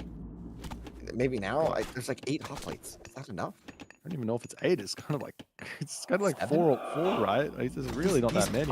He's at 192 pop, so he needs to do something. He's not on the TC in the middle, and now the units are coming. It looks like he will have just enough damage here between all of them, but barely. There are some hoplites. They're needed here, and actually, if the hoplites go down here, the Cantarius could have a field day. The Peltis not going to do very well versus them. The Cantarius are here. No reaction from Mista just yet. He might be losing a lot of units. The Bucks are here now as well. We're gonna have to retreat, and the chaos completely whiffs. The chaos completely whiffs. He was too slow on the draw. How does that even happen? Isn't it He just instant? missed. He thought he could stop it, but he couldn't. And now Mista might just think about coming through because he has Resto. He might come back. No, he doesn't. He's gonna stay back. Yeah, Oh he's my not gonna gosh, come what back. a huge whiff from the chaos. Now it's not the end of the world potentially from Magic, but Atlas gonna be a saving grace here, maybe. Well, he clicks Atlas, but I saw Mr. clicking up for Hera, and I was like, wow, his resources are really high. He's going to get there first, but it looks like the Implode is going to be the first one to hit the table here. And I think Mr. is going to be thinking, well, I'm going to be able to get my Lightning Storm down. This might be max value Implode versus max value Lightning Storm. Who comes out in front on that? I don't know. Nobody? Spectators? You in Spectators. chat watching this right now? Everybody else, the restoration gonna come in just to keep things That safe. micro from Magic was so good. Yeah, He's not. It's so often you see players just go, "Oh, I just attack move," but Magic has the contact there, and he just pulls them back, and he allows the Arcus to just get huge amounts of damage done, and that's making what's happening is the Peltas numbers are growing, and well, maybe not at the moment they were, and those hotline numbers dwindling, and then Magic will be able to push forward and take them all out. But this has now got himself a third town center. And that's huge. And he's doing it again. He knows exactly how to take these fights. Great micro with the Arcus as well, as he's going to be having to do some Kaida Rooneying there. Really nice play. And Mr. is also countering this back nicely. Runs those Peltas forward, but Magic takes his chance now to pounce. Palace is probably gonna go up. We're gonna have Atlas versus Hera in just a moment. This game is gonna end in fireworks point. Well, it's gonna, yeah, there's gonna be a very big bang coming very shortly, but the Peltas do manage to get onto those Arcus numbers, and suddenly Mr. He's at 200 pop, and Magic is down to 180 pop. Yeah, but that could change in a moment. Last time he had Migdal units with the champion upgrade, and this time he doesn't. You can't run away from this one. You're gonna get when it gets placed down on your head, you get sucked in, and everything goes away. But how many units are left after the fact here is the question. Not very. They're all deleted. But Lightning Storm is available here. Lightning Storm is available. You can run away from Lightning Storm. You need a kind of a trap, though. Yeah. You can't just cast it here. I think, and Mr. knows that. He's not dead right now. You lost a lot of units. You can cast it here. I'm not sure. Yeah. There's the cast. It's on the north. There's the cast. Where's the damage? Oh, well, there it is. Up. There it is. Oh my God, it was on the back. He big brained it. He cast it kind of on the back side of the spite. Maybe he had a Pegasus there, and it dealt so much damage. So army for army, tit for tat, the units going down, and on the back of it, again, the spectators are the winners, but looks like Mista with a slight advantage here. Yeah, it's very, very slight. The raids are starting up now for Magic. Magic's got to really dive in to his bag of tricks right now to find some advantage. He sees the villagers on that temple. Mr. is reacting quickly here. Mr. wants to finish this series in 5 games, right? The Argus come in. That's bitten out.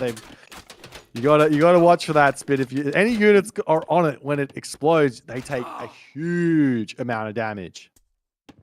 Yeah, this game is really spicy here. The population advantage very slightly in favor of Mista, only because some houses went down. Otherwise, we have a very even game on our hands with Magic's back against the wall in terms of the set. He's gonna need to find some very valuable gameplay here. He's gonna need to eke out this win in an even endgame at this stage. And Queen's late game is so good, and Mista is so good in the late game as well. 1 mil on food! Our Observer podcast pointed out, a single citizen on food? Are you kidding? What? What is he? There's got to be a transition, or did something change that we missed? He's got full villages. He's got 30 on gold. 30 on gold. We must have missed something. Or maybe there's He's just got 30. He's got... No, who needs farm? Resto in the middle. When you're making Arcus, I guess, yeah. Argus. Argus. I don't see anything. All these units are going to die. Infantry beat archers if there is no front line. Chaos is in. Arcus is going to be standing strong. Has to start retreating back. Another palace is up, though, for Magic. As some Pontaris are in onto that back line, but the Athena Hoplites are standing strong with all their upgrades. The Bellerophon there is getting huge damage, but will be getting taken down pretty quickly once it starts getting targeted. And Mr. has to retreat back for the time being. It's just an all-out brawl in the center right now. Mista slowly stocking up favor once again. What could this one be for? Maybe another restoration, maybe some more Medusas, but I'm honestly wondering if he wants to save for another Underworld, right? Because an Underworld here could be game-ending. I think Mista might be thinking that the economy of Magic is really solid, but we know, as the spectators here, only 6 citizens on food. Like, the roster opportunities here for Magic are very limited, right? Yeah, I mean, all he's doing is making Arcus, and Mista, he's got Peltas. Champion Peltast. And as Where good we've as the seen this range before. is, it's just not enough. Peltas are so good, and Mista's so good with them. The micro is there, the split damage is in. The Arcus Mass is getting traded down once again. First to the Lightning Storm, now to the Peltas. Several still alive, but in the meantime, 2 palaces have gone down. And with it, the central control once again shifts further and further of Mista. He's got the score lead. He's got 100 favor. We could see another restoration soon. I just want to know what Magic is doing with all this gold. The problem with having this many villagers on gold is he's been buying food. The problem with buying food. I'm telling you, he's buying food. I saw it several times. I've seen this strategy before from Magic. I've seen it before. It is desperation play to say the very least. He knows he needs to do something to find an edge here. But the gold is going to be expiring on the map. Oh, that's the problem. As the Hoplites going for the town, so they take it down so quickly. Oh no, this is Champion Hoplite. Greeks are in their peak form. Oh no, the Arcus are gonna have maybe a last stand, dare I say. The Peltas, though, coming in, restoration on all the hops. There's just nothing there. Where are the units? Where's the production? With 20 more Arcs in queue, but Arcus for what? Just to fight into Peltas Hoplite, I guess. It's just not enough. I mean, moving forward here for Magic, he's lost the town center. I mean, he's on game point, so he's going to be attempting to play it out. I just don't know what else he can do. His army is pure Arcus at the moment, and he doesn't have any solid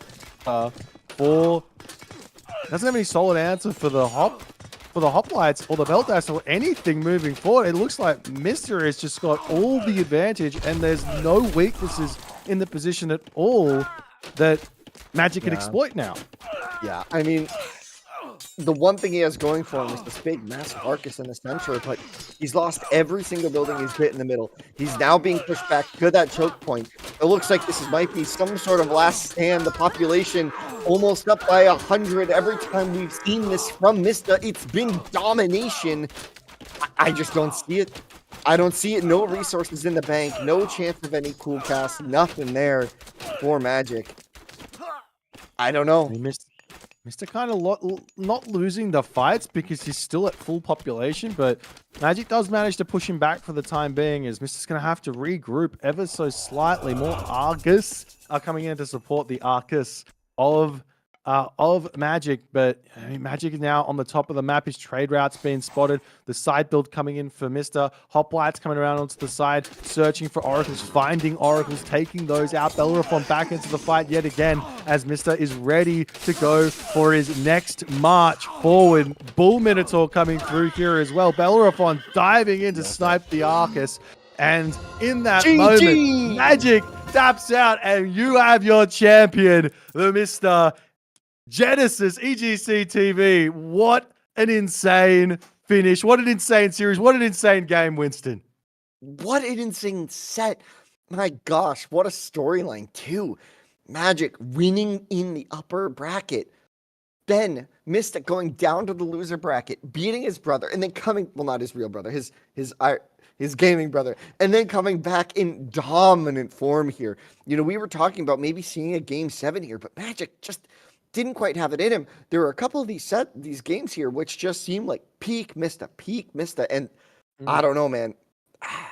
Magic looked so solid earlier on. What happened? Well, I don't know if you can like really chalk it up to anything in particular. Like, I think Mister just pulled out some of those premium strategies with the Egyptians that maybe Magic just hadn't seen before, like the ISIS game on Oasis. I'm all of the stuff that Mister's just been able to pull out throughout this series has just been premium. Even here, where it's like Magic seemed to get off to a really, really good start, Magic just couldn't kind of find his way through to any sort of conversion in the position. I don't know if that was just like maybe he didn't use that time shift well enough to get in and get reinforcements to help out on the push. You know, you've got to defend his advantage and have his tech, his heavy upgrades to make the push work. Maybe he didn't have the strongest of armies, even though he had the pop lead. But I mean, credit where credit's due. Just ridiculous series from the Mister. That was ridiculous. That was peak Mista. He definitely came back with a vengeance after that first series, and I have to give credit to Magic. I think this is the best I've seen him play in Retold in this tournament here, right? It's been really special to watch him in this whole tournament, and I got to give props, man. He's giving Mista a run for his money. He won a set. He took down the king. The first set loss he gave to him in that upper bracket. I think that is important to remember. He has been the one to show the way.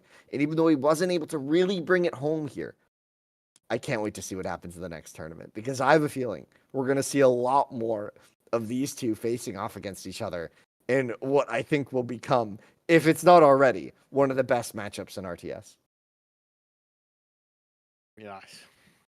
What a High time to be alive. expectations. But, you know, I think quite often we talk about him as the Greek god of Age of Myth. More of a Jesus role in this one. Finally, he does get taken down, but resurrects and looks even stronger than ever before.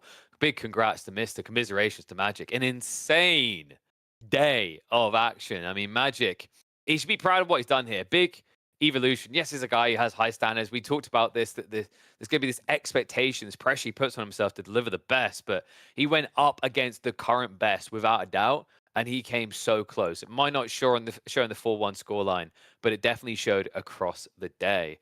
Oh, wow. Phenomenally well played. And, you know, boys, like looking back at this, I think we can say some of these games were tight in interesting ways, right? Like, I think in particular, you have to give a lot of credit to the level that Mr. had to play at to overcome some of those games. I'm thinking, you know, the Isis Guy game, the way he executed there, the Odin versus 4 game, the small details. I mean, boy, you said it when we were drumming up hype about the series. You're like, it will be 1 or 2 very small things in the majority of these games that decides the outcome. Yeah, 100%. I mean, crazy. You look at Forest Fire on Marsh. You look at like the Valley of the King's Fast Mythic, Blue Lagoon, kind of like just crazy, just catching Magic off guard. You look at the Monument empowerment delay on the implode. All of that stuff just really translates.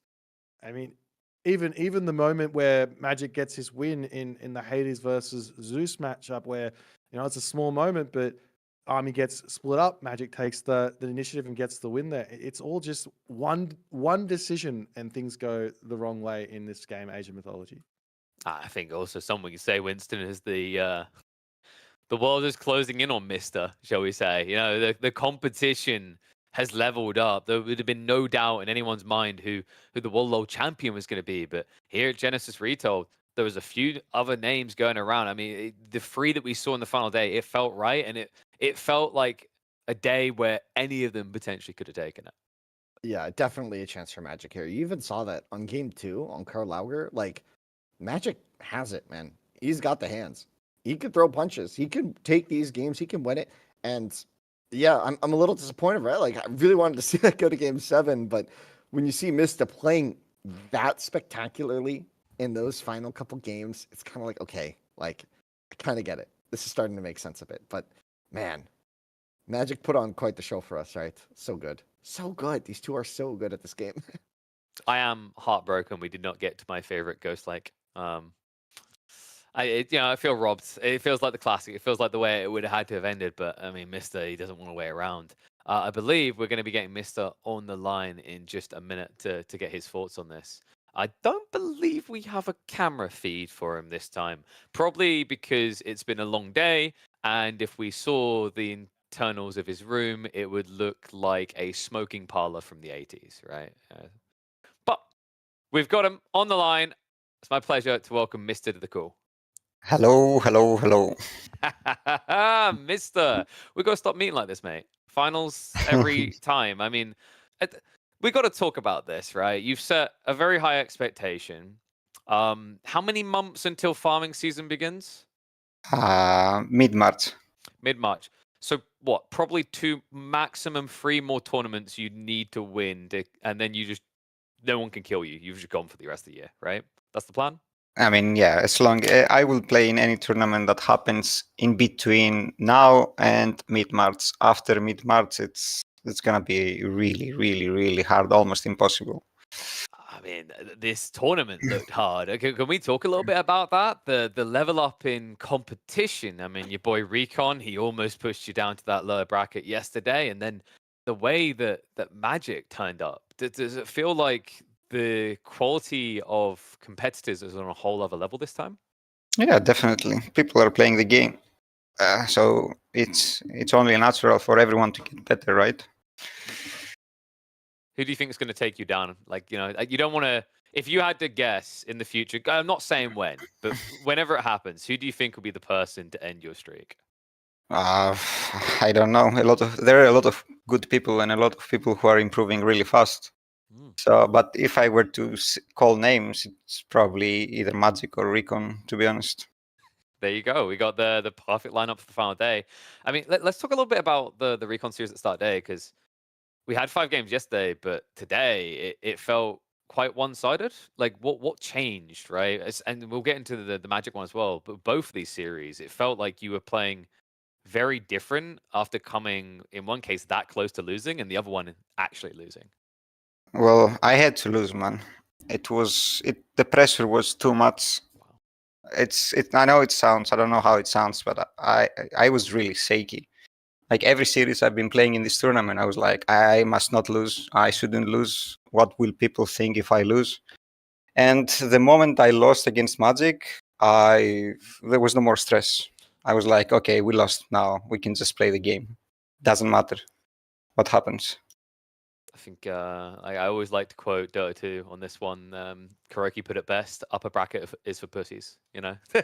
There's something refreshing, I guess. Like, it's interesting to think about it that way. You just get, I guess, once you hit that lower bracket, you're up against Recon. Was your mentality just, I'm playing games now? It's like my body, like every game I played today, the first 5 games and the games yesterday against Recon, I was just shaky. I was just like really, really nervous. So when I lost to Magic, it's just that all that tension was just gone. That was the biggest difference between my yesterday games and my early games today. I just wasn't stressed. So I wasn't overthinking. I was just playing. And also, like, I don't know. I felt like would you say your drafting was even better in the last 2 series, right? Like, your drafting has been solid throughout, but it almost felt like you had both Recon and Magic's numbers when it came to the drafts this time. Yeah, it's as I said, overthinking, right? So, like in both drafts against Recon and Magic, the first ones, I was trying to take away gods. I was trying to snipe matchups. And in my last 2 drafts, I was just like, I'll just play what I feel comfortable playing on each map. Makes sense. That's why the draft was totally different, and my picks on each map was totally different. I mean, it definitely paid off. It came out clean, But now we've got to look forward, right? Another tournament coming up, which I'm sure you're going to be participating in December. Rumors rumbling about other tournaments next year. How's the future of Mythology looking for you? I mean, I love the game. I've never practiced so much in my life. Like, I've never played so much RTS games, custom games, etc. in my life. And that means that I enjoy the game. And I really like the game. It's like, normally after playing so much, I would be like totally burnt out. I wouldn't even want to touch the game. But right now with Retold, it's different. I'm enjoying playing the game. I mean, that's beautiful to hear, man. We've talked about this before. It's easy to kind of overwork. Sometimes you want to take a break. And I mean, I guess this is going to be the true test. Come next year, farming season starts, you might not want to stop playing the game. There's no alternative on that one. It's like You'll be playing it in your head, mate. I know what you're like. But I think what we'll do now is we will congratulate you one final time because you are the Genesis Retold champion. Is there anything you want to say to all the people watching at home right now? I mean, thanks for watching, and I want to thank Rappel, Recon, Grass, Eric, Kama, Tunison, and all the people that I played customs with. Like, thanks a lot. Thank you, Mister. Obviously, the people who are like watching Age of Mythology, right? Like, of course. We wouldn't be here if those guys weren't there watching. The real winners. And EGCTV for hosting so many amazing tournaments. Indeed. Thank you, Mister. It's been a pleasure to watch you go through this. I mean, it's been a pleasure. I hopped on your journey at the start of AOE4. I know, boy, Winston, we're on board with that a lot longer, and it's always been a pleasure to watch you evolve. And sportsmanship, performance, all of it. Go ahead, mate. And And huge respect and a love for my wife, who's been supporting me, accepting me practicing instead of spending time with her. Very nice. Big shout out to her. Mate, I can imagine. I know how committed you are when you get locked in. She's probably just been like phoning you to try and stay in contact. But mate, I'll let you go spend some time with her now. I think she has earned a wonderful evening out on the town with you to make up for these long, grindy sessions. Congrats, Mister, and we look forward to seeing more of you in the future. Thank you. Bye-bye, guys. Thank you, Mister. Congratulations. Thanks, Mister. Congrats. Always a bloody pleasure. I mean, we said we kind of want to see him lose, and we did get to see him lose in the tournament at some point. Just because, I've talked about this before, the whole idea of like the unbeatable guy. It's cool at first, but you want to vote for the underdog. But at the same time, he's one of the hardest people to cheer against. Right? I think we can agree on that. His sportsmanship, his overall attitude, his demeanor. He's not cocky, he's confident. He always tries to raise everyone around him up. And you know what? Today, he raises himself up to first place. But along the way, it's fair to say that everyone's got that champion they're chasing, right? Boy, that person they need to beat. And right now, that is Mister. And that will do incredible things for all these competitors you see on your screen here. They will grind, they will watch this, they will review this, and they will see him as the target to beat, and they will not stop until they catch up. Yeah, I mean, there's always, whenever you've got like a goal as a competitor, there's a player to beat, it's just something that just locks you in. And I think we saw that in this tournament in a big way. I think they all have their scope pointed firmly at the Mister. They're like, I want to get that win. And, Magic, he didn't get the tournament win, but he did get that first win in the series in the tournament. And that's got to feel like something special, some sort of like something to take away from the tournament. Say, look, I can do this. And when the next one comes, he's going to be going for it yet again. It's a different tournament. It's a different format. It's going to be a different sort of situation. So, I mean, there's a lot to look forward to. And I think everyone else is going to be looking at those games and going, wow, that's the kind of stuff that you can do in this game. Let's start making it happen. Yeah, I mean, I'm thinking about like how things can evolve, because I think the weird thing as well is like, it's not just the old guard. I mentioned this yesterday, Grass. I mean, I think he should especially be proud of himself. Other youthful players coming in. I mean, this is the thing we look for, Winston, right? Like RTSs are a boom of esport, right? Like that's the reality.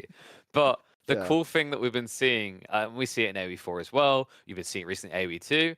The Age of games are somehow starting to rope in these youthful under 20 players. And they are making these deep appearances in these tournaments. The future is bright. Yeah, I mean, the reason the franchise still has a scene, right, is because there's just a genuine appeal to them, right? There's just a certain quality about the esport that you just don't get anywhere else. So I think the scene will continue to thrive. I think we're doing great.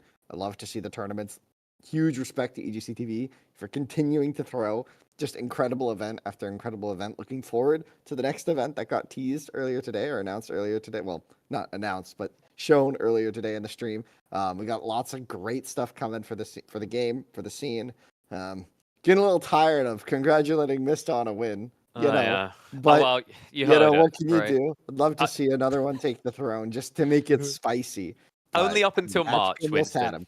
Only Match up until almost had him. March. And then we can Does it stop count? congratulating him. Does it count if it's a summer tournament?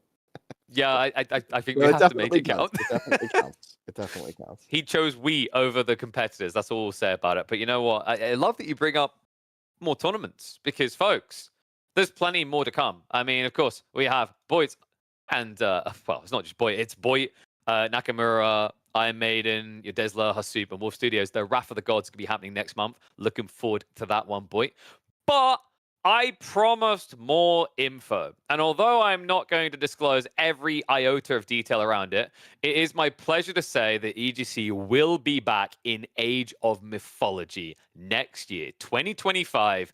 They'll be returning for the second time to this wonderful scene. So mark it in your calendar somewhere in the third quarter. I'm not allowed to reveal much more than that. You will be seeing this channel live with Age of Mythology Retold once again. But before we get to that, up next, this channel will be going back for some AoE 4, and we're doing it different. It's going to be a 2v2 tournament. So that starts next weekend. Qualifiers begin. If you have not signed up for the 2v2 tournament that EGC is running for Age of Empires 4 and you want to compete, now is your time to do it.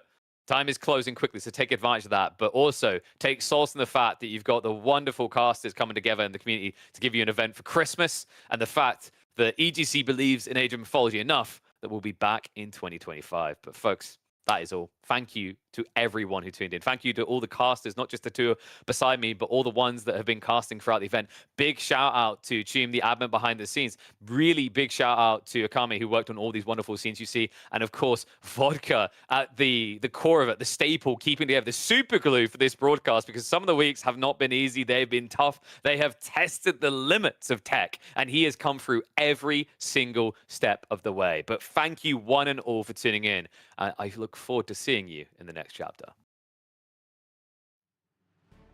Goodbye, everybody. Love you all.